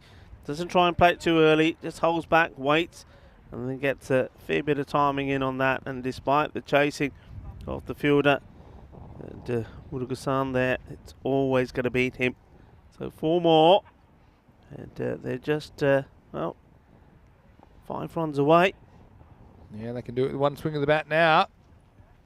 Is that what Merchant's thinking? Yep. He certainly is. Gives this a big swing. Yeah, but I mean, look, positives for the Titans. Look, they have fielded a lot better. Not perfectly, but they fielded a lot better in the second innings. I think they'll learn a lot by going away and watching themselves on the tape. I think the teams always do. Yeah. So, sure. you know, I hope that gives them the confidence to come back, and we will see them again, of course, tomorrow. See if they can put together a bit more of a complete performance. Up in the air, and this is an opportunity for the captain. He makes no mistakes. That's a good catch, and it's not the captain. Actually, captain's the one who's doing the bowling, and it's Parth Sarathi who takes his place in that part of the field.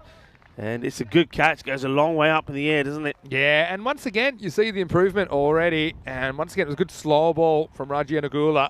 And it would have summed everything up if GK had stepped across the line there, because that would have been game over. Instead, it's the end of the road for Merchant. You can't blame him, trying to finish with a bang. But it gives an opportunity to Ahmed Zulfikar to come out and finish things off. As the score now is 54 for 3. Yeah, I mean, again, as you were saying, they will look back at their performances here. And in these 2 games, it's not going to be all negatives. Of course, the first one, the very first game, there probably was more negatives than pluses. But this one, they've done better. If you just, again, go back to, if they can find that 30, 40 runs from somewhere, they'd be right in this match right now. Yeah, pretty good finish as well. It goes pace on. Gets a dot to finish the 7th. So we do go to the 8th. But Jirka are 54 for 3. Come on, there's Sushi. Give it back to Sushi. Yeah, what? It doesn't look like They might be going to Dodia, which I don't mind, because he hasn't had an over yet. Took a very good catch earlier. One that we thought there was no chance of anyone holding on to. But, yeah, it's good to see him getting an opportunity. So, yeah, why not throw the ball to somebody, and maybe Dodia can take his first ECS wicket. Won't be easy, though, because you're going to have to deal with Shani Kawaja, who's batted pretty well for 27 off 19. He's been pretty good down the ground. And now, I said this 7% was a bit ambitious before. I still think 6% is a bit ambitious here. But I guess we'll see. Here's Dodio with the ball. Gets on him all right. And oh, hit him. Oh, hit him. Oh, wow. This one almost killed Sushi backing up. It was still on the way up as it went past his nose. Yeah, and I think they couldn't decide. It was almost like politeness, like, no, you face, no, you face, because you're almost at the end of the game. And Sivalingham took the opportunity to try and whack the stumps out of the ground. The next ball's a dot ball. Where's the bowler in this? I mean, if the bowler's there, it's a gentle throw back to the bowler. Well, there was nothing gentle about the throw. The next ball was a dot, like I said. And so, yeah, that's the next ball. So still, how many is required? 4 runs required, any boundary will do it. And maybe Zulfikar can have a moment, because he's yet to score. New to the crease. Yeah, wide, unless it hasn't taken anything on the way through. So it's now going to be a couple. And Luke Belgium in the chat saying you're fielding a lot better. So he's happy about that. Nice to see some improvement. Yeah, I agree with that, Luke. Oh, this one would have been out as well. Oh, no, that's the game. That's how we're going to do it. We're going to do it with a 5. And, oh, hold on. Whoa, oh, no. Look at this. They're running. I love How it. has that not gone for 4? Oh, my word. How has that not gone to the boundary? It's going to be 2. How many they got there? I think that's 2. Tied, right? No, it didn't get... Look, it doesn't go to the boundary. No, don't go to the boundary. So does that tie... So that'll tie the game. Look at... Okay, this will probably do it. I want to see this again. This one will do it. This will do it. And this So it time, might just stop again. Not this time. it's the How moment does the the one quicksand's back. before stop? Well, I still don't know, and maybe we'll never know. But what I can tell you is this game is over. Game, set, match. And Botjurka, they get over the line. 62, their final total in 7.4 overs, defeating the Titans 58. And so, unfortunately for the Titans, they don't come away with any points on their first day of ECS cricket. But what they do is turn a few heads for some good reasons and some bad reasons. And I think they'll be a lot better for the run. Congratulations to Botjurka, though. They do get 4 points, and they join Albi Zami and Linköping at the top of the ladder for now, anyway. And that will give them a lot of confidence moving forward. Botjurka, a team that did win 5 of their 8 group matches last year before falling in the quarterfinals. And some of their players did really perform well for them this morning. Zishan Mahmood, Tarat, for example, Kawaja, you saw there, making a bunch of runs. I think it's also a steadying influence that they had their captain and wicketkeeper Asad Iqbal back in the side. So let's have a look at the highlights, and plenty of them. We thought we might be here for a good time, not a long time, and it looked that way as Tarat got some revenge early on against Nadar. And this is the one we thought, well, no way this is getting caught. And there you go, easy as you like, and just tosses it up like he's about to polish an apple off. Yeah, Dudia with a catch. And this one we thought was the no ball. It wasn't called, so that would have been out. And then there's the gentlest of underarm throws, which ends up doing a bit of damage to the bowler, Lingham. And that one was hit pretty well, and it's one that just couldn't be stopped there on the boundary. That was Nadar. He had quite a few. Well, this one, this was the old Tortuga bounce. Well, that's when Jeffrey came into the game. That was Tortuga on a trampoline, wasn't it? But Lingham, this is the one he does catch. He had his few issues. Then Sushi came out, bowled an okay over. I thought of leg spin, challenged the batter, but the batters were up to the challenge, weren't they? In particular, I liked Kawaja in this innings, and okay, that one gets away from Siva, and they're running out of runs to play with. This one wasn't a particularly good delivery, as it was held round the corner. And yeah, I think Raja bowled some good balls, and this was a good one as well. Slow ball, just good catch, forcing a missed timing from the batter. Yeah, it was nicely taken by Gopalakrishnan Patharathi. And then, well, all hell was breaking loose, really, towards the end. They just needed a few. And this one would have been out. Had a good look at the target. Had plenty of time to line it up. And then this one, we actually thought that this is the end of the game, because you can't throw a ball harder than that. And then somehow the ball didn't go to the boundary. Somehow it just stays there with about 3 blades of grass. And the batters thought that was going to be it in the end. Well, they didn't care too much, because very shortly after they did hit the winning boundary, and they do bring up the win. Botjurka with 14 balls to spare.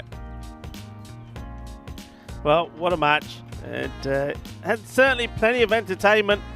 And it's not quite the way that, of course, the Stockholm Titans would have wanted it to go, but there's plenty of positives for them. And well, as we reflect on that, this is what we've got coming up next. It's Linköping up against Albi Zami. Two teams that won their opening matches yesterday. So one of them will go, well, on top of the table after this match. But will it be even Stevens here between the two? I think the way these two appeared up, it wouldn't surprise me if they go one apiece here. Yeah, it could go that way. Ruhul Halim, watch out for him at the top of the order and behind the stumps for Linköping.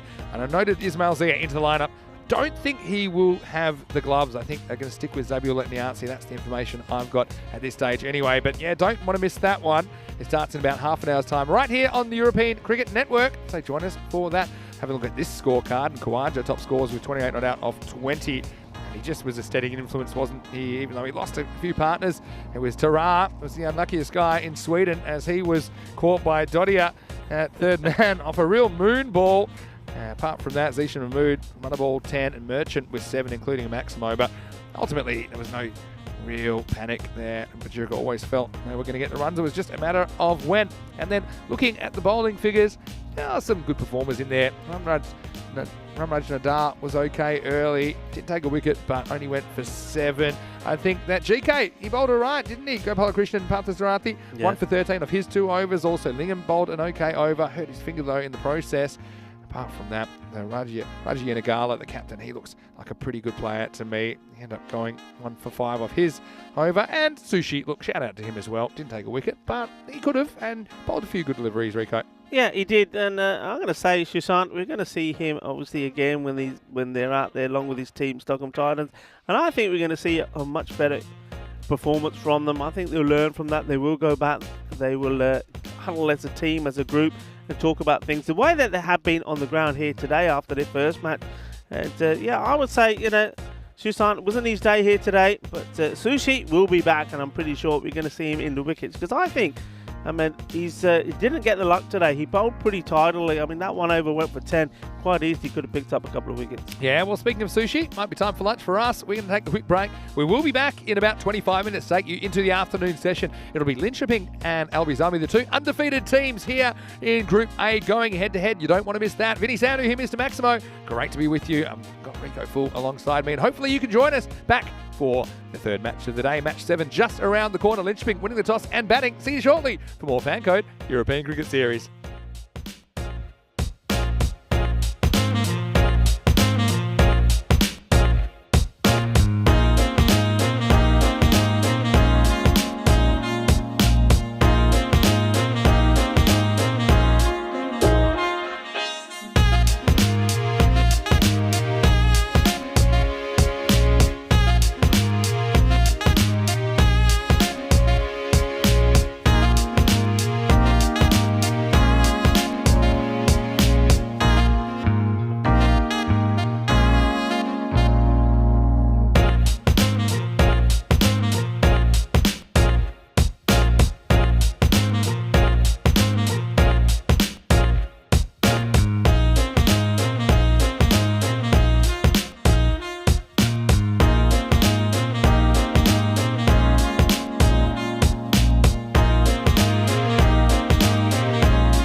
Hello and welcome back, and we're halfway through the day here on ECN on day 2 of this FanCode European Cricket Series in Stockholm, the capital of Sweden. And we have a crackerjack lineup for you this afternoon. We've got Linköping versus Alby Salmi. Well, both these teams undefeated through opening day, and Alby Salmi, of course, the defending champions of this series. So it'll be really interesting to see what happens at the toss. I know that Stefan Gooch is with 2 captains for the coin toss for match 7 between Linköping and Alby Salmi. Okay, Alby Salmi the call. Heads. Heads the call. It's tails. We're gonna bat first. Okay. Good luck. Thank you.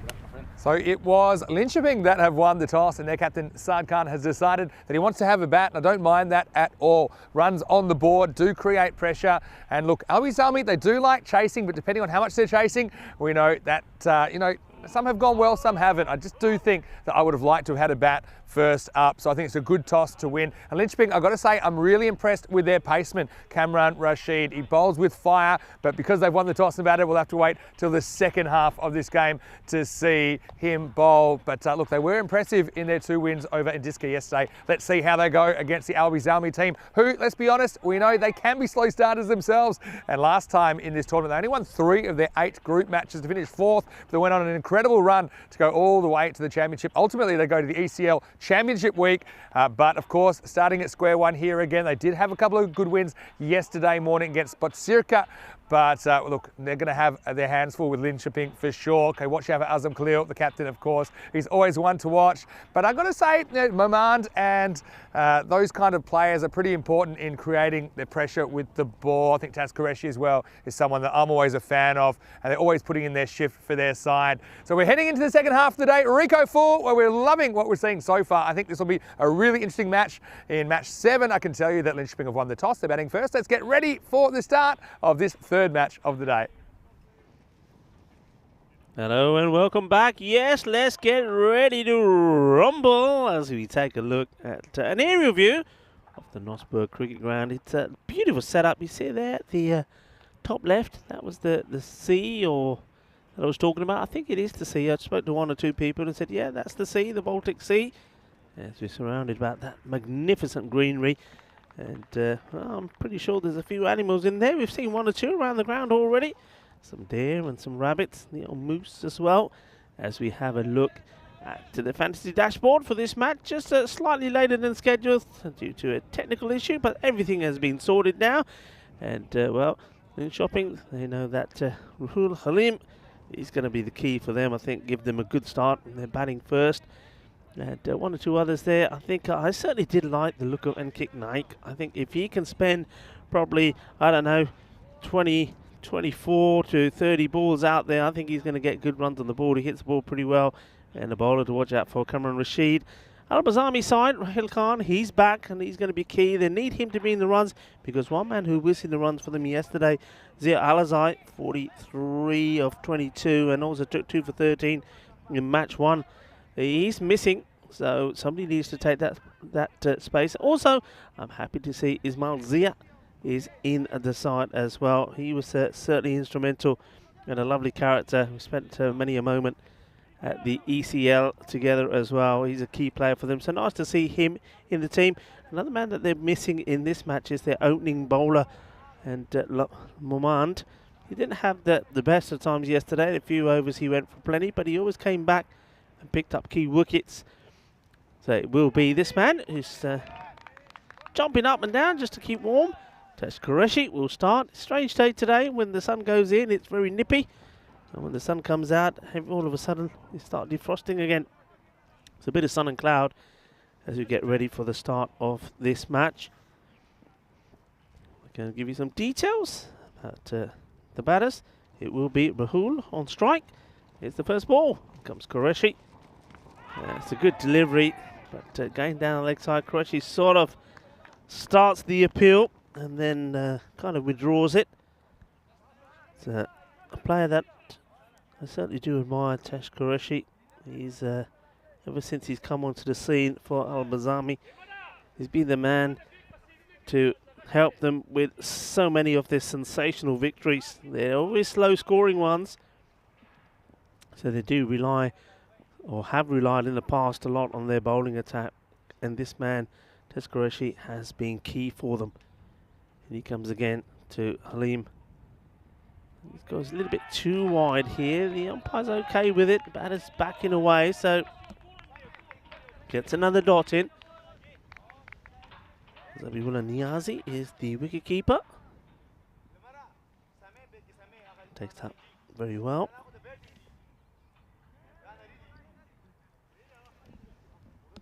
The field, those two men allowed outside the 30-yard. It's the man very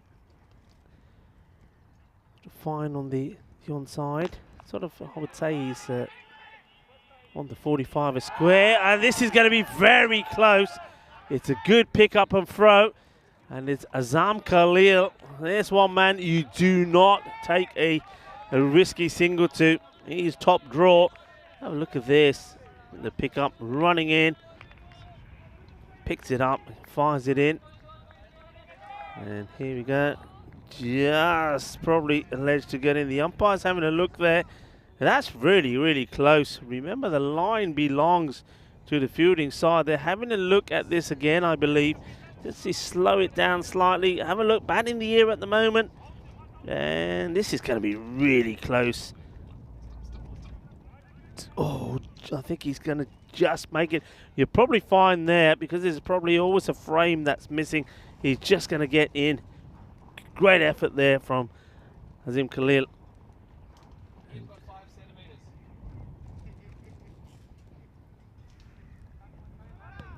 Just see that again, how close it was, but you find that the not out decision being given, and that's Qureshi. He was appealing. Well, I say not out decision given. The umpires, yeah, it looks like we are ready to now resume.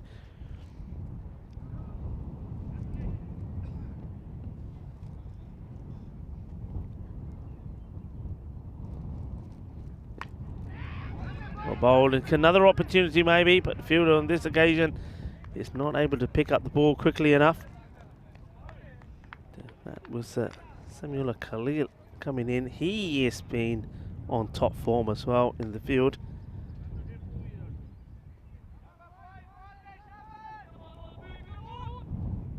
A nervy start. Both batters have got themselves off the mark, but they've been risky singles, to say the least.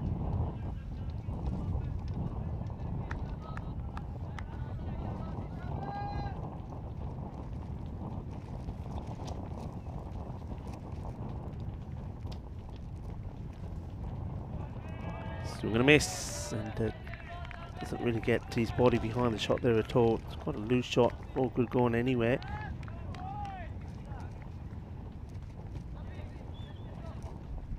Rahul Halim, he'll be key. He made 42 of 19 in match number 3 yesterday against Indiska.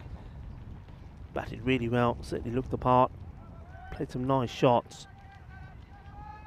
Be hoping to carry on in the good form that he's in.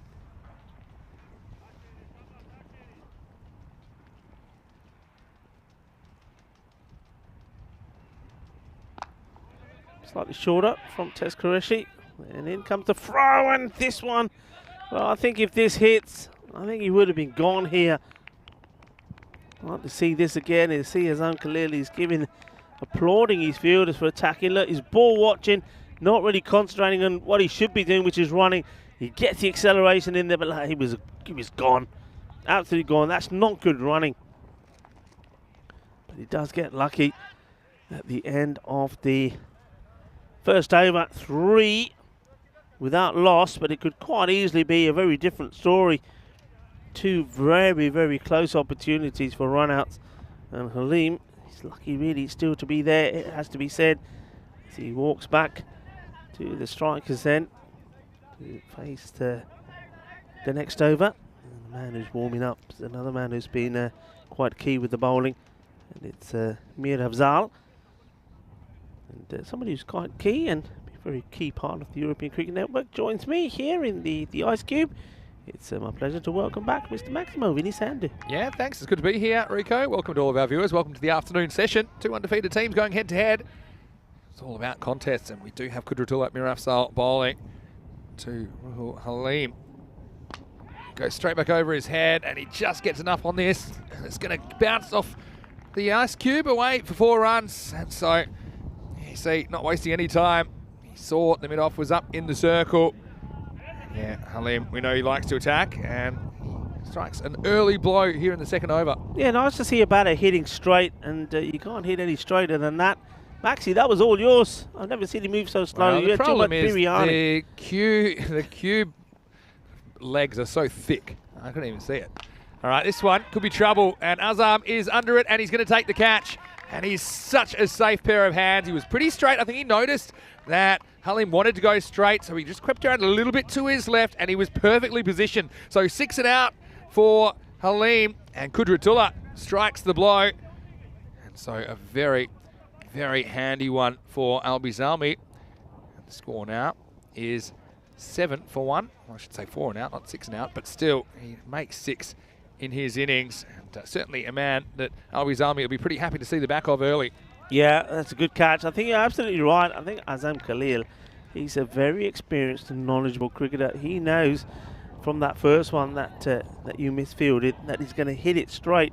So he comes a bit straighter and then takes a very good catch. For a moment, I thought he just went too quickly, went in too quick, but then he had time to adjust himself and takes a good catch. And he had a pretty good idea of where he was on the field. We've seen some catches dropped where fielders are still on the move and they're not really set. But what Azam does well there is he gets there and he gets in a really good position. And you really want to be taking that kind of straight in the middle of your body, in front of your eyes, or level with your eyes. Okay, this one could be trouble again. This time Rahul Khan, well, he backs off and just is happy to concede the one. That might have been a bit of an opportunity if he attacked that ball. I think it was. I was quite surprised that he doesn't go for the catch here. So he sort of moved sideways just to get himself in line to stop it, rather than to attack and going for the catch. See the attacking intent though from Lynchping. This one is cut away, and what an excellent piece of fielding that is. And that is Aman Momand, who's come into the side, and what a fantastic bit of work. In fact, no, that is Ismail Zia there. In fact, it is Ismail. He's flying away. And he's a pretty good wicketkeeper, but what I remember about him, he's also a pretty handy fielder. So, yeah, fantastic work by him. Super stop, it really was. That's where you give 100% and show commitment out there in the field. Slow ball, just gets it slightly wrong, turns into a full toss, but the batter misses out. And well, we talk about the fielding. We've seen all sorts of fielding today, haven't we? I mean, the Titans, they certainly provided a few moments that they won't want to look back at, but you see the difference. Albizalmi, they were the champion club of Sweden in the T10 format last year. They do really work hard on their fielding. And look, as we get to the end of the 7th over, it's 9 for 1. But you think about it, when you get to those big tournaments, the ECL is the one I'm thinking of. If these good batters, they give you chances, you better take them. Otherwise, they're really going to hurt you at that level. And I think Albizalmi know that, and they did, build a bit of momentum on the back of some good fielding, as well as their bowling and the batting. Their team's always fighting. Well, you see there, 3 teams now, they are on 4 points, including these 2. They were joined by Bachirka, who won both their matches this morning against the Titans. But basically, whoever performs better this afternoon, they're probably going to be at the top of the table come evening. So, especially if one team can win both of these matches, that certainly puts a bit of distance between them and the field. It's going to be Taz Qureshi to bowl now in over number 3, last over of the power play. Maya saying she didn't see the second match, but I can tell you the Titans did field a lot better in the second match. It still wasn't quite enough. They didn't really have too much on the board to defend. Anyway, right here, right now, here's Qureshi. Bangs it in, just beats the batter for pace. Good delivery. Comes wide of the crease, bangs it in, angled at the batter moving away. Not able to create the space that he needs. This sort of delivery, I think he should be perhaps moving the other way. Yeah, if you can get inside it, you might be able to turn on this. And there are only 3 fielders on the leg side. Again, whatever you do, you have to do decisively. Because Qureshi's got a bit of pace about him.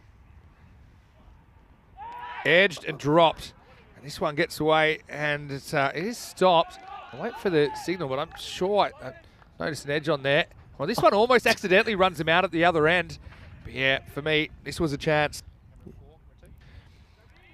Yeah, I talked about Qureshi having a bit of pace. And Nyasi, maybe he's a bit close there. It's tough because the occasional one shoots through, so he's probably a bit closer than he'd want to be. And see, this one just beats him for pace. And yes, takes a deflection upwards. And yeah, Yassi won't be too happy about that. Neither will Qureshi. Yeah, Aman did well. He just saved the 4. You know what I'm missing? I see this delivery here. It's a similar ball. Nothing from the batter this time.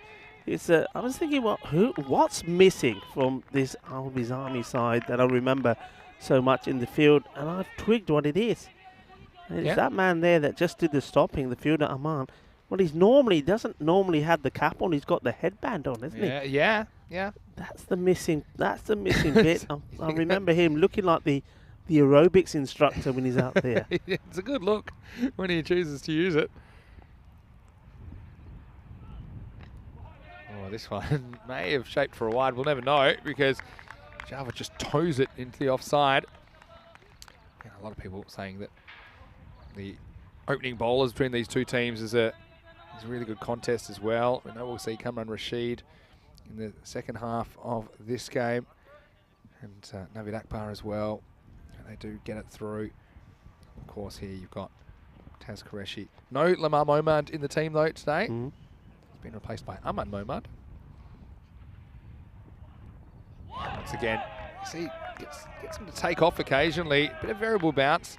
Once again, the batter not really getting back and across to that. See, his feet just pretty much stay put. If anything, that front foot goes out to the leg side.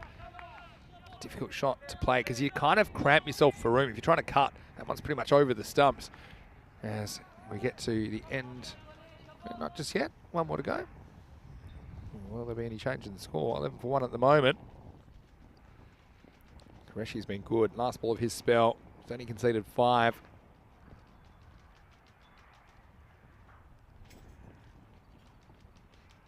Gone. He goes full, straight, really full, really. And Qureshi, he had one dropped earlier in the over. This time he does the job all himself. It's a swing and a miss for Saad Khan, and he's got to go off the last ball of the power play. 3 overs down. Linchping, they are 11 for 2. Well, he is going to be sad. He's missed this. It's a full toss. He's moving all over the place. You see, he's springing up and down before the ball even comes to him, a bit like Zebedee. And he's sort of moved himself too far away, misses out on a full toss. The ball sort of hits the stumps halfway up. And, well, that's why. Taz Qureshi, you've got to bowl all the 6 balls. The 6th ball brings up the wicket. 11 for 2, not the power play that Lin Chopping wanted. I was ready to call the end of the power play, even though he had one left. He certainly made the most of it. Yeah, Saad Khan, though, I mean, it's a crazy shot. It's a classic case of, yeah, you want to hit the ball hard, but it was a full toss. I mean, he could have hit it anywhere. You'll look back on that and think it wasn't particularly good batting. It wasn't even like it swung or anything like that. It was just a straight full ball. But yeah, and he just tried to hit across it and got it all wrong. Anyway, you can see the story so far. Wickets in the 2nd and 3rd overs. Not a lot of production. 3, 6 and 2. And so they are going to stick with Kudratullah to bowl over number 4. I don't mind this. They bowled out their openers, but they do have plenty of options down the stretch, so you don't feel like they'll run out of bowlers. You've got Azam Khalil to bowl a couple. You know, one man I haven't seen bowl is Rahul Khan with his leg spin. And he was really important towards the end of last year's tournament in particular. He seems to bowl well even when the conditions aren't perfect for a spin. Anyway, here's Kudratullah. This one's angled in, turned around the corner. It'll just be a single. Shahid Ali, he's another guy. If he gets going, it's going to be pretty exciting. Yeah, so we talked about the opening bowler kind of battles, but what about the opening batters of Albi Zalmi versus the opening bowlers of Linköping in the second half of this game? That'll be a good one. That certainly will be a good battle for sure. And once good pickup, and again, good bit of fielding, a nice throw. And, fielded there by Azim Khalil, doing the work, backing up. You'd expect him to do. Key player, but once again, another opportunity, run-out opportunity. Nice pickup and throw. He is such a good fielder, Sami Khalil.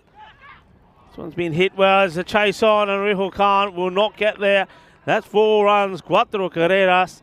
And let's see the tournament referee, Stefan Gooch, deciding he'll come out of his 10 and do a bit of fielding. I'm loving the colour of these 10s. Yeah. It's very festive, and certainly adds adds to the value to the competition as well. Yeah, I will tell you though, I mean, that's a good shot because he resists the urge to hit across it, okay? It's not probably quite where he meant to hit it when he thought of the shot, but still, it's a safer shot. Now, this one is angled in around the corner and will just be one. I think it's probably a leg by. It is called now. Yeah, I don't think he gets the ban onto this. That's the look. You're not going to get too many sort of bad average deliveries. When you do get them, you need to put them away, and they're the ones that got to put away. Yeah, definitely. It's good Radula trying to get out of the over for 13 off his spell so far.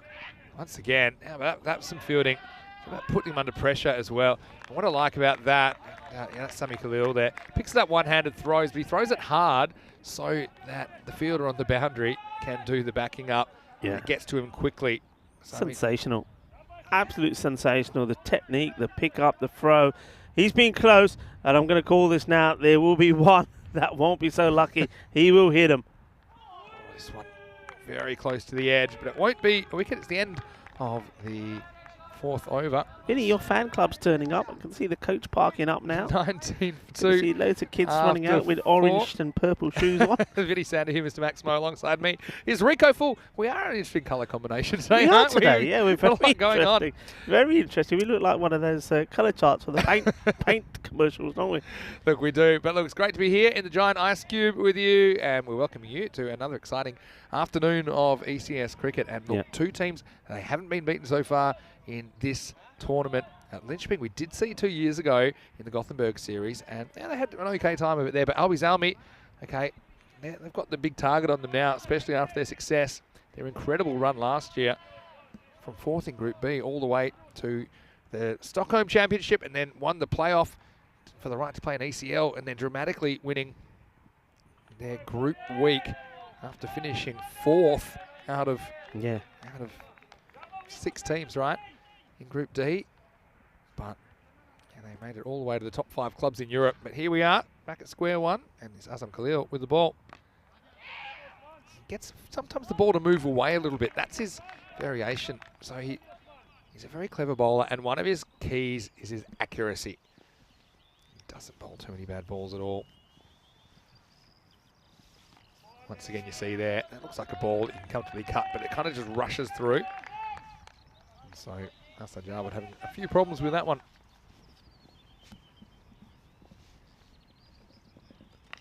Toss this up a bit outside, and he will eventually get onto this.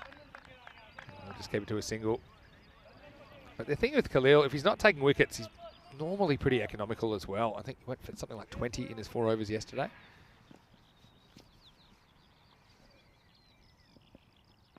This one is a little bit shorter, and it's pretty good footwork to get this around the corner. And so they will get 4 here. Rare boundary of Azam Khalil.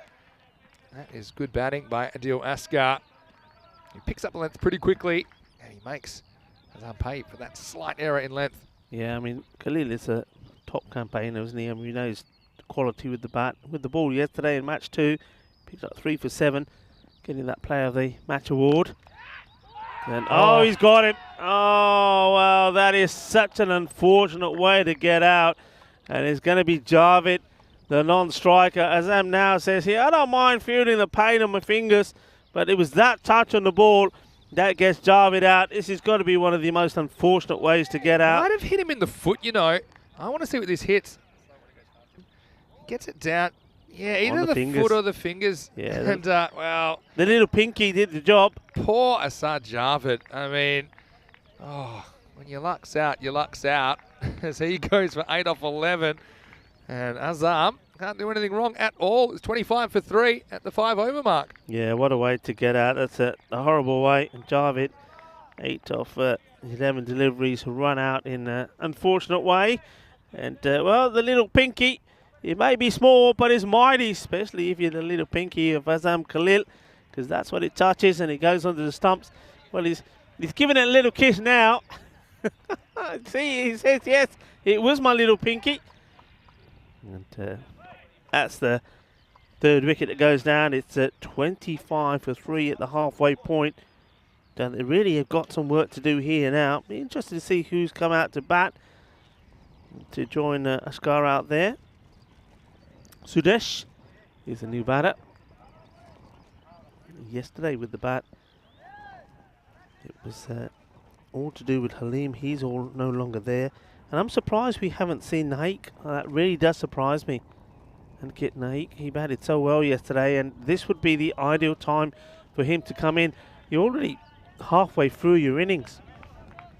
I think he's got to come in. He's an attacking player. He can certainly try and get you to a score around 80 from here. I mean, that would be something. Here's Rahul Khan. I was wondering when we'd see him, and he's almost pulled off an incredible catch. Shahid Ali. Wow, really? He did the hard work. He tapped it up the first time. That was the harder touch, and it kind of hung up in the atmosphere long enough for him to have a second go. And look at this. This first one is quite good to get there. The second one, I think, was easier, but he dropped it nonetheless. Rahul Khan could have had a wicket. He doesn't. I was wondering when we'd see Rahul with the ball.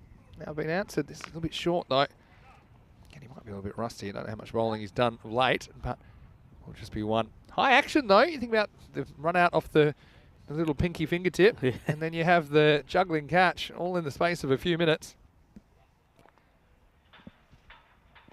Let's see what happens here. It's going to eat up the fielder. It's going to be 4. It's an awkward one for Kudratullah. He doesn't know whether to go forward or back. In the end, he just kind of stays flat-footed and it blasts past him. This is Sudesh Udagadagi. It's his first real chance to make an impact. He hits that one well, 4 runs. He hits it pretty firmly. Midfielder will look back at that and be disappointed. He needs to really... It's one of those that you got to say, yeah, I'm probably going to take it on my shin, but at least I'll save the 4. But not prepared to do that. It's up in the air, and it will drop short off the fielder. Rahul Khan, by his high standards, he hasn't quite found his range yet. He has to get a little bit fuller, I think, and try and draw the batter forward, because he does spin the ball prodigiously. It's better. Yeah, and he's a good bowler. I told you, he got better and better last year, and then really had that final series to remember, in particular the final, where he was instrumental in Albies Almy winning the trophy in Stockholm and setting off the chain events that would take them to the European Cricket League. It's a quicker one. Batter won't get it past Rahel, so it will be the end of the over. So it goes for 8, but there was a kind of misfielded boundary in there. So not a bad over at all from Rahel Khan first up. 6 overs down, and Linchping, they are kind of stuck in the mire a little bit at the moment, aren't they? They're 33 for 3 after 6. Yeah, just haven't got going with probability. It's very early to have a look at this. Halfway, we're just gone past the halfway point. The first innings, 89% to Albies Army. And chopping on the 11%. A good over there from Rahel Khan. Remember that he has had a few problems with his knee. You remember him always having it iced up at Khartoum.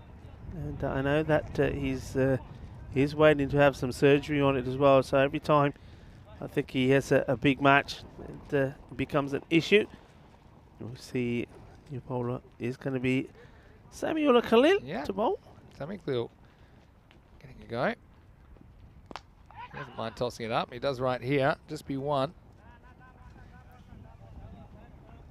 Just a single. It's going to be man who just bowled the last over. Khan does the fielding.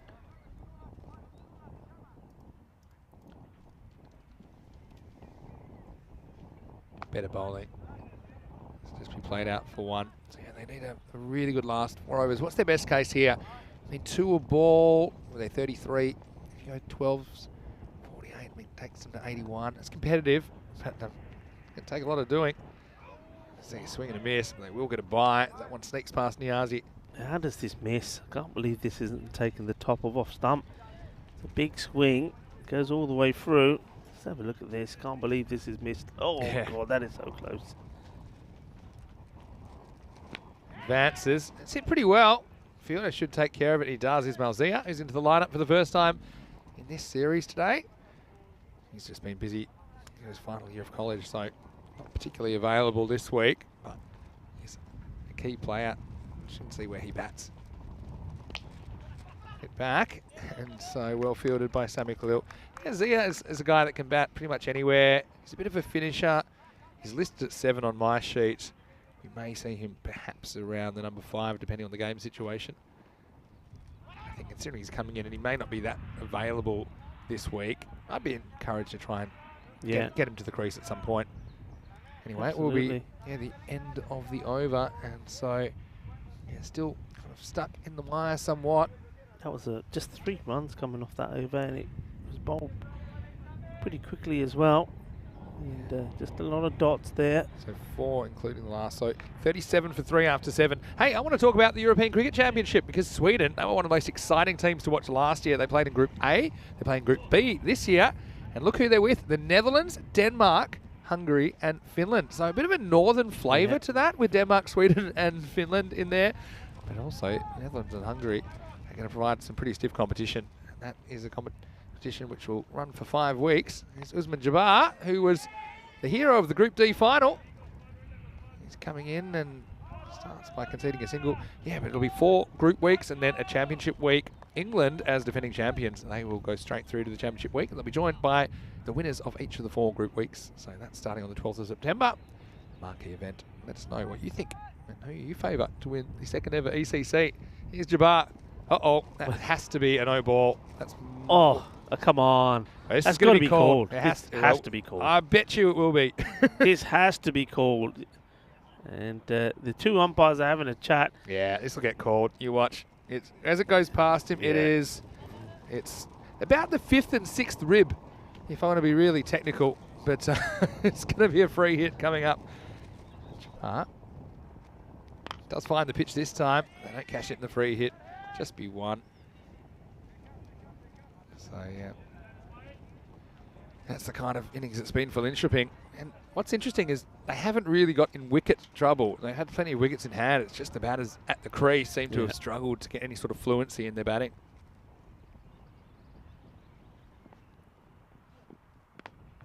This one slightly slow ball, I think, from Jabbar. Turned around the corner. Just 1 for Udagudagi. It's very good the way that Azam Khalil uses his bowlers. I mean, he came on and bowled that 5th over, and I think it only went for about 5 runs.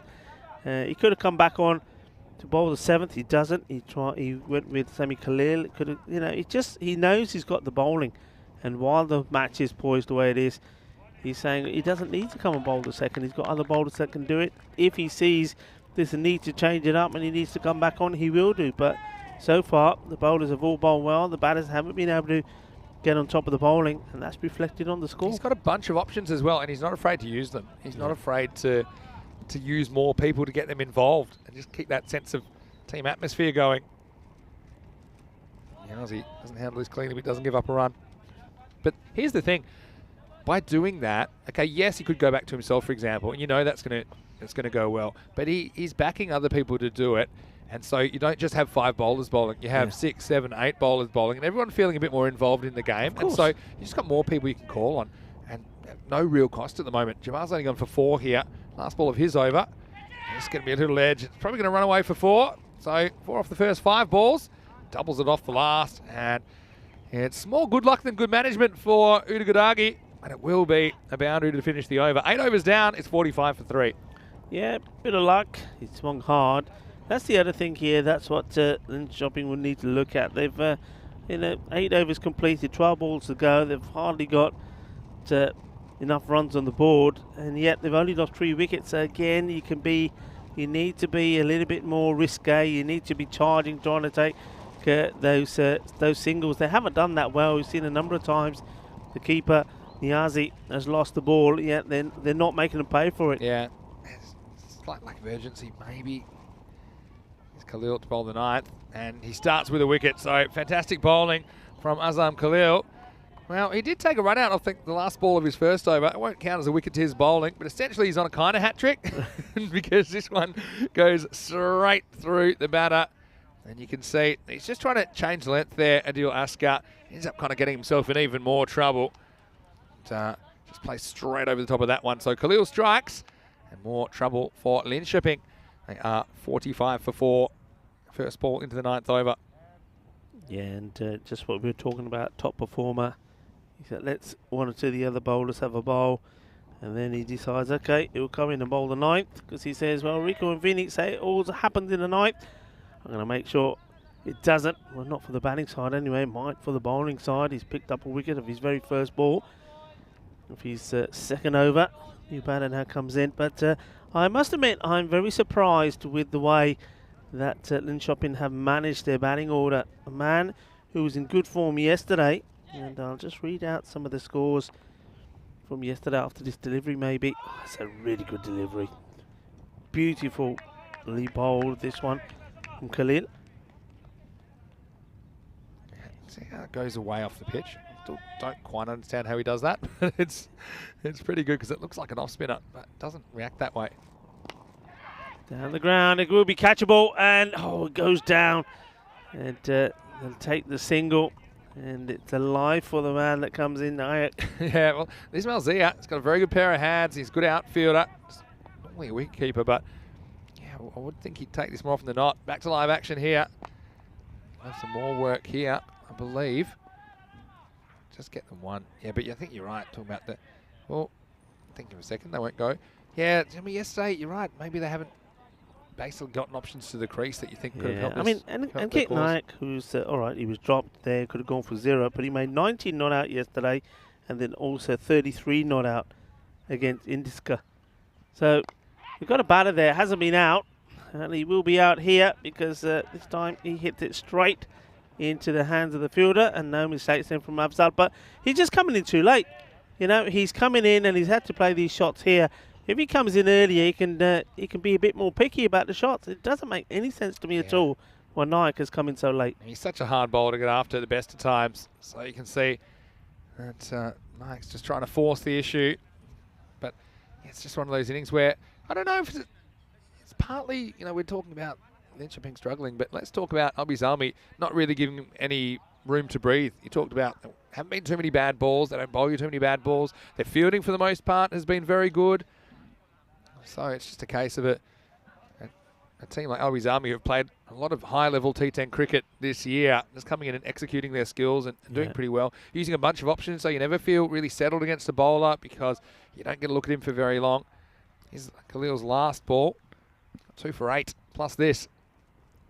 And make that 3 for 8. This one goes straight through him, puts the confusion rays on this, and so Cameron Rashid, well, I'm sure he'll have the right to reply with the ball pretty shortly, but right now he's Azam Khalil's 3rd victim, well 4th if you include the run out, and the score after 9 overs is 47 for 6. Khalil just once again underlining which is why he's such a class act. I mean, Rashid, he doesn't know too much about it. It's really just a straight ball. It doesn't really do much. It just pitched in the right areas. Rashid opting to go back and see the ball go through and hit his middle stump. So he goes for a first baller. That's the first duck of the innings. Got to say hello to Ashik Hassan Joy. He's just saying how much he loves cricket in the chat. Well, I hope you're enjoying it. Hello to Maya Patel as well. Also, I want to say hello to Kitty Hundley, who I think is watching from the US. And hello to you, Kitty. She said, I just need the question marks on my jacket, and then I could be the Joker in the Batman movies. It wasn't an intentional thing, but I definitely did see it when I looked in the mirror this morning, and I said, that is very Joker. So, look, we've got Aman Momand, who's going to come on and bowl the last over. He's come into the lineup, so that's a good opportunity for him to maybe poach a wicket here later on. They'll definitely be going after him. Bizalmi, pretty strong club structure now, including lots of juniors, and it's a bit of a family atmosphere, as we'll see. Aman Momand bowling now. We used to sing Lamar Momand bowling for Albizalmi. So here we go, 10th overtime, and it's Hudu Gadagi who's on strike. He has about enough of it. This one is going, and it's gone. Maximo! Pretty nice shot. As it was a challenge kind of a ball. Wasn't a bad ball, but he goes after it. Yeah, gets it pretty close to the middle of the bat and gets 6 runs. Well, good hit, and that gives us hope because that's the first Maximo of the innings. We thought we were going to go a whole innings without a 6, but there you go. He's giving this some welly. He goes all the way over. It's a big, tall man. He'll be trying again, tell you that much. It's a pretty good adjustment. Gets it through quicker, but it just escapes quicker as well. So back-to-back 6s. Maximo!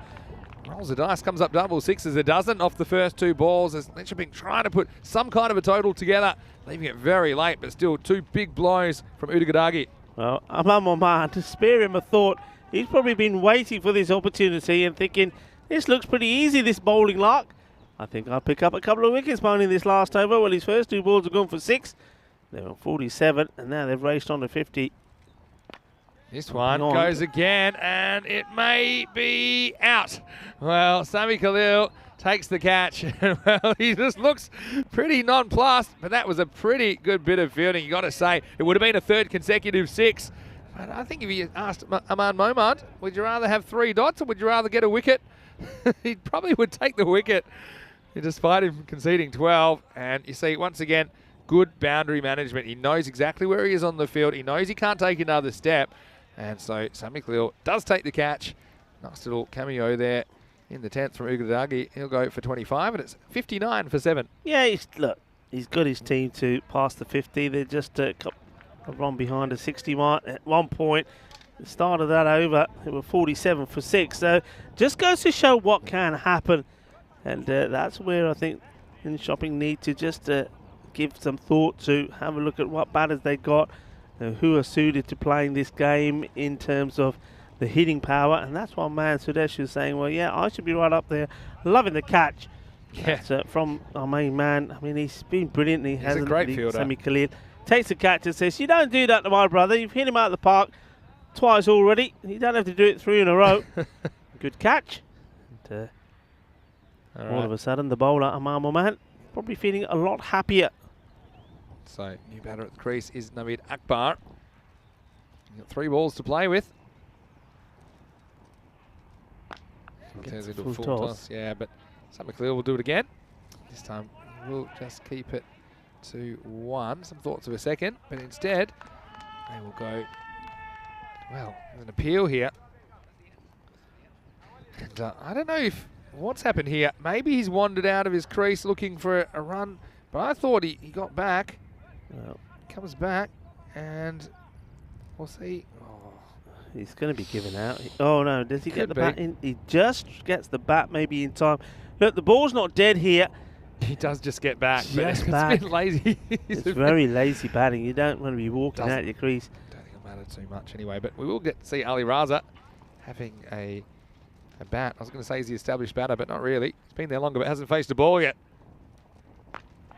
This one's dragged to the leg side. This will be a 1-hopper for Sami Khalil. We'll only allow 1. So we go to 61 with the ball remaining. I'll tell you what, though, I was just trying to think of the exact score that we saw Albi Zalmi chasing down in that memorable contest. I think was 67 the target. Well, this one could be a wicket. Maybe it won't be because Aman, or is that Ismail Zia, has not seen it at all. And now there's nobody home at the keeper's end because a bit of chaos. I don't mind that, but Linköping, they're going to end up with 63 off their 10 overs. And so, yeah, productive last over of 16. Yeah, this one. Ismail Zia, he's got to take this catch. And he just says, well, you got the gloves on. It's yours. You take it. And the wicket-keeper, I mean, that wasn't the keeper's He's normally catch. a keeper. He's just trying to make the other keeper look bad there, saying, all right, it's all yours. Yeah, so he was never going to get to that. Anyway, Linköping, they will finish with 63 off their 10 overs. Albi Zalmi, they've done half the job so far.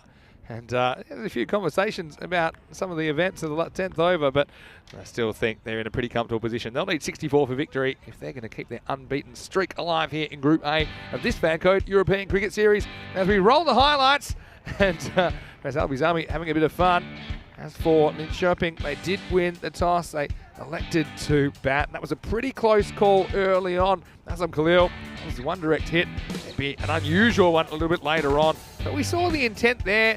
The problem was they just couldn't do it for long enough. And you see, boundary and then the wicket. Azam, he featured prominently in this 10 overs, creating dismissals. And well, Taz Qureshi as well. We know that he is such a good bowler. And really early on, they just gave Linköping very little room to breathe. Yeah, they put the squeeze on early, didn't they? But it's all about holding those catches early on. And the man with the ball there was Azam Khalil. He was the guy who did hold on to them. And then bowled pretty well as well. Got a bit of luck as well. And that was a run out. It just catches his little pinky. Have a look. And the poor batter David has been left stranded. And he was looking set, 8 of 11. This was one that would have been a sensational catch from the fielder. He popped it up in the air but wasn't able to take it, Shahid Ali. And a few rare boundaries, some of them a bit fortunate like this one was. But, then Azam Khalil came in and tidied things up, especially the second over. In fact, he finished with 2 clean bowls in last 2 deliveries. But, then there was some hitting there towards the end. This was the chance that went down, but Khalil, he says, don't worry about it. I'll get back to what I do best. Niazi, not making any mistakes. So there's that wicket there of his last delivery. Also saw an opportunity for Amar Momand to have a bowl, which was nice, I think, from the captain. It's just a bit more of Khalil. He just thought, why don't I have a bit more showtime? The first 2 from Amar Momand were big hits, and it was nice to see that Sudesh decided, yeah, I'm going to go big. And he tried to do it 3 on a trot, but didn't account for the catching abilities of that man there, Samiullah Khalil, and he just says, you don't do it 3 on a trot. And well, this one probably should have been another wicket, but a bit of communication issues between Ismail Zia and the keeper, Nabizullah Niazi, and that concluded the end of the innings. So there was a few fireworks in that last over, and they needed them because it got them to 63. But you would expect Al-Bazami to knock this off pretty well. I mean, they are missing Zia Al-Azai from their side. He certainly batted very well yesterday, but they, well, though he goes, they do get back the man in their side, that's Rahil Khan, who should be able to take his place pretty well. Having a look at that order, well, it was Sudesh there, Yuda Goraj, 25 of 16, that really held things together.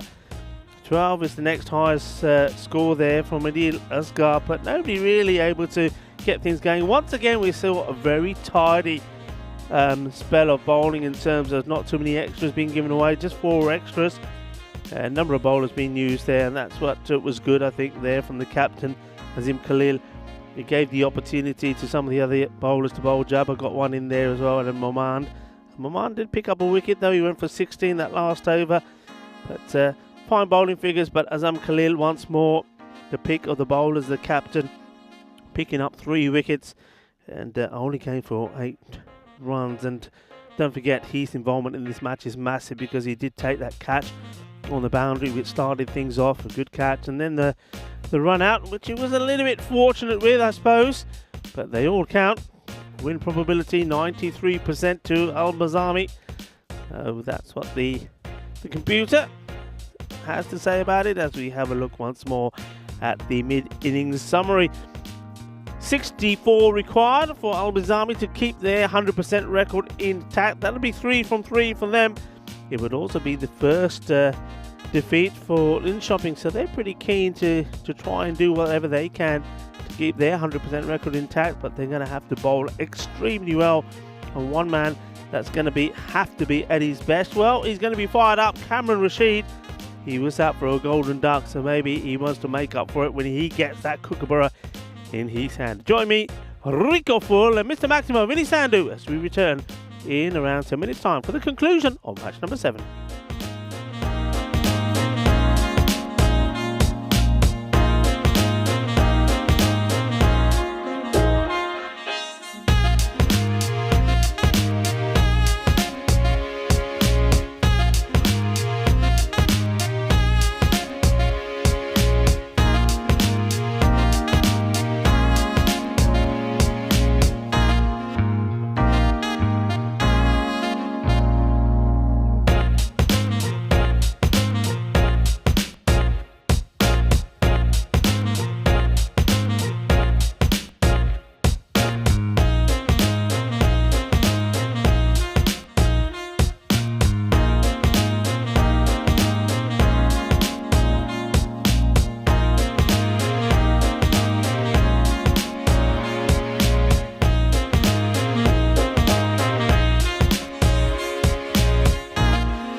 Hello and welcome back, cricket lovers, as we come back to this beautiful setting in Stockholm. It's been another nice day here. It's always nice when the sun is out, that's what I say, at this Norseburg cricket ground. Lovely, magnificent views there of the greenery in front of us there, that the wooded green land, bit of a forest there, and you can't see it on that shot, but just to the left, over some of those trees and hills, is where we've got the river. It does look absolutely stunning. It's a lovely location. Being again, temperatures around 13-14 degrees, so a bit chilly, but it certainly feels a lot warmer when the sun is out. But when that sun goes away, and likewise, it feels a lot colder. But the good news is it hasn't. The wind certainly has not been anywhere near as strong as it was yesterday. But it's been, once again though, a day that has favoured the bowling more than the batting. Batters have had issues getting going. I'm sure that Al-Bazami will be hoping that's not the case in this match, where they've got well, a fairly average score to chase. 64 required. They restricted Lynn Shopping to 63 for 7. Only one batter got into the 20s, and that was Udo Godaj, 25 of 16. But nobody else made any contribution at all, and there was 3 wickets there from Azam Khalil, who was spot on. That man there, Kamran Rashid, he's hoping to make a quick indent into the batting lineup here. I think that's what they've got to believe. I mean, without no Al-Azhar in the side, he batted really well for Al-Bazami yesterday. So, though they had Rahil Khan, who played the first match, he batted well. He scored 30 of 19 in that first match. It was really Rahil Khan and Zia Al-Azhar, the only ones that got it into any main runs yesterday. And Khan didn't play the second game, so they've got him back, but no Zia Al-Azhar. So I think really you're relying a lot on Rahil Khan and Azam Khalil to be your main batters in this one. So they can get quick wickets, certainly get the likes of Rahil Khan out early and Azam Khalil, who I'm pretty sure will be the next batter in. Then you've got yourself an opportunity. Ismail Zia is in the side as well. I'm pretty sure that we're going to see him bat quite high up the order. Need wickets and need them early. Rashid once more. Goes for the short one and almost pass it straight into the gloves of the fielder.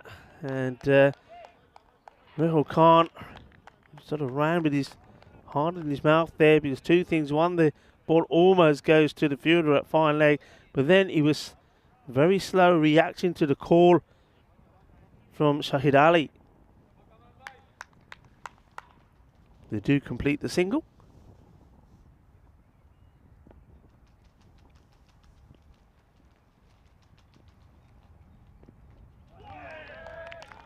This one in. I love the way that Kamran Rashid starts his run up. I was referring to it yesterday. It's almost like, you know, if you're a car or if you're a motorbike and you do the old rev thing and you do the wheel spin and then you get going. Well, he's the sort of human version of that. Short into the body of the batter, and it's played pretty well actually. Keeps his body and particularly head nice and still and plays this. He's quite a fiery character, Kamran Rashid. We saw him use the short ball a lot yesterday. He certainly had the Indiska players under a bit of bother with the short ball. Short again to Rahul Khan, who quick loud shout this time to make sure that Ali doesn't commit. I mean, he's not the quickest, and I've already mentioned that he has some issues with one of his knees, so he doesn't want to be aggravating it further.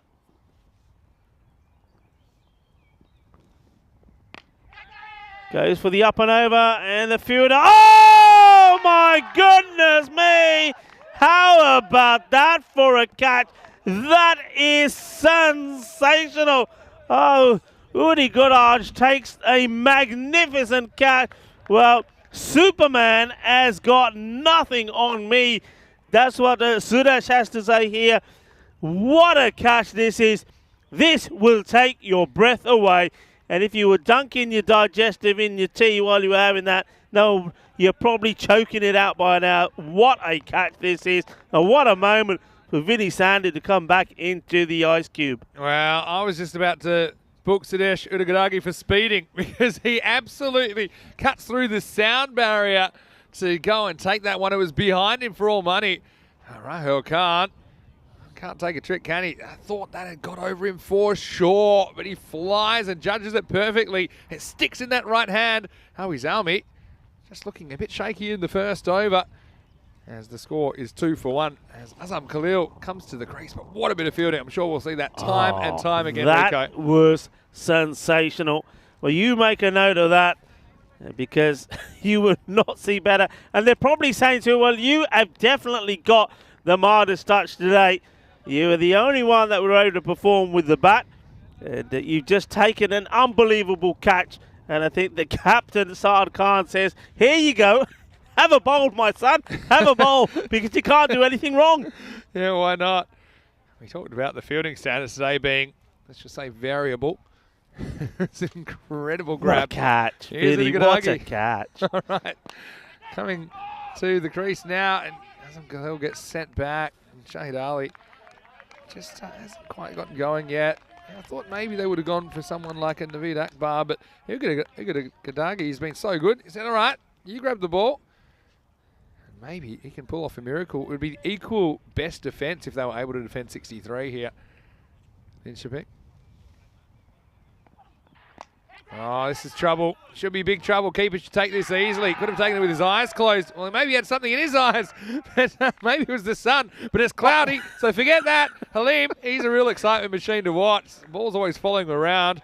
And so, disappointment for Shahid Ali. Can't get anything going here in match 7. It's not lucky for him. And guess who? Uda Gadagi takes the wicket. Guess who? Oh. Who's the word? Oh. Udu Goodhart. This is unbelievable. I don't know where the sun is that the wicketkeeper, Ruhil Halim, claims to have glared in his eyes. I have no idea about that. But look, Ali goes, and look, when you've got a low score on the board, how do you get back into the game? Very simple. Take out the early batters in the power play. They've got 2 of the big wickets they need. And one, I mean, Azam Khalil now is the key. Yeah. Get him early. This is game on. I mean, it's very Albi Zalmi, isn't it? I mean, don't forget when they were chasing 67 in the Group D final, they found themselves at 58 for 9. And so Ismail Zia comes out for his first bat in the series. He's coming out a bit quicker than he thought he would at number 4. I wondered would they bat him. Here he is facing Uda Gadagi. Pushes him back, and I think these are pretty good 2 to have at the crease. I mean, Azam Khalil will be fairly steady, but he won't be afraid to be aggressive. That's the thing. He'll still play his shots. He'll have played enough of this cricket to know that you can't be put off too much by the early wickets. You don't want to bat yourself into a hole. You don't have to be crazy, but you can be selective, and you do still need to be aggressive. And Ismail Zia is naturally aggressive anyway. This will be a good contest. Khalil facing his first ball. He's going to push and won't get a run here. So it doesn't really get away from the bowler. But what about that? You talk about... Oh, what has he done here? It's asking for how's that, because this is hit Azam Khalil. But Azam Khalil has got his back to the ball. He's not doing anything to obstruct it. And he's probably in his crease anyway. See, look, if you deliberately were to do this, it'd be no good. But he actually had his bat in his crease when he was impacted. So Khalil may have the last say. Well, he tries, and he does. That goes all the way. Balle, balle, balle. And I think Khalil says, go on, try it again and see what I do to you. Well, the bat was warmed up by the ball before where the throw hit it, and that one's rattled the officials' tents. Does like to get on the walk. He hits this one really well. Nice batting shape. Yeah, no, he was a bit lucky the ball before because it hit his bat and it knocked his bat into the air. If that ball got onto the stumps, that would have been super interesting because actually the bat was grounded and then the ball knocked it up. Anyway, last ball of an eventful over. This time short, and it's going to be trouble. And Oh he's my dropped God! an absolute sitter. And, well, Udagadagi can't be everywhere, can he? And Cameron Rashid has dropped an absolute goober. That was the big wicket of Khalil. Dolly, that is a dolly, and that there for me could be the match. Well, Rashid, he's got 13 on his back. I reckon he needs to change the number. 13 doesn't work for him. And, well, talk about 13 doesn't work for him. The other man, the batter, number 13, decides Ismail. He better have a lid, so he's gone for a helmet. What a dolly that is. I mean, could you ever really get, as we see the table there, but could you ever sum up European cricket in more than you'd see the last 5 minutes? So you've seen an incredible catch in that position, an absolutely incredible catch that he had no right to take. And then in the same position, just exactly 1 over later, you see that dropped. And so 9 for 2. Ismail Zia, he will be facing up. This will be a good contest as well. And the youngster, see what he can do to Cameron Rashid. They didn't even run on that last ball because they were just so shocked. I think he was so shocked, yeah. Well, Rashid, the man who was shot, has got an opportunity to make up for it. He should be fired up. In he comes. Well, he starts and then stops. Just double checking they didn't have 3 outfielders, Saad Khan. So that's probably smart if you're not sure. He's not the man to stop once he starts going, is he? Oh, he goes after this. And it wasn't really. Oh, keeper's really sure about this. But, yeah, we'll see if it was an edge. It was a tiny one. We'll have a look. If we pick up anything, I think he missed that. I think the bowler goes up because he can't believe he's missed the stump. So the wicketkeeper takes cue that maybe that's for an edge.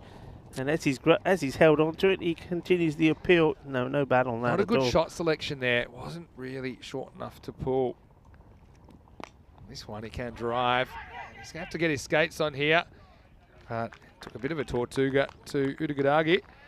He's back in that mid-wicket position. I bet he wished he could bowl and field there at the same time. If he could have, he would have had a wicket. He's not the man to be taking any risky singles to at the moment. He can do no wrong at the moment. Udagadagi, yeah, he'll be very disappointed that catch has been dropped. I mean, we could be looking at the score being 10 for 3. This is why I love ECN, though. I mean, it's just so unpredictable.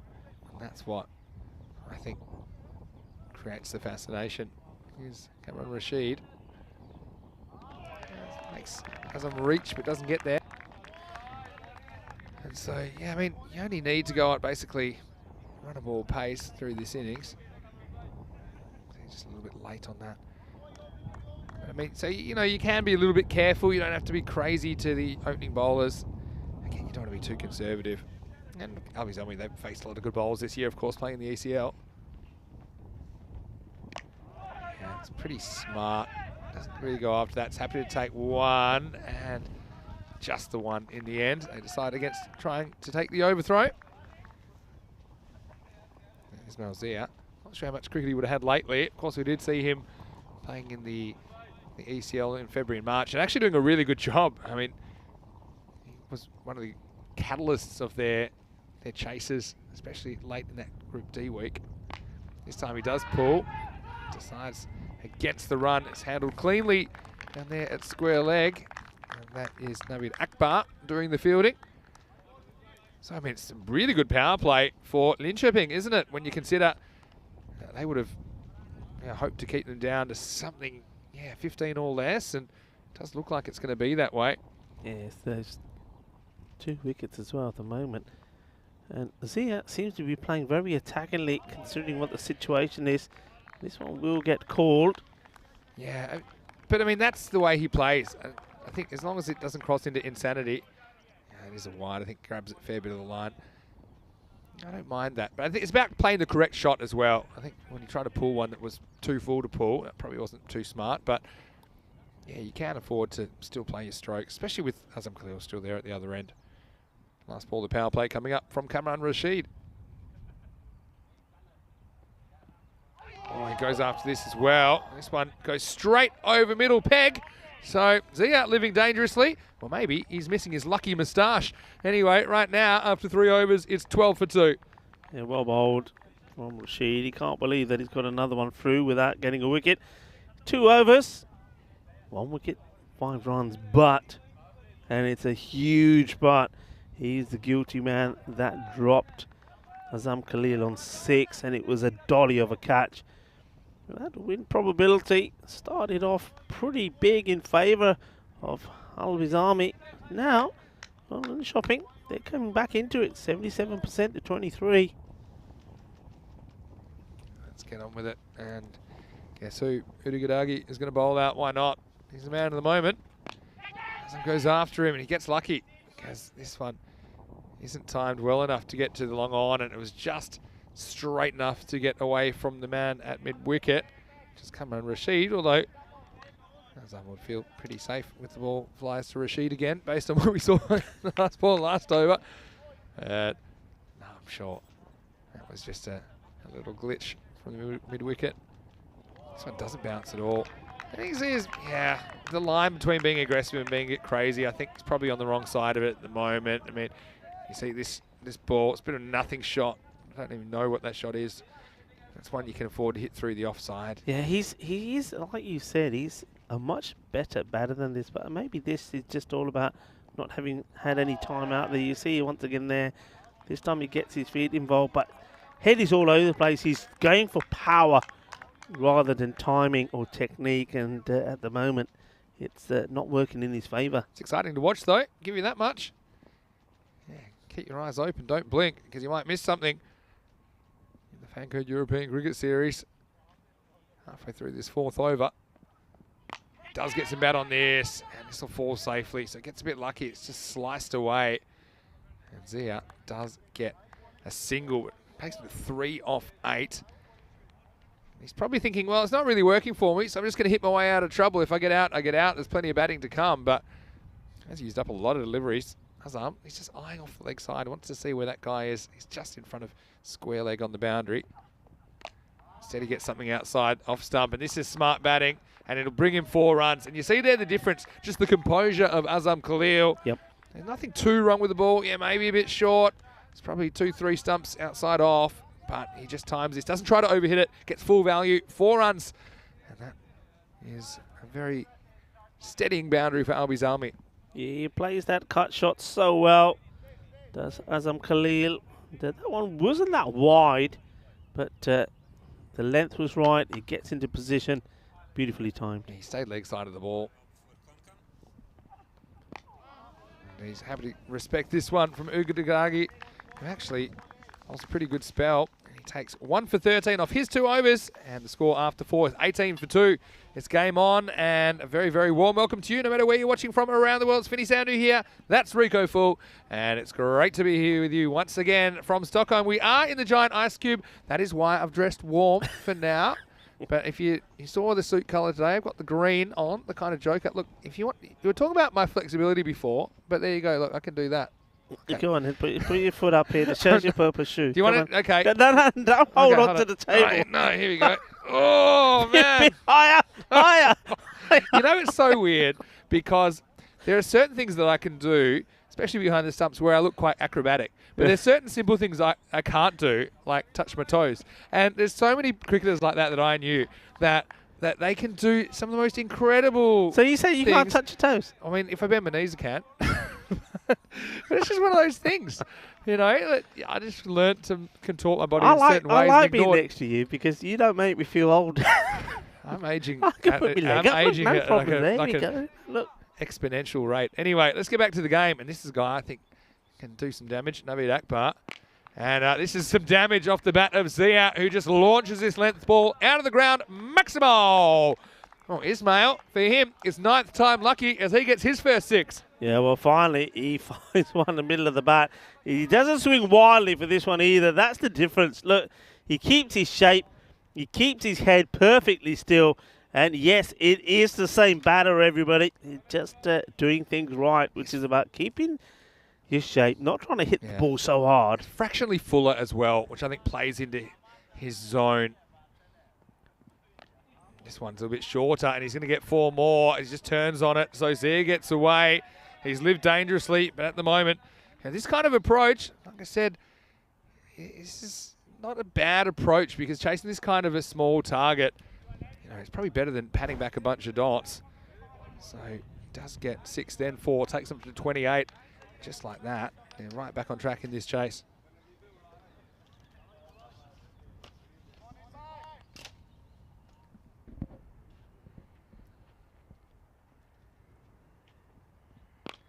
There goes again. Is this going to get over the fielder? It is going to be 6. Well, he puts his hand down. And, well, this is unfortunate because Asad Javed is going to take a very good catch, but he just couldn't keep his balance. And I thought he was going to step over the line, but he doesn't step over the line. But then he realizes that his hand is going to have to, something's going to have to break his fall here. And probably that foot hits the rope then. Foot's on the rope as well. Just like that, 6 runs. I've never seen anybody sit down and give 6 runs before. Yeah, he's just wondering. Well, this is miles in the air, and someone could catch this. And Naveed's going to do it himself. The bowler is going to drop it. And he had plenty of time. Ismail Zia got out the way to give him the best look at it. But Naveed couldn't cash in the chance, and Zia survives. This ends up being an over that can change the way this match is going. So the first there was some nice shots from Zia, and then he got lucky, then he got the fielder, takes the catch and sits on the rope to give the 6, and now the drop catch of his own bowling. This one could go magical. Could do. Hazam, happy just to get one here. See, look, you reckon he's so clever? I think he deliberately goes slow, trying to get a throw, trying to elicit the throw, and then perhaps get an overthrow, and that's exactly what he gets. He gets 2 runs. The poor bowler. The poor bowler. What is Asghar doing here? He's supposed to be backing up, and he jumps over the ball. He doesn't want to touch it. Who'd be a bowler in T10, eh? Walks and then tries to cut and misses out this time. It's the end of the 5th over. Awizami are 37 for 2. Yeah, certainly haven't blown them away in this chase. But still obviously very, very strong favourites to knock these ones over. And so let's see who gets the next over. And over number 6, you see Zia now is the top scorer in the innings after that over. 20 off 12, Azam Khalil. 14 off 10. He's still got plenty of batting to come. They've got Sami Khalil listed next, then Kudratullah, Zabila Niazi, Qureshi. Plenty of batting, but let's just see. Anything's possible. I mean, if you can somehow get 5 or less next 2 overs, at least you're pushing them to the finish. Won't be easy. Asad Javed comes in, bowls a pretty good block hold delivery. I mean, now you look at that 6 that could have been out, and what a kind of game swinger that could have been. Yeah. Well, you just have to look how the first 4 overs went and the runs off it. That over just, I think that over doubled their score. I'm pretty sure it did. And Javed needs to get a good one in here. Slow ball, turns on it, and yeah, well knocked down in the circle. That'll just be a single. So the other thing is that in the last match of the day at Lynchping, once again, their toss was won by Saad, and he decides that he'll bowl first. So obviously wasn't happy with batting first, so he's going to try something else. Can't really blame him for that. It's a good delivery. Yorker length. It was a good bit of cricket all round, actually. The ball was good. Khalil plays it well as well. That gives a little nod to the bowler, say, yeah, well bowled. Now, this is interesting. Zia, he's been lucky up until now. I think he'll just play the same way. Yorker here could be in trouble. I think anything that's on the stumps, he's a sort of, you know when you've had those games and you've got a batter that's in there, you think, how's this guy still here? And normally the reason is that nobody's bowled a straight ball to him. Look, if that's straight, he's LBW But anyway. If it's straight, he's more likely to hit it. That's the thing. He hits a bit of it. I don't know if this gets touched by the keeper. I think it does. Yeah. And so that's a tough chance it goes down. It did fly to Halim, didn't it? Off the bat of Zia. See it here. And then, yeah, just gets the end of the glove on it. So Zia likes to live dangerously. Halim's flat out. And the game stays alive. Javed knows the feeling. And this one basically strangles Khalil as it crashes into his pad. Couldn't get out of the way of that one. It's the end of 6 overs. Not a bad over there from Jarvid at all. And he concedes 3, and the score's 40 for 2 after 6. Yeah, it's a pretty good over. I think Khalil wouldn't like the last delivery. He's tried to make so much space for himself. I think when the ball does hit his pads, I mean, it was probably at least 2 feet down the leg side. Well, that one over has changed that win probability immensely. Now it goes to 92% to 8. I don't get that really, because, I mean, you just think if he takes 2 wickets in this over and it goes for, I don't know, 2 for 4 or something, I mean, it should really swing massively in the favour of Linköping, but it's very strange. Yeah, well, still pushing it uphill, so to speak. Sabir Ali Saeed will bowl. And now this time there is a little edge, I think, and he walks. So good bowling by Saeed, who gets him finally to run out of lives. Imran Zia, well, he did get a couple out of the middle, but he goes to the well once too often. You see once again he's trying to take this from outside off to the leg side. And it was a shot that worked a couple of times for him, but it's high risk to say the least. This time it is taken by Ruhul Halim behind the stumps, and so Harvey Zami lose a 3rd wicket. The score now is 40 for 3. Yeah, that's the wicket they needed. I mean, he chanced his arm, he got lucky. But they've got him now. The problem is he did put 22 on the board. And the other issue, of course, he's still got Assam Khalil, who's there on 15. The 12 deliveries he's faced, but he was dropped on 6. And that is the one, I think that is going to be the difference in this match. The only 24 runs required. So they need a run aboard. Yeah, but they're not going to do it and run a ball, are they? They're going to swing. That's why it's exciting to watch. Sabir will concede 1 this ball. New batter out there is Zabihullah Niazi. And yeah, he struggled a bit on opening day to get going. But we saw at the ECL that he can really turn a game quickly. Let's see how he goes. It's probably good that he gets a bit of time with about just over 20 runs required for victory. Sabir would love the wicket of Azam Khalil. Remember, he was dropped earlier. Absolute dolly. Went down. He respects this. I think Azam's approach here is if he gets a good ball, he's happy just to work it for 1, or worst case, he'll block it. But if he gets a bad ball, he's going to be aggressive. Yeah, I think he also knows that he's got a new batter that's come out now, Niazi. And until Niazi gets himself in, he won't want to be giving his wicket away and put any unnecessary pressure on his side. Saeed, he wants wickets. His team needs wickets. Can he provide? He goes down the ground. Gets it okay. Slight misfield. I think of a second, but happy just to settle for 1. And I wouldn't be running to that man, Udu Gadagi. The right hand of God that he pulled out before. Yeah, run a ball. Last 20 balls. It's just about taking it as deep as you can. If you can get to the last over, anything can happen from Lynch's point of view.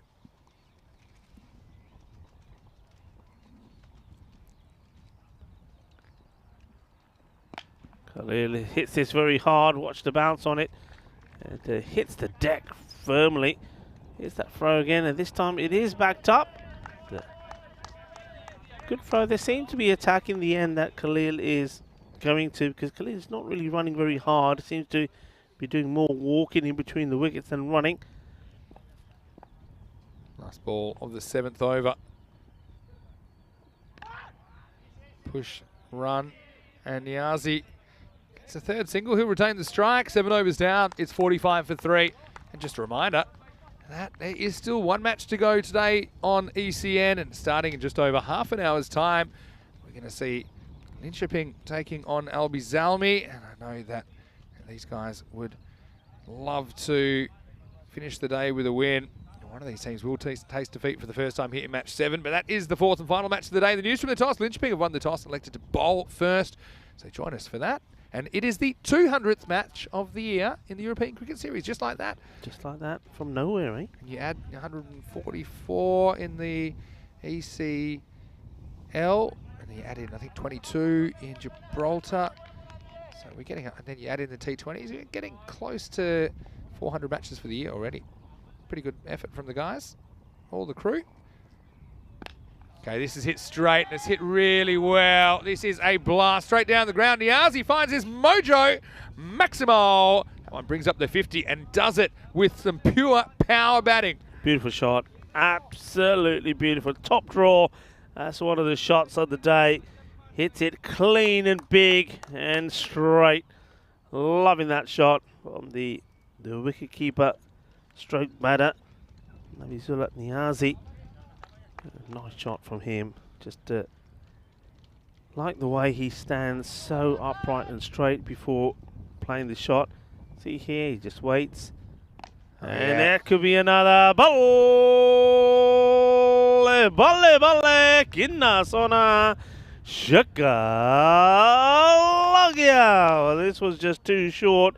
And it's Spagiza. That's out of here. Well, I'll go one more. I'll say Mar, Mana, Mar.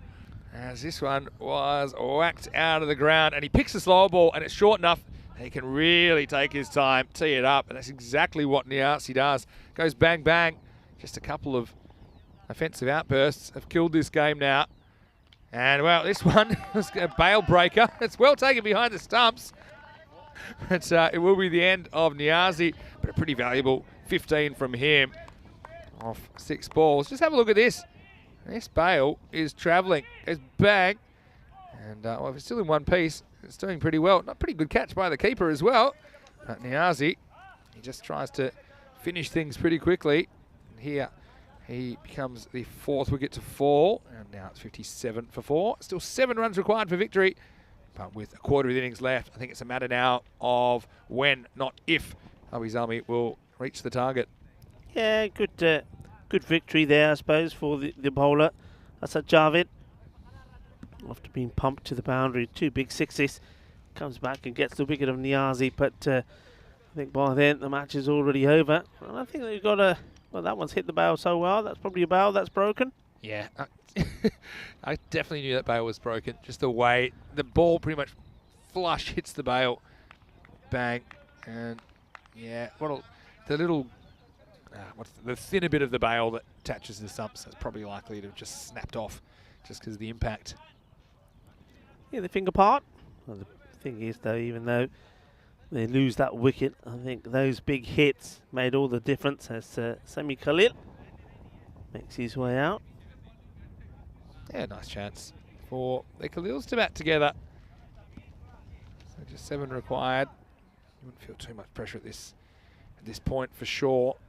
Yeah, it's funny because we just had we've had a lot of time in this innings where you feel like Linköping are in the game, but just the start of the 5th over from Navid Akbar where Ismail Zia went 6-4-6. There's 16 runs there.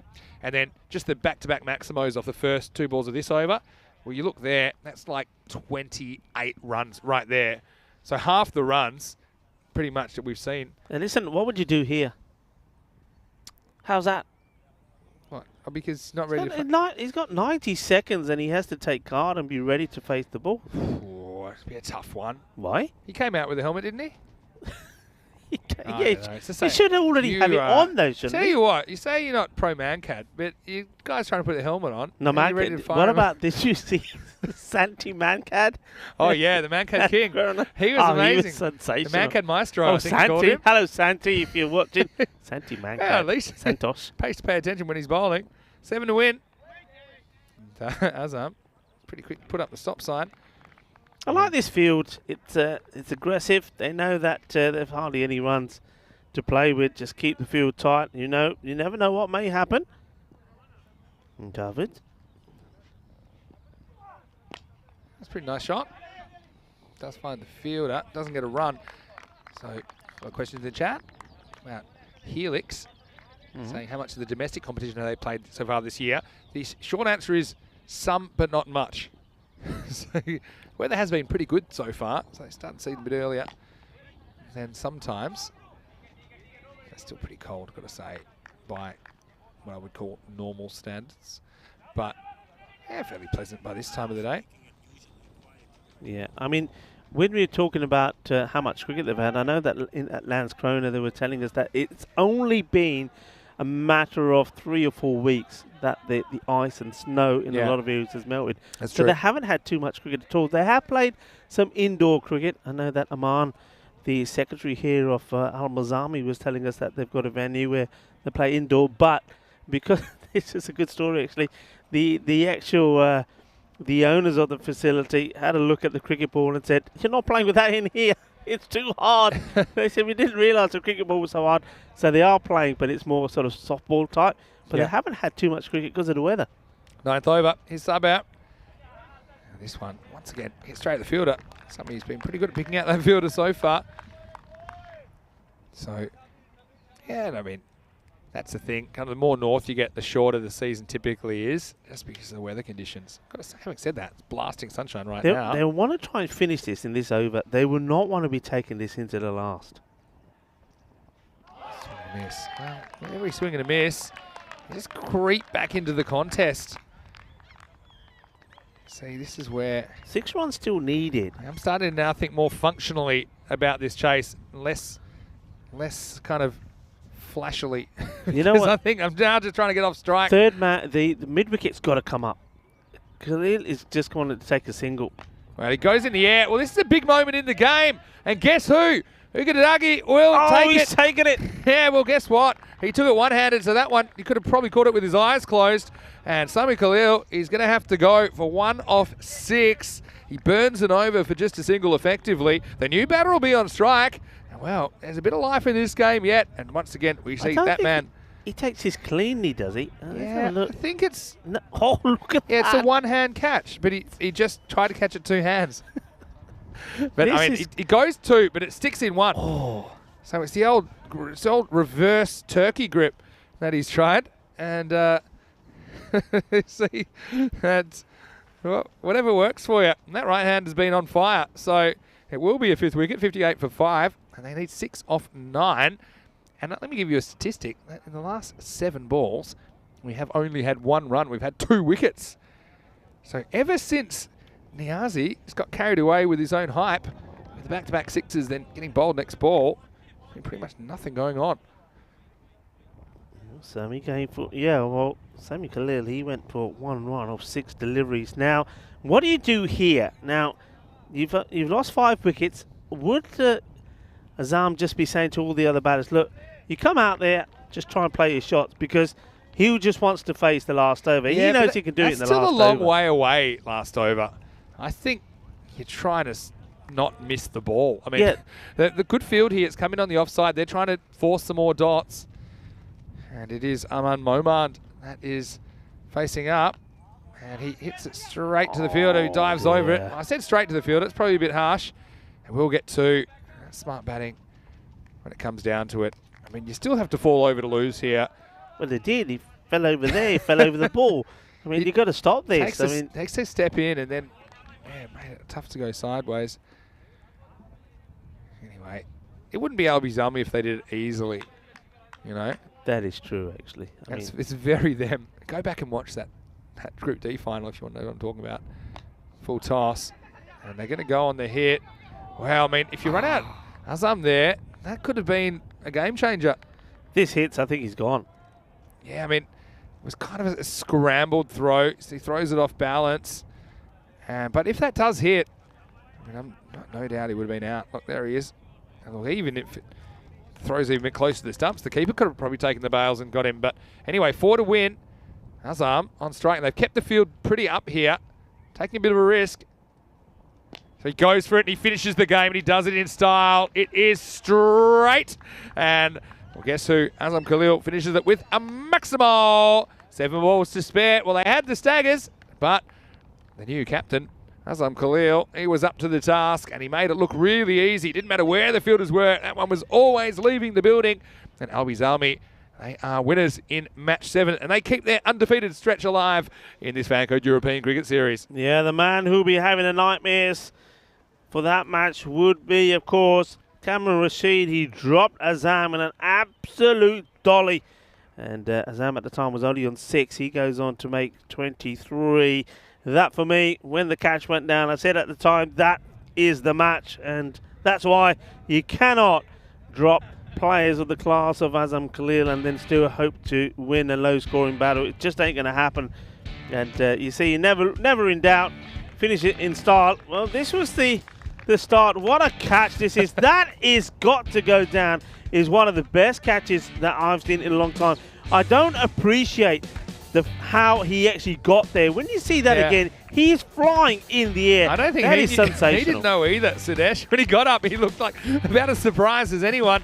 Look at this. Yeah. He's flying in the air. That is a sensational catch. Yeah, I mean, he almost has to take it blindly behind himself as well. And then the fact that he held onto it on impact. Well, we saw the best of good catches. And then we saw this. It was the old clouds in your eyes, but it didn't matter. So that was the kind of indifferent. And if you want to see, the other end of the scale, just wait a second. I mean, first we saw Khalil. He was out at number 3, but he really should have been gone here. It went straight to Cameron Rashid. Well, it takes some kind of miracle to survive a brush like that, but Azam Khalil, he did survive, and then he certainly engineered this chase, and with him there, you felt that they were never going to fall short of the target. Yeah, I mean, this man who was swinging all the time, Ismail Zia, did finally get his range. He hit one straight down the ground for 6, and then this one for 4 runs. And you thought then for a moment they were going to just quickly win this, because that was what happened with that one. It went all the way to the field of Javid, and he literally went over the rope and then sat on it to give the 6 away. He had time to think about it, and he thought, what have I done, yaar? Think about that as well, and when you think about how deep the game went, actually, if you added 6 onto the total required, this is another dolly that went down. Ismail Zia, pretty confident that he was going to get through for the single, and then he had another life. He was running out of lives, though. Eventually, he would nick one behind, so he had to go. But still a pretty valuable contribution from him. It wasn't the prettiest innings, but he did score 22 off 17 balls. That was more than enough to put them in a good position. Then Niazi went bang, bang, and that one took them pretty close to the target.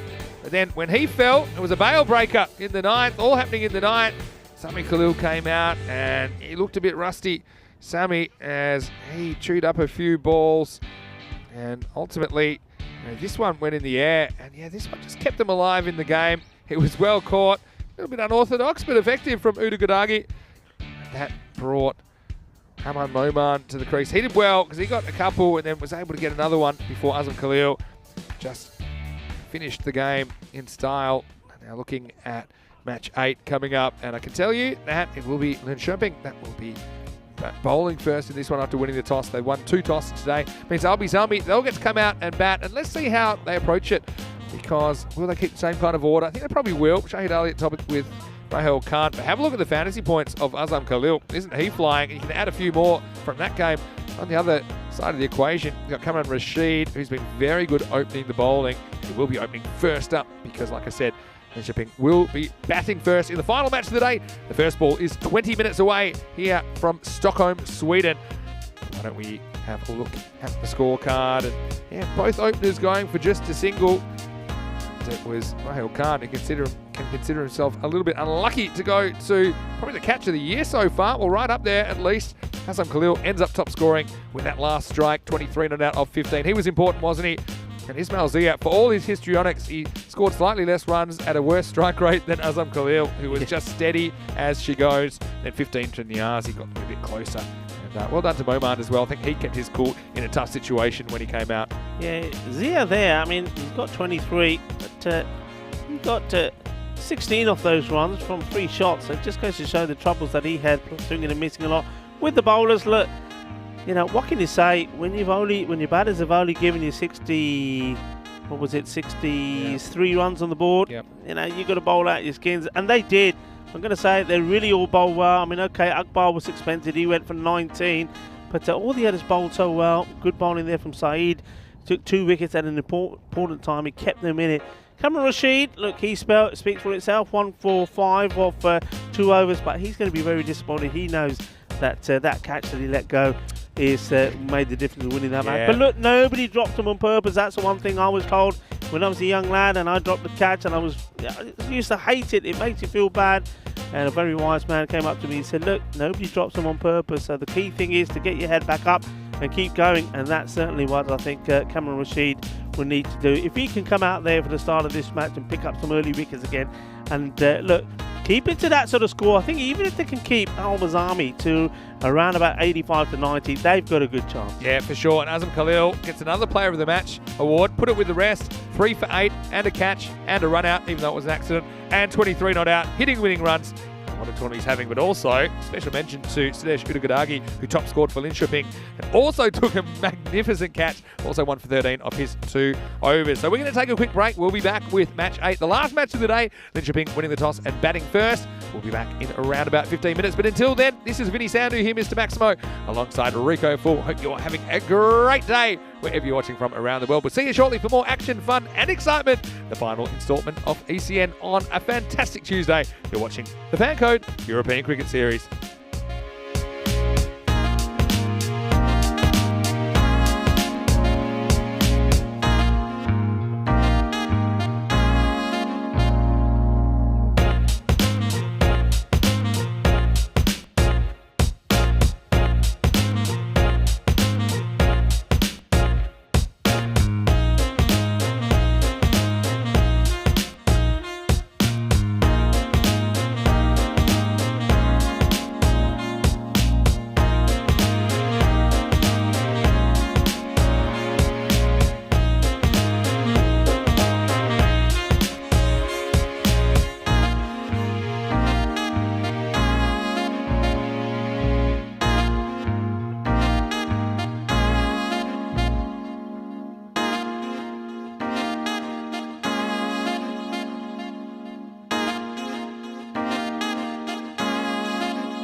Hello and welcome back to Stockholm, and it's time for the last game of the day. Two high quality teams here on Tuesday afternoon, day 2 of action.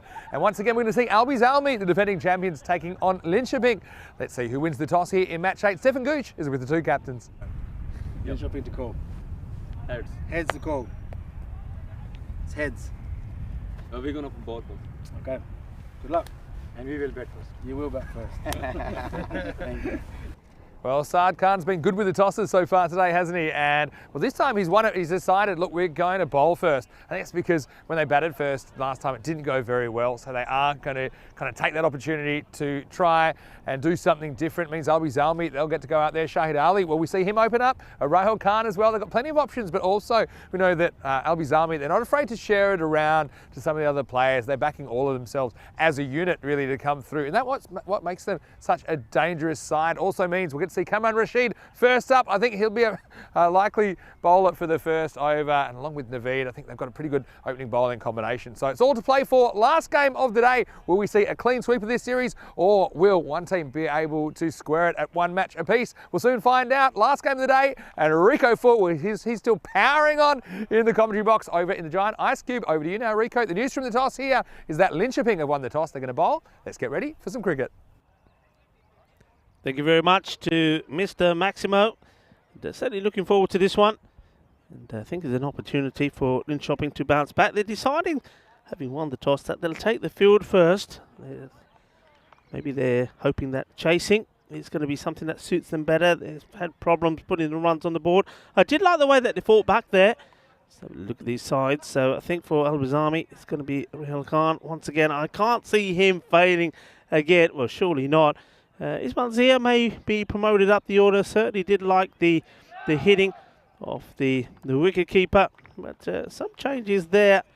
But Niazi, I'm sure, will be hoping that he gets the call up higher up the order after some of his power hitting.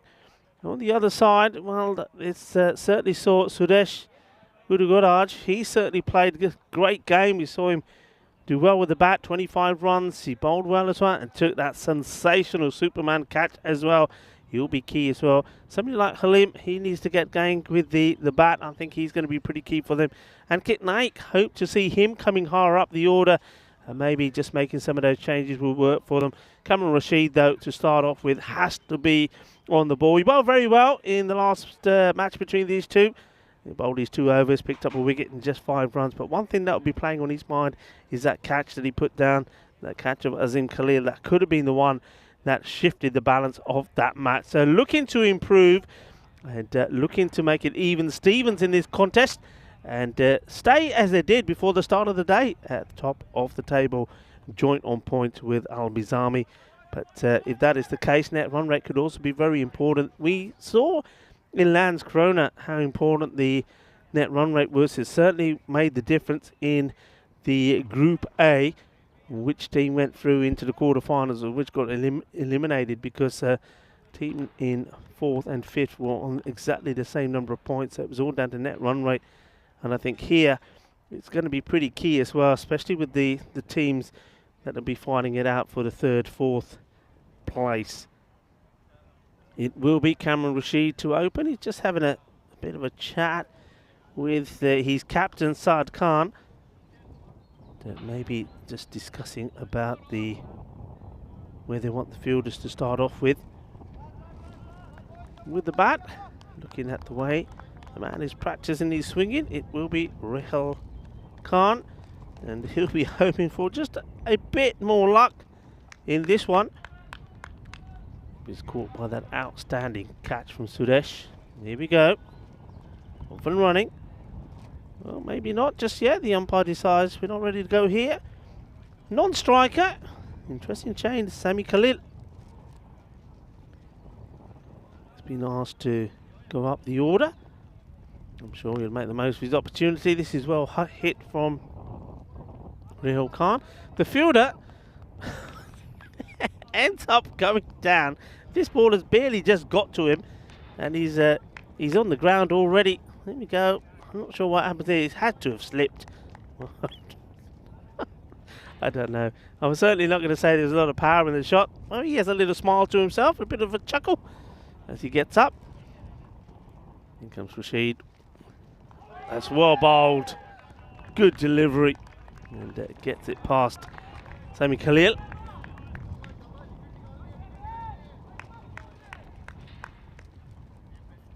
Welcome back to everybody that have been following the proceedings of today. Thank you for all your comments and thank you for the conversation as well.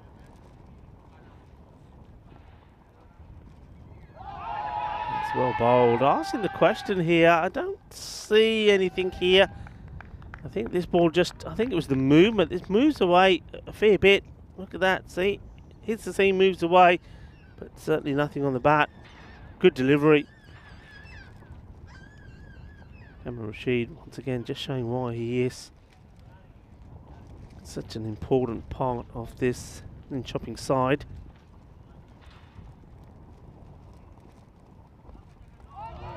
Good pace. Good carry through to the keeper as well.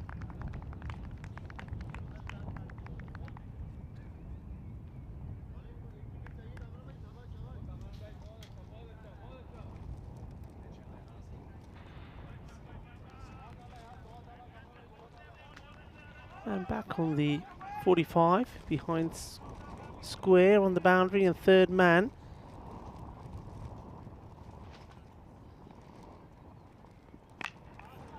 It's nicely bowled and well played as well. Just pushes this out into the cover areas. They'll take the single with the ball to go in the over. And it's funny, Rahel Khan, he comes out like, you know, the baseball batter when they come out, and he has a few swings before the ball is thrown his way. And in the end has to get a defensive push out to the end of the over. Once more, not surprisingly, it's a tidy one from Kamran Rashid. Only 2 come off it. 2 without loss at the end of the first. And a good time to welcome back for the last time today, anyway, Vinny Sandhu. Yeah, thanks, Rico. It's good to be back. And hello to everyone stuck with us all the way here on what has been a fantastic Tuesday of action.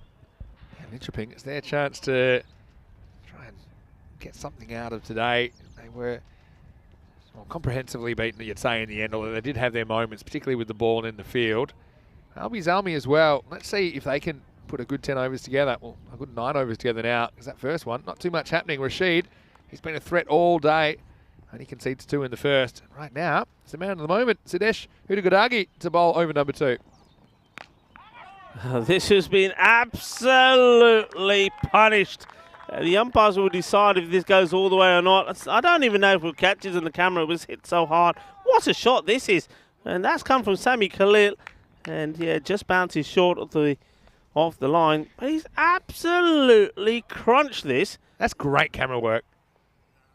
That's Andres is up there, and he has followed that ball. And that was hit like a bullet, Rico. So what about a shout-out for the guys from Swing Productions, to Andres and Andres, and to Dennis. And Dennis, they've we been amazing. love their work. They are absolutely tip-top at what they do. Yeah, and they are a class act within themselves. This is hit well as well, and this will go to the boundary. Well, this is terrific batting. Well, he's shown that he can play to both parts of the ground. First it was the onside, now to the offside. You know what? I really like this captaincy from Azam Khalil, because Sami struggled when he came in at the end of that innings. He got 1 off 6. He would have been feeling a bit down in the dumps. So you know what Azam says? He says, okay, get out there, open the batting, get us off to a good start, show us what you can do. Because if he doesn't bat again today, he probably goes to bed tonight feeling a bit down in the dumps about his batting, but won't after those couple of shots. This one's a bit quicker from Udagadagi, and it gets through him. But yeah, don't you like the way Azam Khalil has managed his players so far in this tournament and still gets the wins along the way? Yeah, I think he's done well. I think he's also learnt well from the man who's out there as well, Rahul Khan. I mean, these two have got tremendous respect for each other. And Rahul, he handed over the ropes for captaincy at the end of that European Cricket League early in the year. And it was an emotional time. I was actually on the bus when they were having that conversation. It was after they'd had a fantastic run. And they were upbeat. You thought that they'd be down, but they weren't. They were up. They were upbeat because they know that what they achieved was amazing. They had support, not just huge support, of course, from Sweden, but for support from all over Europe. They certainly seem to be the team that all the neutrals were backing. Yeah, they got a lot of support, didn't they, on that final day? I couldn't believe that they knocked off Frankfurt, really, considering what it looked like towards the end of the game. But what I would say, is there any truth to the rumour that then Rahil changed his mind and wanted the captaincy back, and they said, no, you've already given the speech, so thanks but no thanks. I think That's what I heard on the grapevine. There's this one. A bit too spicy for the keeper. I think that was a bit of tongue-in-cheek, but yeah. I like the story, though. He said, no, you know, it's like when you go to retire, if you get to the end of the over, 12-0 loss, and then there's all these emotional speeches and everyone's saying how much they loved having you in the team and all this. Yeah. I feel like somebody did this to me a little bit. And then when I said, you know what, you guys? After stay. hearing you guys, I'll say, and they go, no, it's fine. Have a good retirement. Anyway, you can see Albi Zalmi now clear at the top of the table with 3 wins from 3 matches. And they can really put some distance between themselves and the others if they can win this match. Well, they haven't had it all their own way first up. Just won a ball through the first 2 overs. They're going to continue with Cameron Rashid here, and hasn't got the breakthrough so far. I don't think Rahul Khan will mind this. I think he will like the pace on. Good contest. And, big yelp there. That was from the batter. I think Khan very disappointed he's not able to put this away. I think he got a bit surprised about where this ball was directed. Don't think he was expecting this to be wide outside the off stump. Yeah, maybe. I just think this is a real contest of 2 titans. Let's go. It's not out, but it's a very good delivery. After giving him the wide one, this one, see just the way he gets wider, angles it in, then it moves away. It's the in-between length, isn't it? So Rahul Khan doesn't know whether to go back to pull. It's not really full enough to drive. And you can do that when you've got the kind of pace that Rashid's got. I feel like he's one good shot away from getting his innings going here, Rahul Khan. But will he get that opportunity? Oh, beautiful. Lovely bit of cricket all round, I think. From the bowler, from the batter. And this is where cricket sometimes is the winner here. And we're watching this FanCode European Cricket Series in Stockholm. Great bit of action there from, like you said, two big guns. Rahul Khan, the batter. You just can't do anything with that ball. You can only get the bottom of the bat on that ball. Yeah. It's not going anywhere. It was just perfectly executed from Kamran Rashid.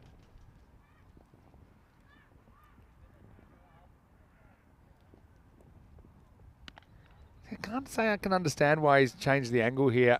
He's gone round the wicket and he's speared it down leg side. I actually think you're winning the battle against Rahul Khan at the moment, so I wouldn't be making that change, to be honest. I'm very surprised he's done this. He's just he's beaten him by some good deliveries, and now he's decided that maybe he thinks he's seen something, a weakness there, but surely this is going to be right into the hitting zone. He's getting a bit greedy, wanting to get him out, whereas if you get away with dots, he's still pretty happy. And that's what I was worried about, because you're bowling it there, and that's right in the hitting zone.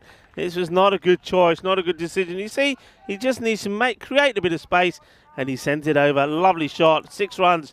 Shaba, shaba, boom. Shakalagya. Yeah, nice looking shot, but Rashid does play into his hands there. Once that pitch is outside leg stump, you kind of lose the LBW threat. But he just easily kind of caressed that one over the boundary. Maximo to Rahul Khan. Moves to 8. He's got to deal with 2 more balls from Kamran Rashid, who is going to come back over the wicket now.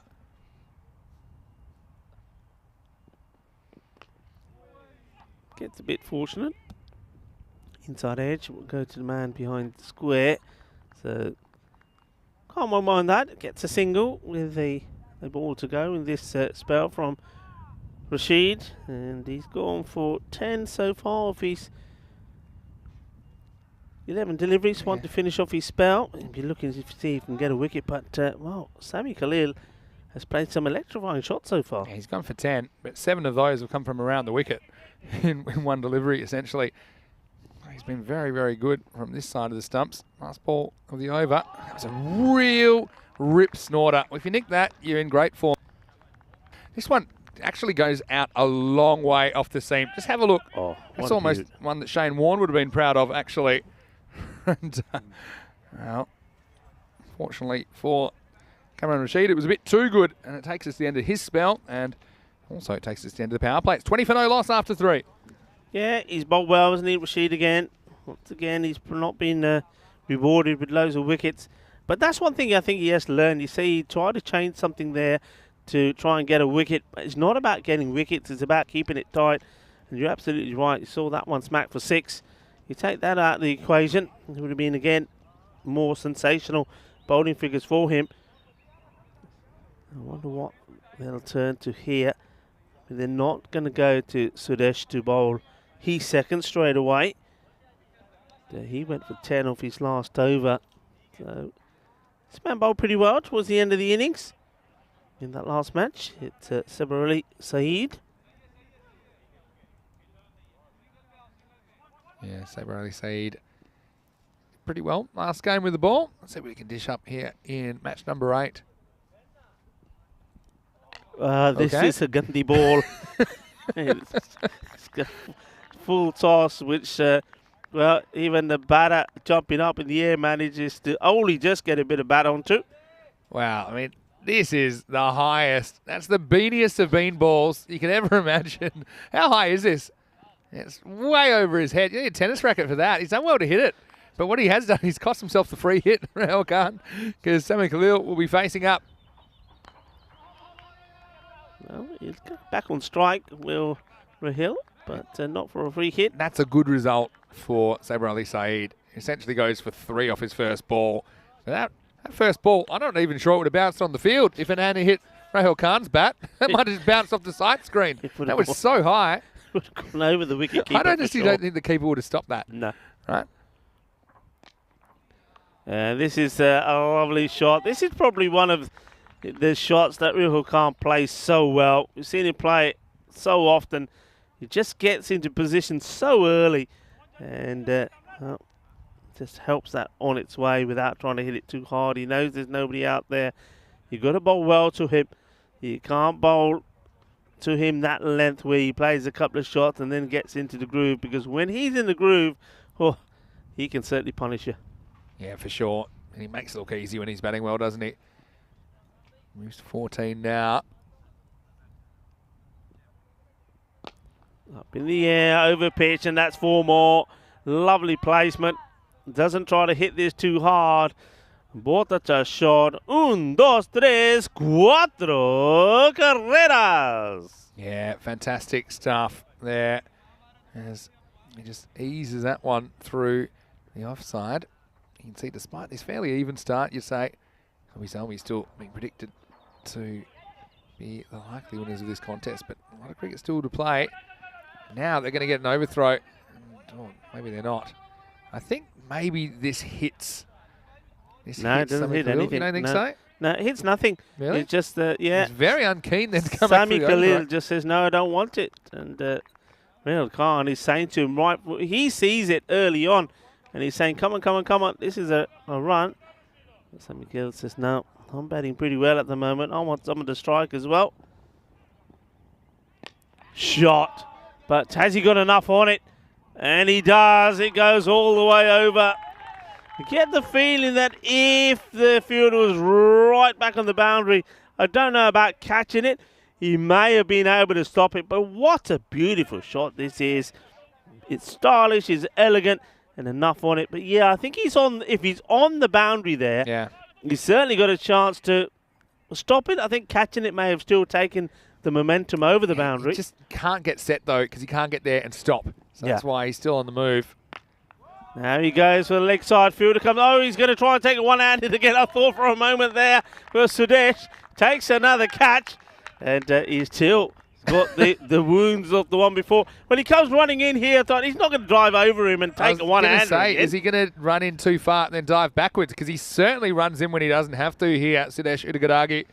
And in the end, he just reverses course just in time. And if he'd stood still, it was straight to him. In the end, he makes it hard work for himself, but he does take the catch. And end of a pretty handy knock from Sami Khalil. Like I say, I think he'll feel a bit better despite getting out there. He did hit 2 4s and a Maximo in his score of 17. The score is 38 for 1 after 4 overs. Hope that you're having a great time wherever you're watching from around the world. Vinny Sander here, Mr. Maximo, along with Rico for last game of the day. And Rico, tell everyone again, you've got the pink shirt on. What is that in honour of? It's all about the baked pie, and it's like the cherry bake pie, you know, and yeah, they call it the cobbler, the cherry cobbler. It is the National Cherry Cobbler Day today. It is is right? the National Cherry Cobbler Day you today. You know everything. And it's also everything. National Walnut Day. It is, So you should have a side of walnuts. Walnuts are very good for you. So once you've eaten all the cherry pie, have a few walnuts. And National Pack Rat Day, where you're meant to get rid of your clutter. You're meant to, you know. That is right. If it doesn't spark joy so for you. you've got to get rid of all those old shoes that you don't need anymore. Don't hold on to them. Let them go. Vinny, let them go. Well, this could be the end. He's got to take this, surely. And, well, he messes it up. And the batters will take, well, what can you say about some of the fielding today? We have seen probably the best catch that you're likely to see. Well, the best catch we've seen in the year so far. And then you've seen too many of these. I said Jarvid had a bit of the why me's about this as he was left to catch it. And you see that Adil Askar doesn't. And then, I don't know if we've got time for this. Look at him. I mean, he's already said, I'm gone. McGear, he says. And then this one, the bowler, after dropping the cordon bowled, sprays this one down the leg side. And I think now is the opportunity. Have a look. They weren't going to run. Then they said, oh, can't believe he dropped it. And Rahul Khan, well, he looks like he's got about 64 teeth jammed into his mouth there. He looks incredibly excited about that drop catch. Well, it's this one, nobody's near it. It should try and stop it. And he has no idea where this is. Are his feet okay? Yeah, he's fine. But have a look at this, because you're right. He didn't even hear where the ball went. He should have, because it was right next to his ears. Because have a look at this. I think we got time to show this to you. It comes down, and yeah, he's totally fine for the boundary stop. But have a look here. He's looking the wrong way for the ball. And then, then he finds it. I think because it just knocks into him. Anyway, nice bit of fielding in the end. 2 runs. Just trying to get this one in the gap. Should be fielded. And with a good argent, does really well. Almost needed a bell in the ball there, didn't he? So you could see where it was. Anyway, they're slowly building up to about 100 pace at the moment. If they can do that, they'll back themselves to defend it with the bowling attack that they do have. Although no Lamar Momand in the side today for Albi Zalmi. Kind of affects their bowling a little bit, but they do have plenty of options. Azam Khalil faces his first ball. It's played into the ground and fielded. Yeah, they'll know that he's a man that if he does give a chance, you want to take it, because I suppose you could say that it was him staying there that got them that first victory. And well, they did give Al-Bazami some scares. Clever bowling. Oh, this could be close, you know. It's a terrible effort from the bowler, and he said, "Who wants to be a bowler?" I mean, this is a really cheeky run. The bowler gets there, and then well, it just all comes out wrong. That was a chance to get rid of Khalil, and it pretty much gets kicked back to the bowler accidentally by Rahul Khan, because there probably was a run there, except that he just follows through and actually knocks it towards the bowler quicker. But yeah, I mean, Azam, he could have departed there. And the 2 really experienced players in the lineup batting together, but almost ended badly. Nice looking shot. Uses his feet really well. Hits it along the ground to the fielder. Does very well. Gets everything behind it. It says, "Not getting past me," says Saad Khan, the captain. So that does take us to the end of the 5th over. The score is 47 for 1. And Jarvid's over ends up going for 9, but he did have a chance to take a wicket, didn't he, with the caught and bowled that went down. Remember, he's the man that took that catch on the longer boundary earlier, but he had to put his hand down over the rope, a bit like a twister game gone wrong back then. But right here, it's Rahul Khan who's making the running now, 24 off 16. Have you made a note of all of these things today? I mean, if just from today, you put all of those things together, I mean, what footage that would be. Just the highlights of all those. Now, talking of highlights, I know that we were talking about a magnificent Spring Productions crew here, Andis, and also Dennis. I know that between them, they'll put a package together. So look out for that before you go. At the end of the day, once we said our goodbyes, there's always the highlights of the day. Well worth watching. I'll give you another reason to stick around. Go on. Today, we're going to have a word with Azam Khalil after the final ball. Oh, there you go. That's even better. Azam Khalil so far, this is his 4th match, and I believe that in all the matches so far, oh, it's going to be a second misfield. Yeah, he's been player of the match in every match he's played so far, so he's just been in awesome form with bat and ball. Yeah, he's been great. He always does it in a way where he's always smiling. I think he'd be really annoying to play against because he just looks like he's having so much fun. Yeah. He's making it look so easy. He's smiling. Just be like, come on, give it a rest. Well, he's not smiling now, and well, you've done it. That's the biggest form of curses I think you've ever done on Azam Khalil. Well, unfortunately, that smile has been turned upside down, as have the stumps, as it's not a good shot from Azam. He's on the walk, and so unfortunately for him, his innings will end at 4. And it's Saber Ali Saeed that gets the big wicket. He gets a second pole, and Albi Zami now are 49 for 2. Yeah, what have you done, Vinny Sandhu, Azam Khalil? He still smiled straight away when he got bowled, but it was one of those wry smiles. But now he looks a bit more annoyed. But it does mean that Kudratullah Mirafzal gets a job to do at number 4. And it's nice to see him out there. And let's see if he can carry this innings forward. Look, they still have Rahul Khan there, who's been hitting it better and better. After a bit of a slow start, he's 24 off 16. Yeah, and this man that's gone out there as well, he's could give the ball a bit of a clobber, as we know. So they've still got plenty of batting to come. And there were some good hits there also from the keeper, Niazi. He's still got to go out there as well. And I think it's an opportunity which 1 or 2 of the players at Al Bazami are looking forward to. I'm guessing they've probably got 1 or 2 batters there that don't get too much opportunity. And they've probably been saying to Azam, come on, give us a chance, give us a chance. So probably Azam Khalil there has probably taken the odd risks that he would probably not take. Certainly because of the situation of where the team are in this series and this match at the moment. Gone! Good bowling, and he certainly deserves it. That's his 3rd wicket. And this man, he's continuing to impress with the ball, isn't he? He bowled really well in the first match, did Saber Ali Saeed, and he's bowling well here again. And just getting that bit of movement away, and you can see that Rahul Khan is trying to hit this a million miles. He's trying to hit this to the moon. He almost tried to hit one to the moon earlier with it was a caught and ball chance drop, but not this time. What a big double blow that is. As Rahul was looking good, but he falls with a score at 50. So both the real experienced established batters are removed from the equation in this 6th over. What a turnaround this is. Got to hand it to Saber Ali Saeed. Nice catch behind the stumps as well by Ruhul Halim. This will bring the new batter to the crease, Shahid Ali. Well, he's another guy. He often opens and he's so explosive. Somehow just finds a way to get out all the time. But when he hits him, he just looks so dominant. Let's see how he goes. Has had a bit of experience in the middle order during this tournament. And again, I think a lot of onus will be on him to try and get them to that 100 plus. It's still on here if they can get going. But yeah, the fact they've got 2 pretty much brand new batters at the crease does certainly give Linköping a bit of a window of opportunity. Let's see if they can capitalise. Yeah, Afzal has been joined by Ali. Both these can bat, and still got plenty more in the shed to come. So they're not going to be too bothered at this moment of time. They'd be quite happy with the rate as well, where it is. We've certainly got batters that can come in and get the acceleration in as well. A good delivery. And, well, that's commitment and dedication for you from Saeed. And I think that one just shows that he's thrown everything into his work here today. Pretty good ball first up. It's right up in the block hole, attacking the stumps. Shahid Ali good enough to get some bat on that.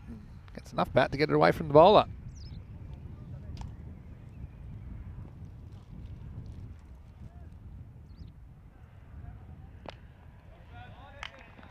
And that'll be the end of his spell. And hasn't he bowled well? 3 for 22 in this one, 2 for 14 in the match earlier, 5 wickets in the day. That takes some doing. So take about that man. Saber Ali Saeed certainly had a good day, and though things haven't gone the way for his team as until now, he's certainly no shortage of trying on his part. Al Bazami 74% to 26. That's the win probability in this one. bit generous to Albi's Army, I think, based on where we're at in the game.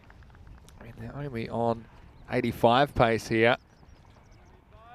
And Chipping, okay, yeah, they kind of got shut down. Their bats were silenced, weren't they, in match 7, but it's a new game, and yeah, I think it's probably a bit more even than that at the moment.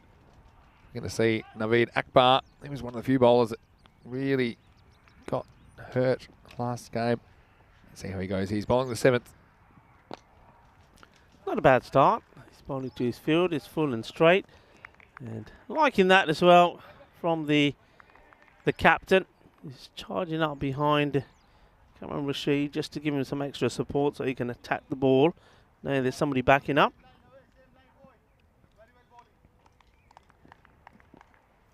So, yeah, I think Naveed a lot better bowler than he showed last game. Let's see if he comes back strongly here. Kudratullah on strike.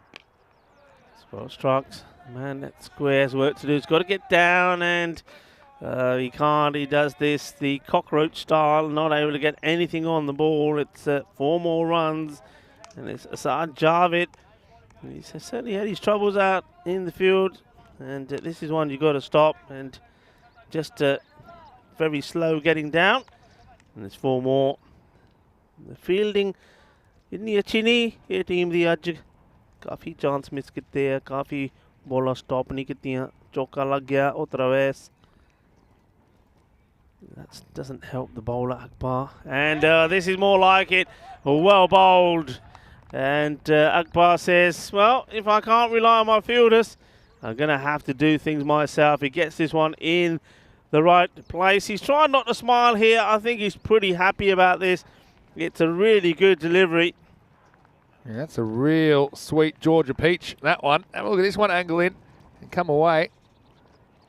Yeah, it does really well. I think he's certainly done something different here. I don't know whether he's rolled the fingers on it. Look at the wrist action. I just think it's good seam delivery. I think it's good seam position. And yeah, that was a really good one. I said Akbar was a little bit better than what he showed last game. And he showed a really, really good approach there as he attacked the stumps. And this will bring Samuel Letniasi to the crease. So not a bad guy to have come out number 6. And he did have signs that his timing was coming back last game. Again, they've got a bit of a policy, I think, kind of an unofficial policy, Albi's Army, that they do share it around a bit.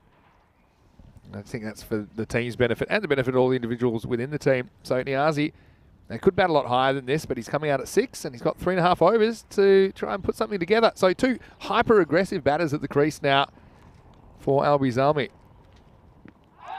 On the pads, but going down the leg side. Just got to be careful where the batter's going. The bowler, well, give him his credit, Akbar. He starts the appeal, does the fielding, then carries it on. Yeah, but now he's nervous. I reckon that's just missing. Part 1, part 2. Okay, he's appealing in installments. Actually, wasn't that far away, you know. Did look like it was missing, but I wouldn't put my house on it. Yeah, I think that's just missing. Not as far as it first looked, but it's still missing leg stick. Yeah, so I think it's a good decision. Akbar, he's certainly on a mission, and he's bowled really well this over. Zombie, 68-32. Watch that flip. They take another wicket or 2. Oh, that's unlucky. That's a good delivery. Finished well, hasn't he, Akbar? And they're just getting themselves back into this match. We're seeing a lot of swinging, but missing. They're not connecting. It's another over that you've got to scratch away, and this is what's coming up tomorrow. Yeah, and so in Disco, they had the day off, but they've got a pretty tough assignment tomorrow morning. They're without a win, and they're going to run into Albi's Army, who could potentially be 4-0 at that stage, although plenty of cricket left in this one today. Then in the afternoon, we'll get to see Stockholm Titans. They're a bit disappointing this morning, I think, by their standards that they've set over the last couple of years, but it was their first matches in the ECS. They'll be taking on Linköping. I'm sure will be keen to consolidate their place, potentially in the top 2. And that all starts again tomorrow for Wednesday action day 3 of 2 weeks here in Sweden, Stockholm, Sweden. Starting at 7 a.m. GMT, which is 9 o'clock in Central Europe, and 12:30 p.m. in India. Here's Asad Javed. Up in the air, can they grab hold of this? It's an important moment, and they do. It needs a second chance to do it in. So Niazi He goes cheaply.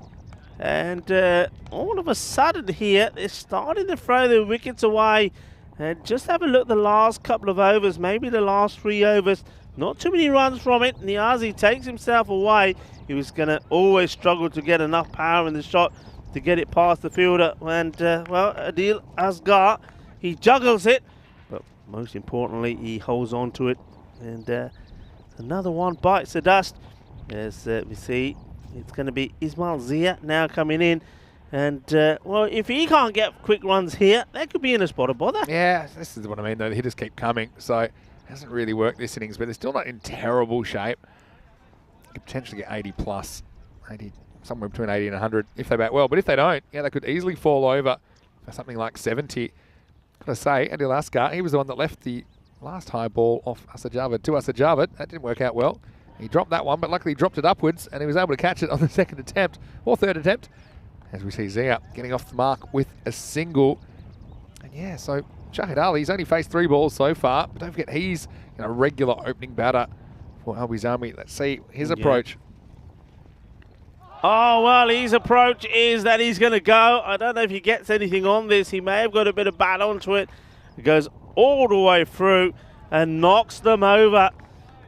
This is turning out to be an impressive fight back from Linshopping. What a good delivery. Just keep an eye on this. That's a good Yorker. Yeah, it just goes all the way through. Yeah, I mean, that's a really good ball. So not a lot of footwork. Just maybe came in a bit, but it's mostly the length there. So Asajavad, well, he's turning his day around, isn't he? And so it's another big hitter gone. Shahid Ali can't do anything here in match 8. He goes for 2, and it's 58 for 5. Yeah, good stuff. Good fight back.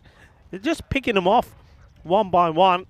It's almost like you get the feeling that all these batters coming in, there's, you see, that's now Aman Mumand who comes in. They're coming in to play big shots, but the bowling isn't there for it.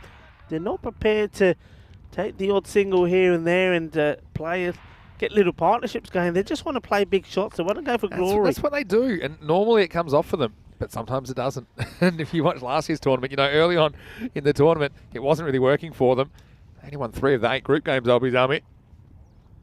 The pads, but drifted this down the leg. It's a shame he doesn't get that one straight, because I think it was always going to be that shot played to a straight ball. If he misses the straight one, we'd be in trouble. But off the pad. It's missing leg, but yeah, I thought he might have got a little nick on that, but it will be credited as a leg by. Quarter of the innings remains. Java 2 for 10. 3 balls left in his spell. Pulls this one short into Ismail Zia, who was attacking it. So he says, no, you don't. Doesn't get any real height in the shorter delivery, but just means that Zia has to play a different shot. And Javid, 2 for 10 so far. Ball to go, 2 for 11. And he's bowling to Momand, who's yet to get off the mark. So an opportunity for a 3-for. It's in the air, and the opportunity. Wicketkeeper is under it. I'm not going to say nothing. And the catch is taken.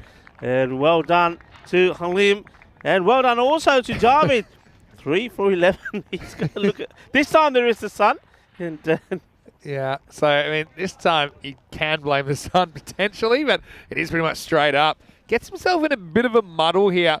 You don't see keepers often trying to take the ball above their head like this, but that's just kind of where it drops, and he doesn't have time to get his body in any other sort of position. You see, normally you kind of want to take it pinkies together. This is one that he takes kind of fingers upwards, but it is effective.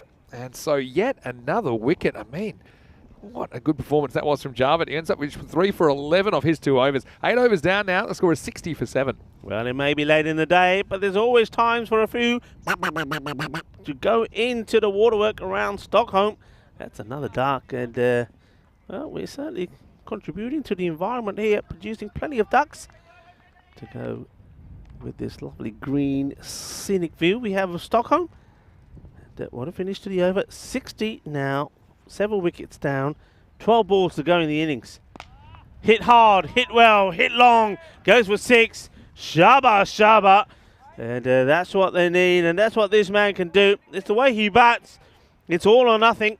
And he creams this one. And it was Ismail Zia that got on top of Naveed earlier, if you remember. He went 6-4-6 and really kind of got out of his funk back then. And once again, he takes down Akbar very First ball of the over. This one is going to go between those two fielders, is it? Well, they're still running after it, and it goes for 4. Well, this was synchronized fielding, but not able to stop the ball. It was a difficult one. It goes up in the air. Fielders coming together, fortunately not colliding, and that's gone right through them. Yeah, I thought they might crash into each other. In the end, they both come up with fresh air, and the ball escapes. It's like something out of a Looney Tunes there when they try and catch the Roadrunner. They both crash into each other, and then the ball sneaks away. Well, he's moving fine leg finer. I don't think that's a good shot, to be honest. Just got to get the ball fuller. This is what Zia likes to do, and we saw this at the ECL a couple of times. He likes to get right outside the off stump with his feet and try and flick the ball on the leg side. And sometimes he likes to kind of overdo it and hit it over fine leg. But he's kind of not quite committing to that plan at the moment. So it's not really working out for him most of the time. He's not gotten much of this. And you know who's out there? Sudesh. And he takes one in his comfort zone. And he's done well out there, Sudesh. Another catch to him. And he's having a good day. Really good arch. And he'll be hoping to continue that when he gets an opportunity to bat. Does very well. Has to pick it early, comes in, his ball is dipping, gets it into his safe hands, and then says, I'm not letting go of you, baby. That's another one, and they do get the key wicket from one man that could have probably accelerated this score to around about the 85-90. Yeah, for sure. 8 wickets down. Now, tell you who I'm looking forward to seeing, Usman Jabbar, with number 11 on his back. And I believe he was either 10 or 11 in that game against MSC Frankfurt in Group D. He was the one that hit the winning run. He was the one that hit the ball that got misfielded for 4. And then he's the guy that took the suicidal last run, which then they got away with and ultimately took them through the championship week. I thought it was very clever. I mean, I've heard a lot of people talk about it. This is nicely played. They take one. I think it was clever because I don't think anybody would have thought he would have gone for that run when there was 4 balls to go. Yeah. It was just so clever. Well, you say clever, but I mean, MSC Frankfurt should have had someone at the stumps at the bowler's end. But we've talked about it a lot. Let's stay in the present, and we're going to get Ahmad Zahid facing a ball. Well, it's all he's got. Zahid. One and done. I'm going to say he's a lovely man. He deserves better. Ahmad Zahid, I mean, he's the co-founder and the secretary of Al-Bizami. You know what this is? It's because he's not wearing his traditional trademark headband. He's gone for the cap instead. He's gone all the way around this. It was a ganda shot. Shot Maria ganda. Bapas Agya Banda. I just want to see Akbar smile. He doesn't seem to smile. He's a man who's said, I'm not smiling for anybody. 9 wickets down. They're in danger of not batting out the innings. So 3 for 17. A 3 for Asad Javed. A 3 for Naveed Akbar now. And just have a look at these wickets falling. This is very 2021 ECS from Al-Bizami. They've fallen an absolute heap. They've lost 8 wickets in the last 4 overs. They were 47 without loss. Epic collapse. But, you know, these guys can both hold a stick. They've just got to try and maybe scrape 10 off this last over. You've got Sudesh Udagadagi, who has been on fire this afternoon on ECN debut. So here we go. It'll be Jabbar facing up in the 10th over. Oh, is he going to get there? And he is. And they're not going to bat the 10. It's another duck, is it? And Jabbar is okay. Jabbar's the one he's got a single to his name. Des Qureshi doesn't get a chance to face. It's another one that just sliced up in the air. It's spinning viciously. Wicketkeeper's done well this time. He gets there. And Halim, he's had a good time behind the stumps. Well, in shopping, they've given themselves a huge opportunity to pull one back here against Al-Bizami and stay level on points at the top of the table. 72 is what they'll require. What a collapse. That is an epic collapse. They were, like I said, 47 without loss.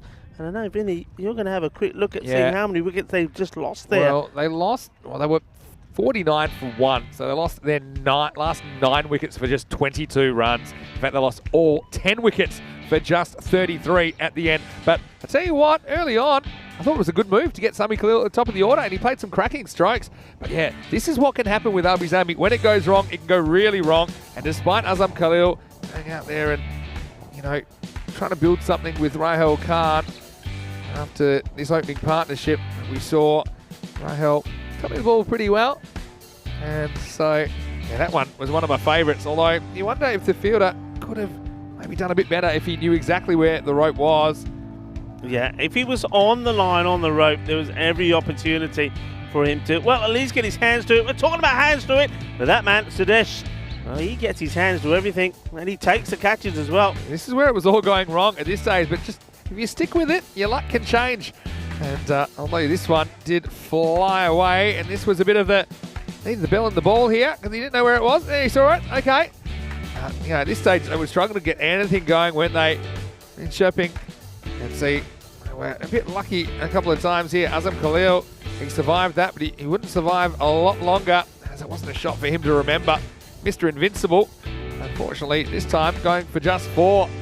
And then Rahel Khan went, and just when you thought Albizami were cruising with Azam Khalil and Rahel Khan at the crease, he went in quick succession. And although this one would go to the boundary, there wouldn't be too many more bright spots for Albizami in this innings as they collapsed to be all out for 71. Yeah, it certainly did. Javid is quite amazing because you could not have more of a mixed innings than he did. You see him here with the ball. With the ball, he was at the Midas touch. A bit of luck there from Asghar taking the gap. But in the field, he had a nightmare. So all the runs he probably gave away in the field, he made up for with his bowling. Yeah, and so, see, as I was getting down to the last couple of overs, he thought, okay, you know, someone's going to come in and come off. You thought so, and you thought maybe it's Zia, because he just likes to come out and swing the willow. He does. He gets 6 and 4. And then, as far as this one, it's a little bit lucky, as there were plenty of players around, just none of them in the right spot. A bit like a computer game where you drop the controller. They were running in all directions. But then Ismail Zia, he holed out, and really there wasn't much resistance left, because he fell with a score on 70. Then they lose their last 2 wickets on 71. As you saw, Aman Zahid, well, I know he's pretty high up. He's going to have to phone the treasurer to work out who's going to pay for those stumps, because they look damaged to me after his first ball of the series. And then Halim, he finishes it off. It probably wasn't that smart from Jabbar, who had 6 balls to play with, but he got out off the very first ball of the 10th. And so you can see he was frustrated. Look, 71 on the board. It's not a pretty scorecard. Rahel Khan, top scoring with 24, top of the order. Sami Khalil batted pretty well for 17 as well, and a dozen for Zia. Not too much else to write home about. But what I will say is Albizami, this is a really good test for their bowling unit. I think they are the kind of team that is able to defend this score, but geez, they're going to have to bowl and field out of their skins if they're going to do it. Yeah, they are. And what you're going to see when you see the bowling figures, I don't think the last time I've seen a bowling scorecard where 3 bowlers have picked up 3 firsts. This is quite amazing. So we've seen a hat-trick of 3 firsts. Now that's going to be Saeed. So really Saeed, he started it all off, 3 for 22. I saw Javid, 3 for 11. And then also 3 for Naveed Akbar, 3 for 17. Quite amazing. I don't think I've seen that before either. I've seen 2 bowlers get 3s, but never 3. But you're exactly right. And look, credit also to Kamran Rashid, who didn't take a wicket, but he did only concede 10 runs off his 2 overs. So he kind of set it up, and he avoided too much punishment early. The other wicket went to Udu Gadagi, and that was the 10th wicket to fall. But you're right, Saeed, as well as I said, Javid and Naveed Akbar, all taking 3 wickets apiece. We're going to take a quick break. When we return in just a few minutes, we will be back, and it'll be a really interesting chase. Well, Linköping, they've got a window of opportunity. Let's see if they can jump through it. They'll need 72 to take the points off Albizami in the last match of day 2. Vinny Sandhu here, Mr. Maximo, alongside Rico Full. We'll see you shortly for more fun and frivolity here on ECN. You're watching the FanCode European Cricket Series Sweden Stockholm edition.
Hello and welcome back to the Norrisbury Cricket Ground here in Stockholm, and we are watching Albies Army. They're fighting to keep their unbeaten host record alive. They're 3-0 at the moment, and so right now they got themselves in a bit of a pickle. 71 all out, and now we're going to see if they can defend it. And if there was one team that could do it, I think Albies Army might be that team. They just have a way of sneaking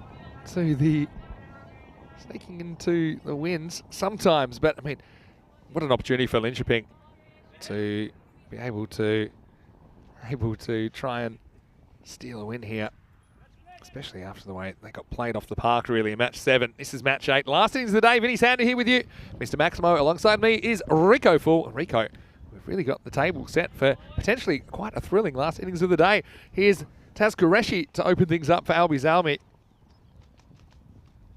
Oh, this one goes straight through everybody, including Niazi. And I think this is going to be 4 byes.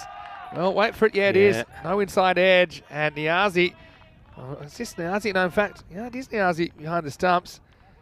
No, it's Ismail Zia that's behind the stumps. Pardon me. Yeah, they've changed the keeper for this game. I thought it didn't look like Niazi. But, yeah, Zia, he does like to stand really wide. And, yeah, just created a problem for himself there. And so, not the start that Albies Army were after. It was a really good delivery, actually. It cuts the batter in half and misses the stumps, goes all the way full by. So it's a perfect start run-wise. Here comes Qureshi once more. Nicely played, and they elect not to take a single. Yeah, this will be exciting, won't it? And look, your man Nike is at the top of the order. He's not facing at the moment, but he's out there opening up with Rahul Halim. That makes sense to me. I mean, okay, it's a gamble. It can pay off. And, but if he goes early, it's no big thing. You've still got plenty of batters to come. So just change it up slightly. Short delivery. Places really well. That's a lovely shot. And went for the bouncer. Does Taz Qureshi. But he was up for the task and challenge. Look, just a really good hook shot. Basically a hook. I mean, it's pretty high, and he hits down on it. That's an excellent shot. It's not an easy ball to play because it was climbing on him, but he basically stayed in control of it. Yeah, all the way through, kept his eye on the ball, and got on top of it as well. That's a really good hook shot.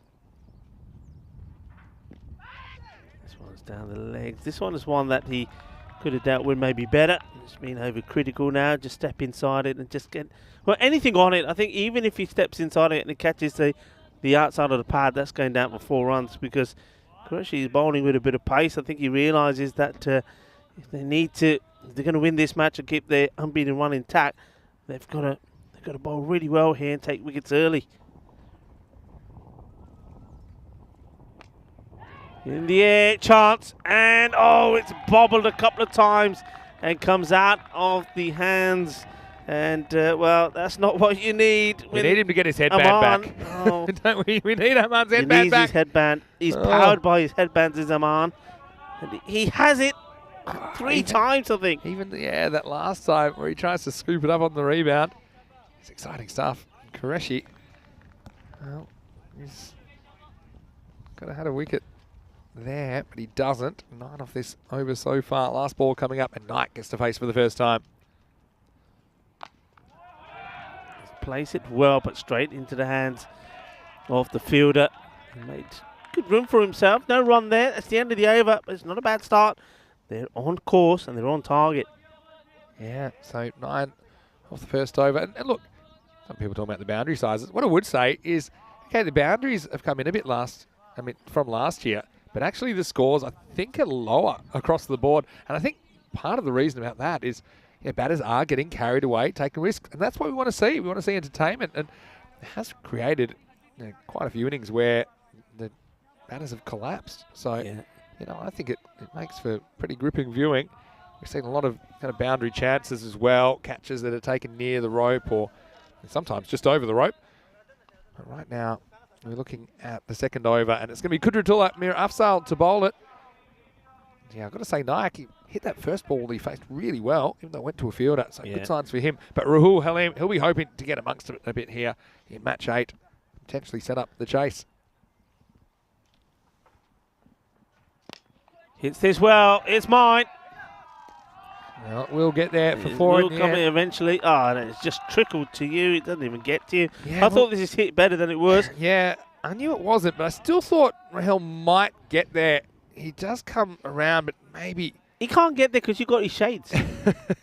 just needed to go back a step rather than just across. But Halim gets just enough to get 4 and a boundary to start the second over.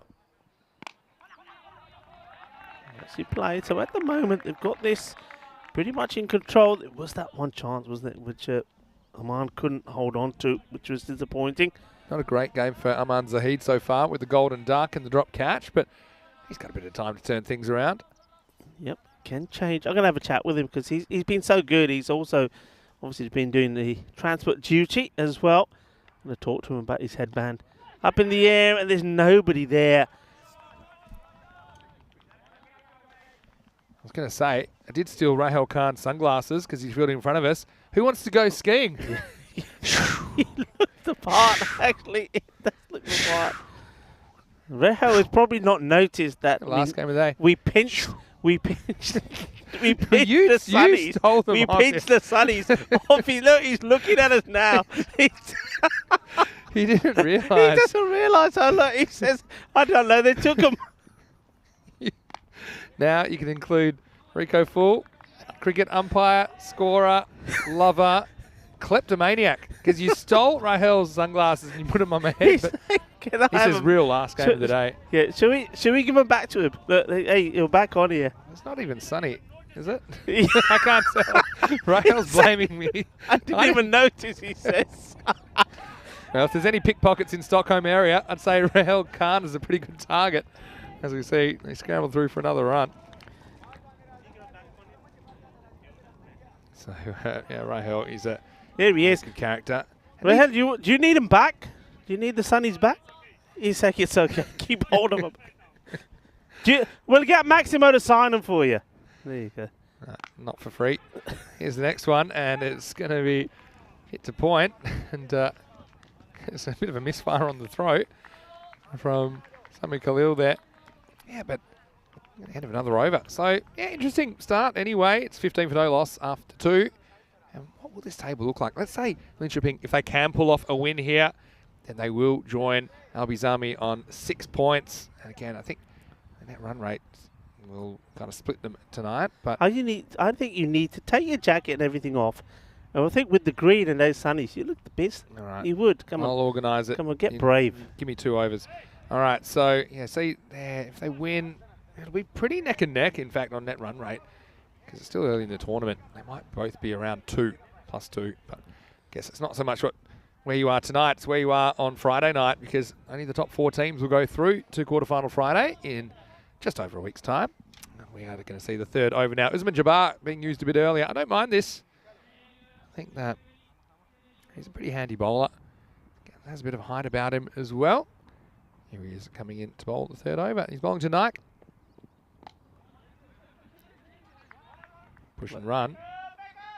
Oh, yeah, it's good backing up by the batter's spine. He does cut it off, and it'll just be 1 run. Yeah, that's good from the non-striker there. He realises that the ball has hit the batter. You know It's what? Nike. He does change direction. Just saying.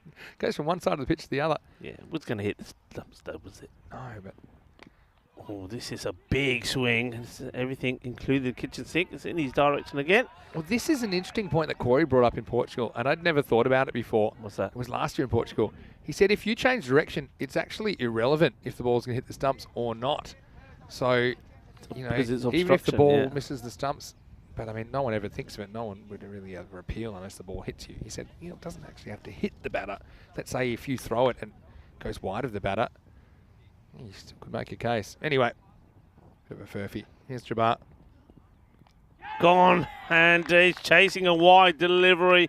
And Nike there, he likes to play his shots, but he gets the edge. And Jabba, it's a bit of a interesting celebration. Oh, Rahel's coming back in. He wants his shades. Well, yeah, and I like this little nick, an easy catch for Ismail Zia, but then watch him, he just drops the mic. And yeah, it will be the first catch of Zia's tournament. And, Okay, Rahel is back. He should be on the field of play. He just Yeah, wants his sunglasses. Are you going to give him to him? Give him. Would you like them back? It's up to you. Are you using them at the moment? Okay, all right, it's fine at the moment. Anyway, we just showed you Rahel Khan. Anyway, he's Albi Zambi royalty right here. How you enjoyed doing a live player interview here? Hey, well batted, by the way. You did top score. How do you feel? You hitting him a little bit better at the moment than you have been? You scored 100 recently in the domestic comp, isn't that right? Hey, he's got to go back. Hey, Okay. Go. Yeah, You're going to get in trouble. Right. Well, Azam's getting jealous because he knows that Azam's going to get an interview after the game, but Rahel gets one during the game. So, well, it's great to have that kind of access. Pretty easy when you're only a few metres away and you keep kidnapping people off the field. Anyway, Jabbar, a wicket for him. Can they pull this one out of the fire? Albi's Army 17 for 1 after 1/4 of the innings. New batter at the crease. Well, swing. Didn't know too much about this, actually. It's well bowled from Jabbar. That's a deal. Asghar, he's out there. And he gets off the mark. It wasn't particularly convincing, was it? And so, got Rahul Halim out there as well. Short and smashed. Well, this is gone like a rocket. Oh, what a shot this is.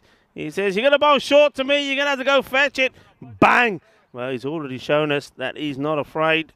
Yeah, they These didn't take two batters are playing the short ball. That's a lovely hit. Yeah, they didn't take the single pardon me ball before, so Asghar didn't get off the mark, but he does that time because he just rocks on that and rolls it. Leg side boundary, good batting. Jabbar has to work out his plan here. Doesn't want to get too short. I think you've got to get up and challenge him. Got to pitch it up, I think. Don't mind that slower ball, but I think you've got to get it up there and get him driving. Oh, Well, dear. Too much. Should be a no ball.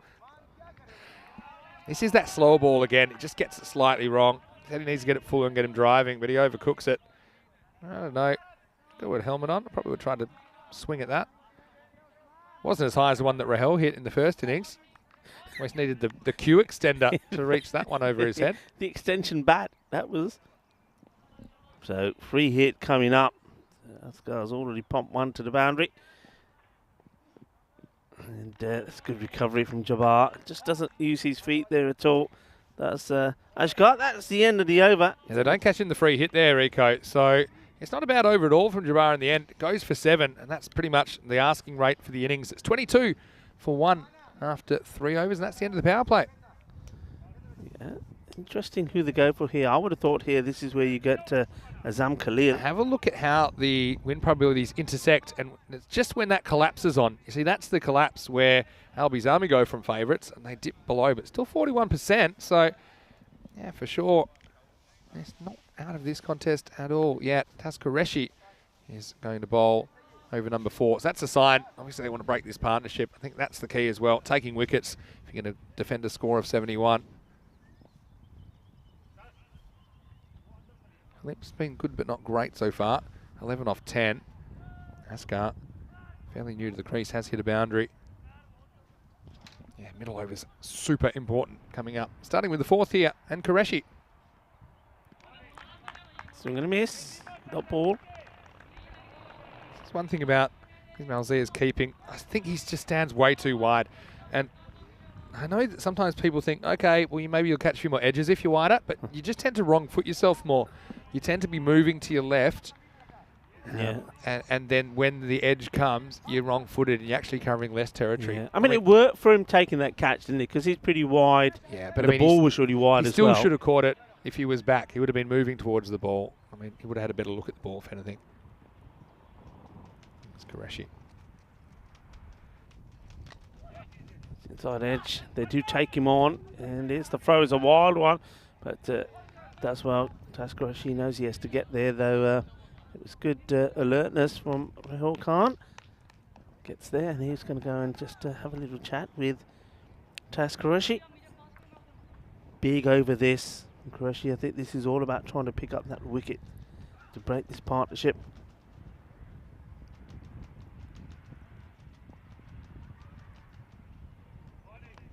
Goes wider. That's obviously the chat that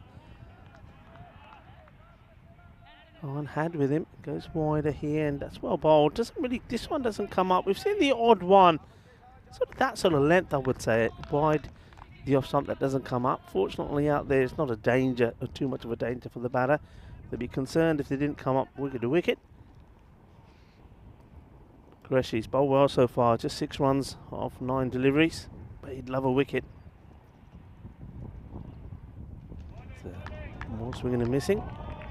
Yeah, so just trying to fetch that one from outside the off stump, whack it away on the leg side, but yeah, I mean, not an easy bowler to do that too. Askar's hit 1 boundary, hasn't hit too much else at the moment. Got to say a quick hello to Quandale Dingle in the chat. What a name, Quandale Dingle.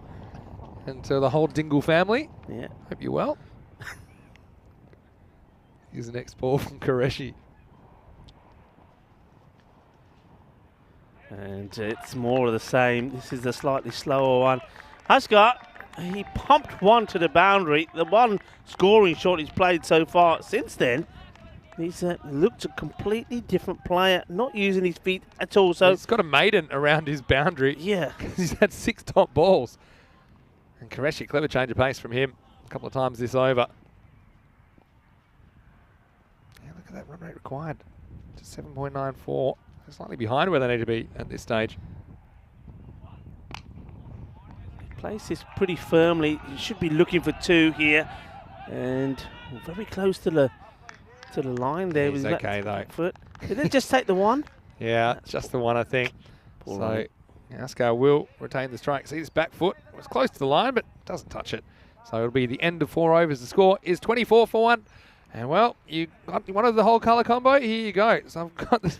We call these the speed dealers in Australia because you're just looking a bit cool. They do do. They kind of. I mean, everything do. goes with this. All the colours of the rainbow. Yeah, I think I might keep them. No. Make him an offer. Rahil, how much? Yeah. How much? We're going to keep them. Thanks very much. He said Yeah. looks nice. But look, well, thanks to everyone who's stuck with us today, of course, in European Cricket Net. We've had a lot of fun. I mean, the weather's been pretty good as well. Sun's been out for most of the day. And any time you get to see Abu Zalmi play, you know it's going to be entertaining. They haven't let us down. They are certainly an excitement machine. And they're always shooting bullets in the air. Sometimes they're shooting themselves in the foot, if you watch their batting sometimes. But here's Azam Khalil. This one's climbing over the stumps. It will be a dot ball. So, I mean, just think about this. They need now about, I'm going to say around 8 and over. You got 2 overs from Khalil to deal with. I wonder if they'll gamble with Rahel Khan. I think they will, yeah. With his spinners. Push and run. I'll just get 1. That's better though, isn't it? I mean, he swung and missed at so many.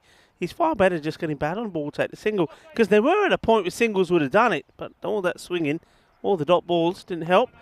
And what they didn't help also is they kept him off strike. He's only just faced 12 deliveries. Hey, don't forget as well, Abu Zalmi, they left 5 balls on the table, didn't they? Yeah. They didn't finish their innings. I wonder if that'll come back to haunt them. That's more like it. Bat onto ball, take the single. That's the one that just kind of rolls out the front of his fingers and it kind of goes away. More like a leg break, but it's not really a wrist spinner. It just tends to shape away from the batter rather than turning in. Oh, sort of whips this back in the direction of Azam. I don't think he was expecting it. Sees it pretty late. Makes a good lunge towards it to his right side, but not able to hold on to it. Good effort. You'll see it here in the replay. He's not expecting it until late, and then when he moves. Back to live action, and this one will be just 1 run out to deep mid-wicket. Sami Khalil will do the fielding. And so I want to say a quick hello to Gokul Srinivasan as well. I did watch your Hiskin team quite a lot, actually. They had a really good start to the tournament, didn't they, in Landskrona? It's good to see them get some success. I know it didn't really end the way that you would have liked, Gokul, but it's always great to see you in the chat. I hope to see you in person next time I'm in the country, if I do get down to the south. Anyway, Okay, it was amazing that. Remember last year, they didn't win a game at all. So they won 3 on the spin. I was super happy for them as well at the start, where they did get the results. And really, they deserved to win last year. They just couldn't quite put one together. 28 for 1 halfway. I mean, okay, where are we at now? 8.8 and over. That's like you're chasing 88 from the start. So this is now par with what we've seen so far. This is going to be pretty close. Does he get his foot back in time? Well, Ismail Zia is pretty confident. Let's have a look. And he goes for it, and he's gone. He's gone. I think he doesn't get his bat down. His foot comes too late. Just here's the point when that foot, I think it's still in the air. Yeah, he's going to be gone here.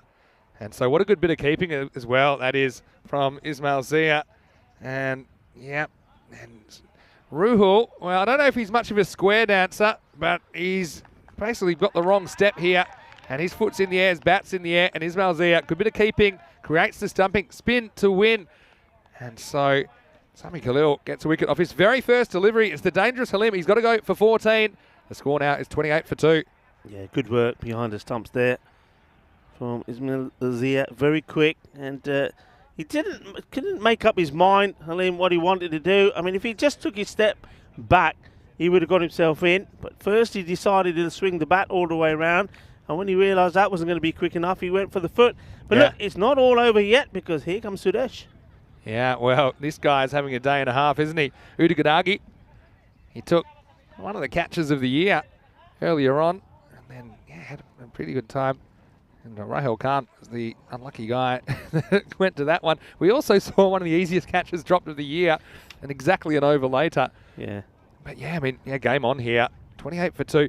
And it's one thing to need that kind of 9 and over with your set opener there, but now you've essentially got Udagadagi there, who has batted well today, but he is new to the crease in this game. You've got Adil Askar, who's 7 off 11 today. He's been struggling a little bit. Here's Sami. This is a Gundy ball, and it's going to get the treatment as short. It's down the leg side. Maximo! And what a fantastic gift for the man who's having a little bit of a day out. It's like all his birthdays have come at once. Sudesh Udagadagi, he starts with 6. Yeah, Udagadagi says thank you very much. I mean, that was you said it, Gundiest of Gundy balls, and he just kept his balance and smashes it away. So, got a wicket with the ball before, and then to the new batter, doesn't bowl a good one. Got to get it right up there. Yeah, the first one was good as well, but this one, the other end of the spectrum. That's better. He gets it in the right areas. That's a channel. What did Meatloaf say? 2 out of 3 ain't bad? Yeah. He's got 2 out of 3, right? How's a wicket? How's a Maximo? And a dot. Nicely played. Just guides this away. That's what they need to do really here.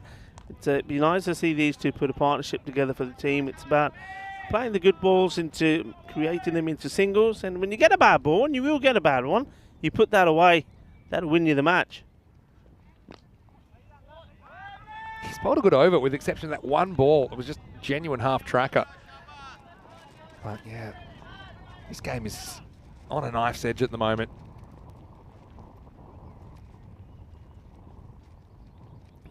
I think it's going down the leg side. It wasn't a good delivery, and he's missed out on this, I think. I think he hits this. I think he hits it as I well. reckon that's what saves him, because if it wasn't for that, I think he's going to be in trouble. But you can see big deflection. And so, yeah, clever bowling. That one just kind of slides on with the arm. Takes us to the end of the 6th over. They're running ball pace at the moment. Linköping, they are 36 for 2 after 6 overs. So that means that they need 36 runs off 24 balls, exactly 9 and over. Look, with 8 wickets in hand, you say they should do it. But the thing is, at the moment, Askar's just taken a long time to get going. And they're going to have to deal with Azam Khalil. So they're bowling Azam pretty early on here. Thought maybe they'd keep him back. Albi Salmi, 67% chance apparently. Another inside edge onto the pad. Zia, it's going to throw it wildly. Azam has a bit of work to do. Yeah, it does well. I'm not happy about that throw. Look, I think here the batters have to be a bit smart. You know that Azam Khalil, he is a wicket-taking machine. You've got to just be thinking, right, we're not going to do anything crazy in this over. This one goes through, and there's that. This is like the one that went off his bounce pinky. again. Well, it went off his pinky onto the stumps earlier for a run out. If you remember that one, that was Paul Asajava on that occasion. This time, kind of just blast past him. That's almost identical to what happened very earlier much on. So. Well struck. Yeah, well watched. nice and easy that time. He's the top man out there, isn't he, Sami Khalil? This is a really good game. I just got a feeling this is a really good game coming up.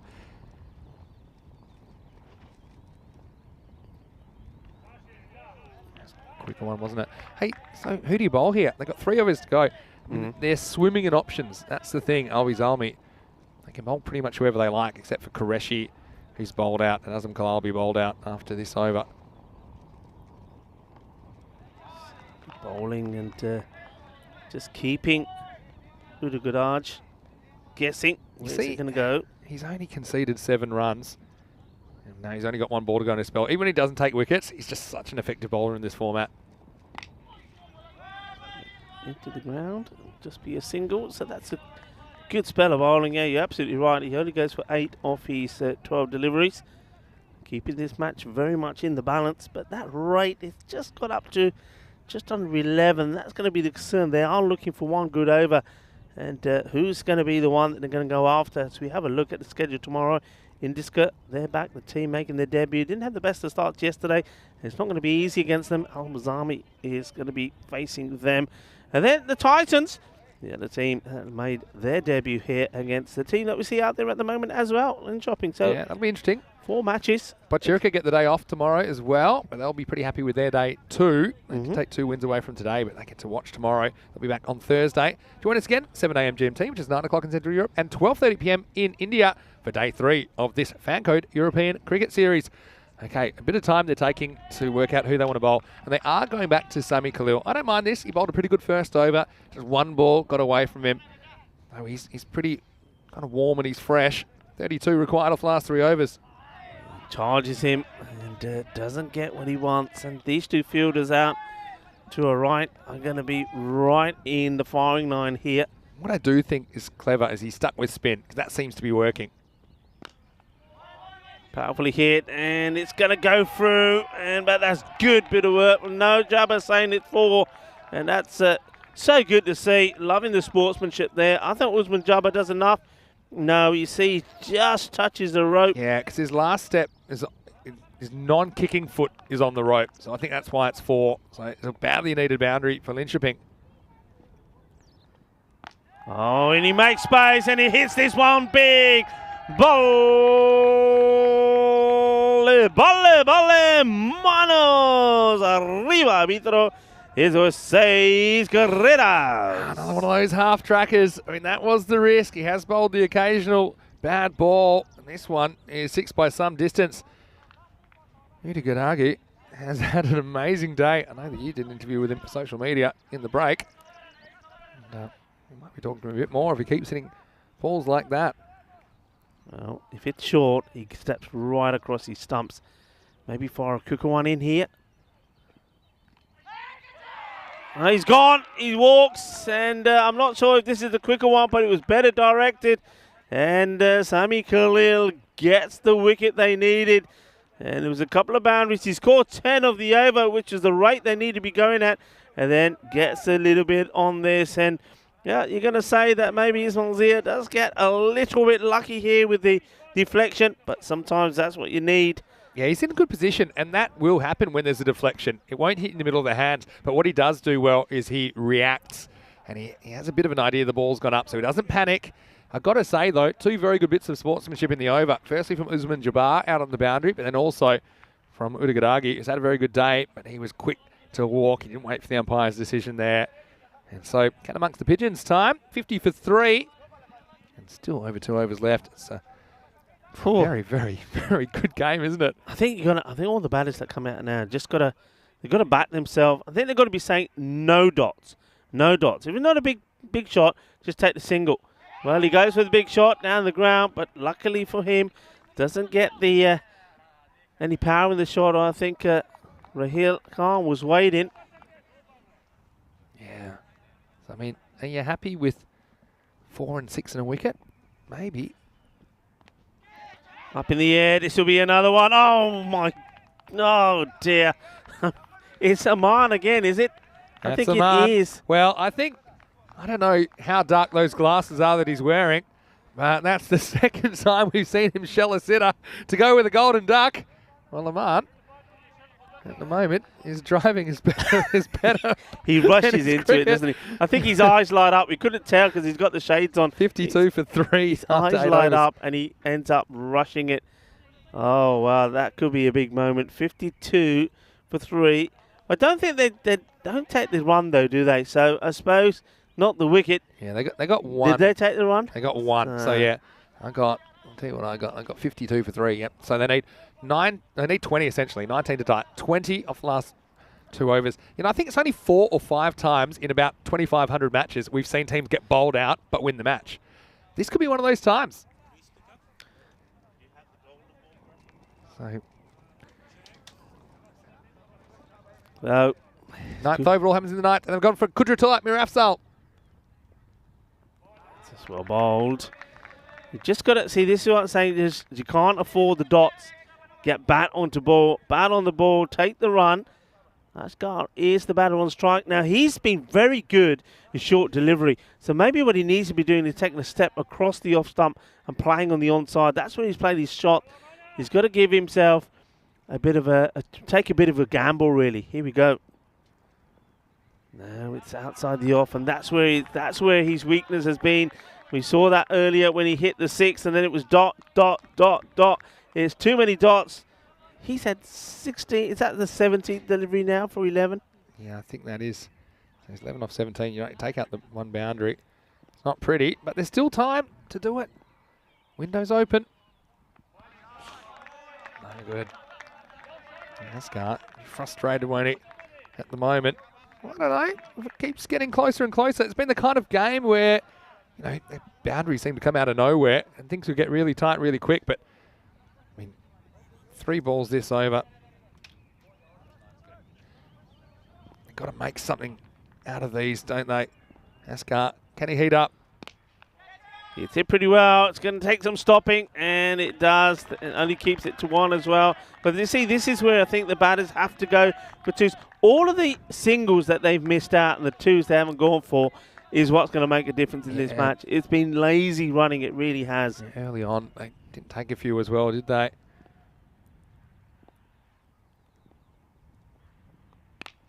It's up in the air. It's an opportunity. Fielder comes in and it doesn't get taken.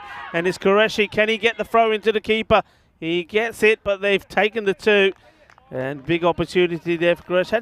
Qureshi had to come a long way, Taz Qureshi. And not able to get himself in good balance.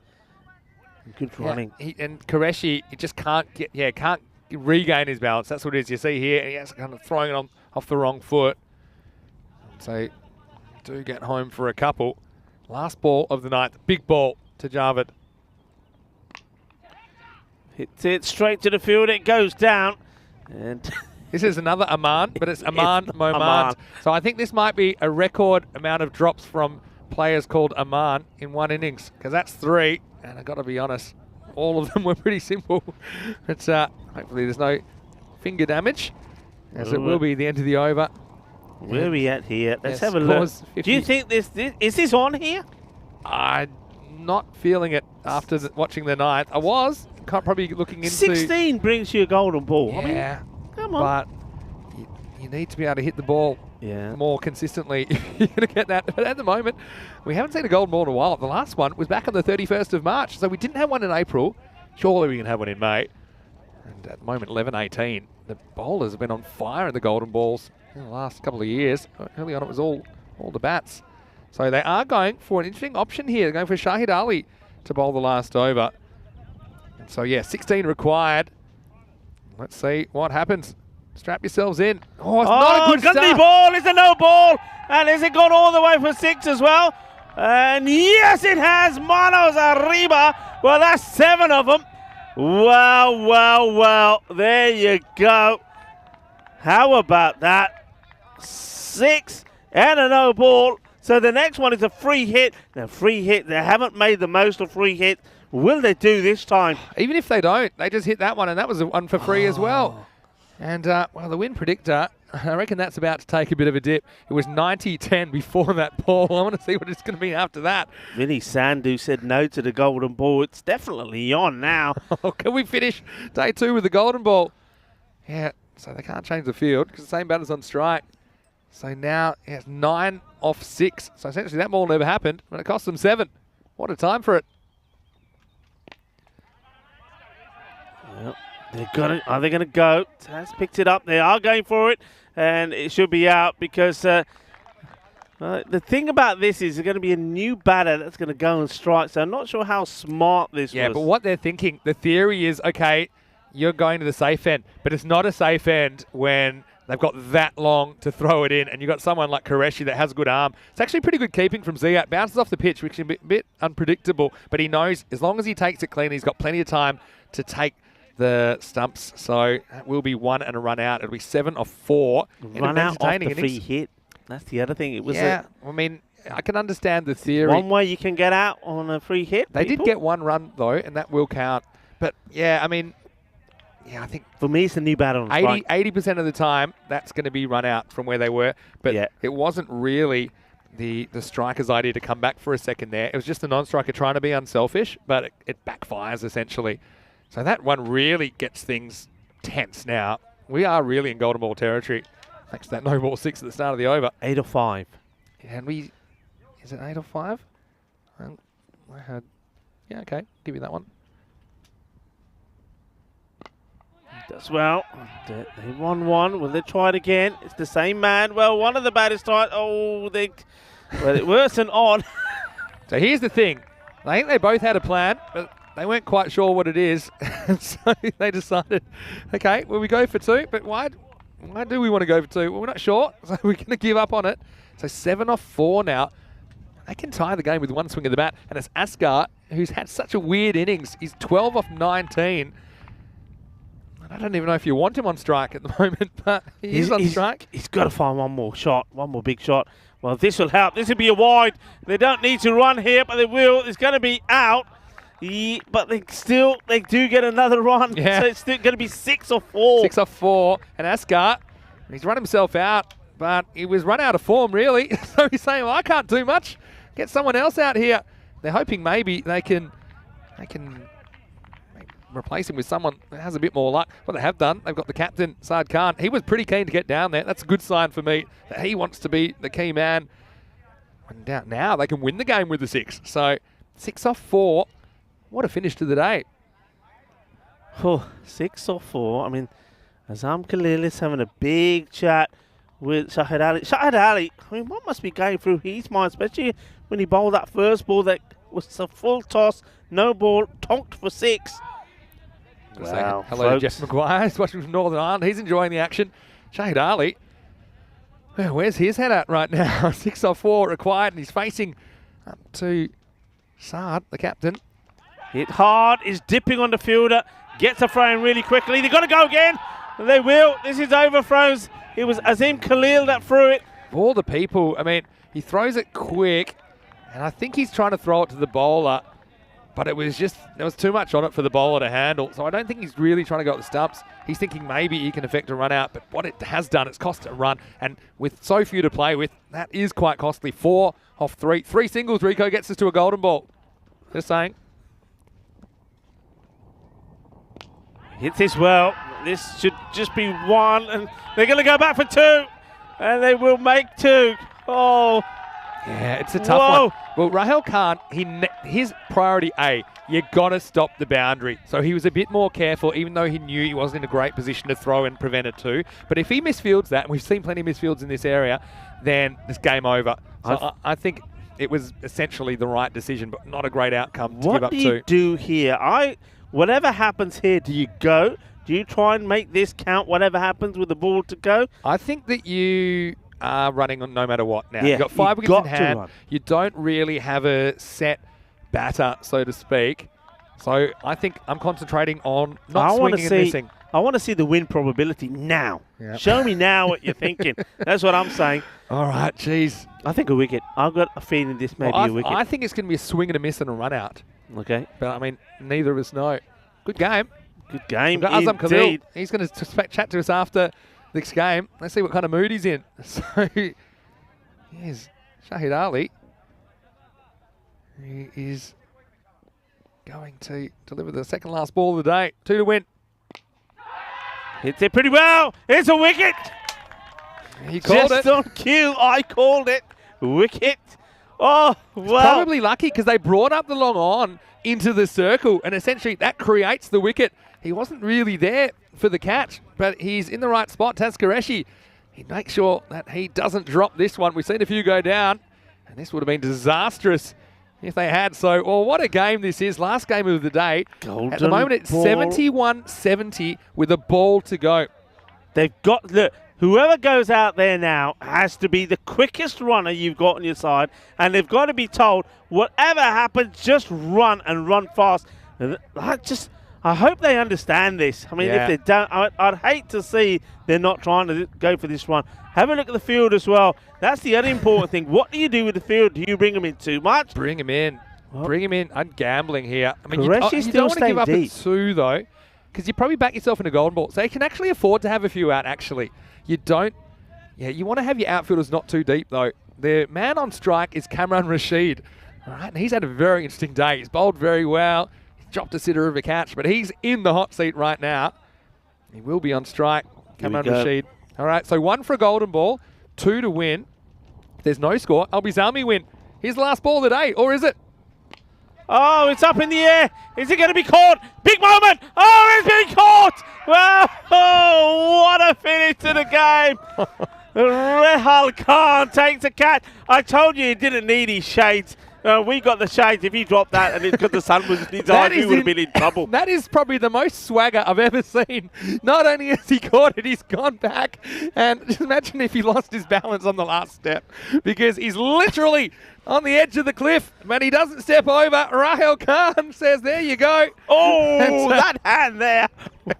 What a fantastic game of cricket. And Albizami, they become only the 5th team in the history of ECN to get bowled out and win the game. They win it by 1 run, 71-70. We don't get our golden ball, but gee, we got so much entertainment out of match 8. And Albizami, the defending champions, they remain undefeated through day 2 of this ECS. Well, he went for the big shot. I mean, all he needed really there was a run, and it was Kamran Rashid that comes in. He had his chance to become the hero. Cameron hit it pretty well, but straight to Rehal Khan. You just think, I mean, should he have just pushed that and thought? Shahid Ali, well, hindsight's 2020. He thought he could hit it. He went for an attacking option. I don't mind that. He forced Rahel Khan to take a very good catch as well. Yeah. Remember, if he drops that, they're probably winning the game. They're probably getting 2 there.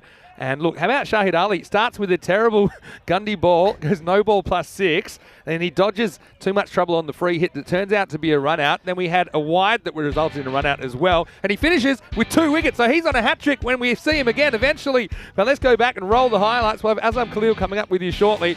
But wow, what a chase. 72 proved to be just too much for Linköping, who end up empty-handed on day 2 of play.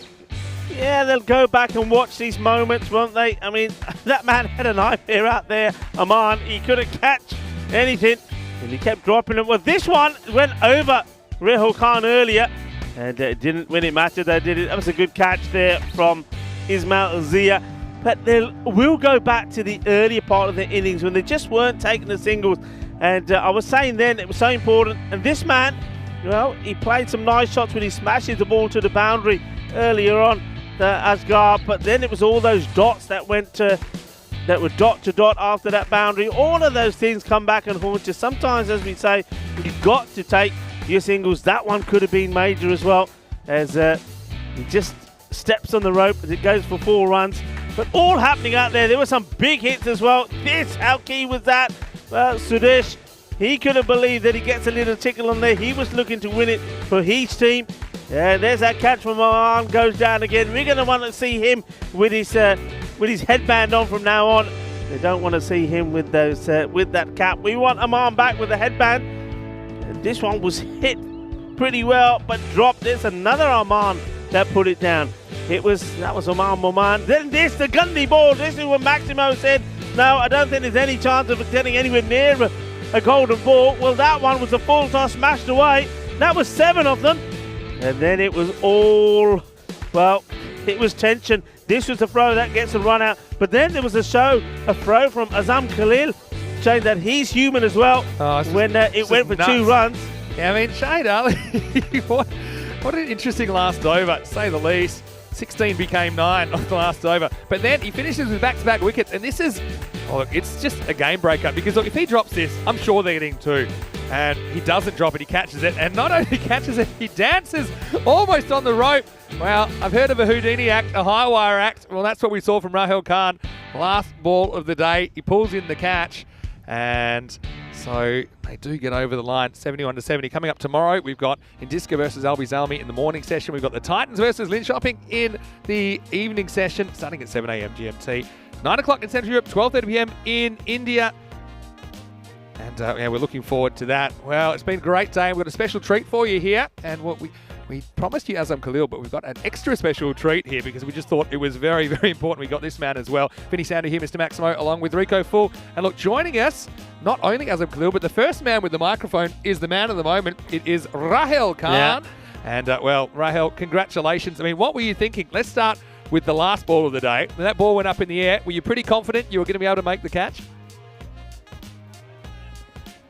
I was pretty confident, but the captain, the ball before, he told me, can we change the places? And I told him, no, I'm 100% confident. I know I can catch that.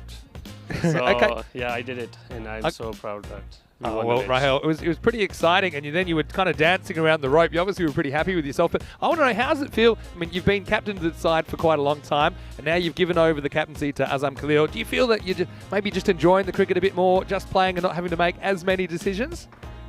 No, I really love this team. I have played a lot of cricket with a lot of different teams, but the only team I really enjoyed, and I'm enjoying right now, it's always Zalmi. I love every second to be here with this team. It's our home, it's our family, and love to spend every single second here. And it doesn't matter. Azam is our hero, our champion. He's a captain, and I totally enjoy with him under his captaincy. And yeah, really enjoying right now everything. And You love say to play. that you say Azam is the hero. I mean, your catch there was such important. But I think in a low-scoring game like that, I mean, your knock 24 runs. That was critical as well, wasn't it? I mean, if you didn't perform there when none of the other batters did, but it was some collapse, wasn't it? Because at one point you were 47 without loss, 49 for one, and then all of those wickets falling down. I mean, you must have been wondering what was going on there for a moment. Well, I just told Azam when he lost his wicket. I told him, look, 5 hour 47, everything is going good. Don't go out, don't go down the wicket against the ball. And exactly what he did. And then I lost also my concentrate, and quick wickets we lost, and that was really not good of us what we did. Well, I want to ask you, Rahel, just before maybe you give the mic to Azam, but I know that you're a big family man. I'm sure your family are always tuning in. Do you want to say a quick hello to them? Because I'm sure they're watching. Yes, I love my family, and especially my son. He's always around me, and I really miss him. They're watching right now, and I wanted to hello to everyone who's watching right now, family and friends. Yeah, well, thanks so much, Rahel. And you stay there because there's going to have a special presentation for you. Yeah. Pretty sure. In fact, I might do it right now. We do it Rahel, right now. You know what? Yeah. You can come over here because you've earned it. You get your sunglasses back. And who knew? You know, the fact he didn't have to wear his sunglasses, maybe that made him run a little bit faster at the end. And who knows? I might have actually won the game for you. I think if it wasn't for the sunglasses, if he had those shades on, I think he would have lost it. All right, we well, did him a Rahel, favour. thanks so much. I'm going to have a chat with Azam Khalil as well now. Azam, obviously we've seen plenty of you. It's been quite a roller coaster ride for you guys, hasn't it? I mean, we remember that last year you only won 3 of your first 8 matches in the ECS. You ended up going all the way to the finals, winning the playoff with the Landskrona winner, and then making it all the way to the championship week. What's the last 12 months been like for this team? A non-stopping journey for us. A journey which started few years back, and it's a non-stopping journey. We are always hungry for more cricket. All the time we are looking forward to play more matches, more cricket, and set a platform from the youngsters, so the youngsters come and take the position we have at the moment. And remember, this is Albi Zalmi. We always love to go with the hard way. You certainly do. Look, I mean, you mentioned a couple of things there which I think is so important. You mentioned the youngsters, and I know that the junior scene here in Sweden is picking up all the time. I mean, once again, thank you for coming down to Landskrona, and you were with some of the youngsters there. I mean, how important is that? And do you think, it's a twofold question, do you think that having events like this is also attracting more youngsters to come and play cricket here? Of course, definitely. This event like this, I mean, back at home, the kids, the family members, all of them, they are watching games on TV, and this is exactly what is giving them the motivations and something to look forward to. So I mean, this is the biggest platform for the ones who have never made it for the national teams. They haven't got the chance to appear on TV or to show their talent to the world. I mean, those are the ones who are actually getting chances and they are enjoying their game, and these games, these matches will be there forever, so they can enjoy that. So obviously it makes a lot of difference to, and helping growing the game in Europe as well. Yeah, well, Azam, I know you're a champion of European cricket, and we always love your hospitality here. All the stuff that people probably don't see. Your on-the-field performance has been wonderful so far. I think you've been carrying your team so far. I've loved the way you've juggled the young players and tried to juggle the batting order, the bowling order, and giving people confidence. I loved what you did with Sammy today after it didn't really go well with the bat in the first game. You went out there, and actually his contribution pretty important to get the 71 runs on the board. But look, I just want to say to you as well, I know you're a big family man as well, and is there anyone you'd like to say hello to while we've got I your would love mic to say on? hi to the whole world who are watching us. My family is my life actually, and they are in front of me all the time. So even if they're not here, but they're always around me. I mean, without my family support, I wouldn't be able to be here and spend so much time on the ground. I mean, so for me, I'm so proud of the family that they understand that that nothing can stop me from cricket. And that is realized by my family members as well. So I would like to thank them a lot for all the support, Oh, well, Azam, look, congratulations to you and the guys. I mean, that was a real nail-biter. I don't have any fingernails left. Don't know about our viewers, but yeah, 71-70, the final score in match 8. Look, best of luck to you. Thanks again for everything you're doing for European cricket and for your magnificent hospitality while we're in your country. We do appreciate it. Wish you the best for the rest of the tournament and beyond for you and the guys. Thank you so much. Thank you so much. It means a lot. Albi Zalmi, I mean, their skipper Azam Khalil, he's been unbelievable, hasn't he, so far? And look, again, Rahel Khan, we were pretty lucky to get him in the... Yeah. And he was still kind of walking on air. I mean, he was really flying. Look, we'll leave you with the scorecards in a second, but we will remind you, you can tune in tomorrow again from this wonderful cricket ground in Stockholm, Sweden. You'll see the scorecards in a second. 71-70 was the final. But Rico, we're going to go and we're going to do it all again tomorrow. And I can't wait because, something about this Swedish swing that we've done at the moment has been incredible. And we're seeing lots of great games. It's been fantastic. And stick around and watch some of these highlights because you're going to enjoy them as well. Yeah, it's been a great day. And join us tomorrow for more very exciting matches coming up for you. It's coming up. So, on behalf of the European Cricket Network and everybody in the European Cricket family, this is Vinny Sandu, Mr. Maximo, a.k.a. The Joker. I'm here with Rico Full. We're going to have a cherry cobbler in response to National Cherry Cobbler Day. And while we do enjoy these highlights, we'll see you tomorrow on ECN for more FanCode European Cricket Series. Hasta mañana. Adios, mi familia. Ball taken to an open space. With a swing and a hit, the ball goes flying in the field and makes his chase. A community playing on the field of dreams, no matter race, sex, color, or age. Stars of the future of European cricket are ready to take the stage. Balls getting quicker with a kookaburra starting to swing. The keeper in your mind standing just behind, pressure is creeping in. Some give it flight and some give it grip as the ball really starts to spin. And our batsman's alert with the crack of a bat, the ball flies over for 6. Cricketers, European cricketers, share your passion for riding flag with the world. Cricketers, European cricketers, time to cheer and show the world what you got. Master blasters turn on the style. Cricket's a beautiful game. Smiling faces and celebrations as the champions enjoy their fame. European legends breaking records, making their own dreams come true. Watched by millions, European cricketers show the world what they can do. Now picture this, 10 runs needed to win off the last over of the match. Fielders are on fire, sliding and diving, want to take that world-class catch. Tension building as the ball runs in. Will it be short, a yorker, or slow? A 6 will win it, 4 to tie into the golden ball we go.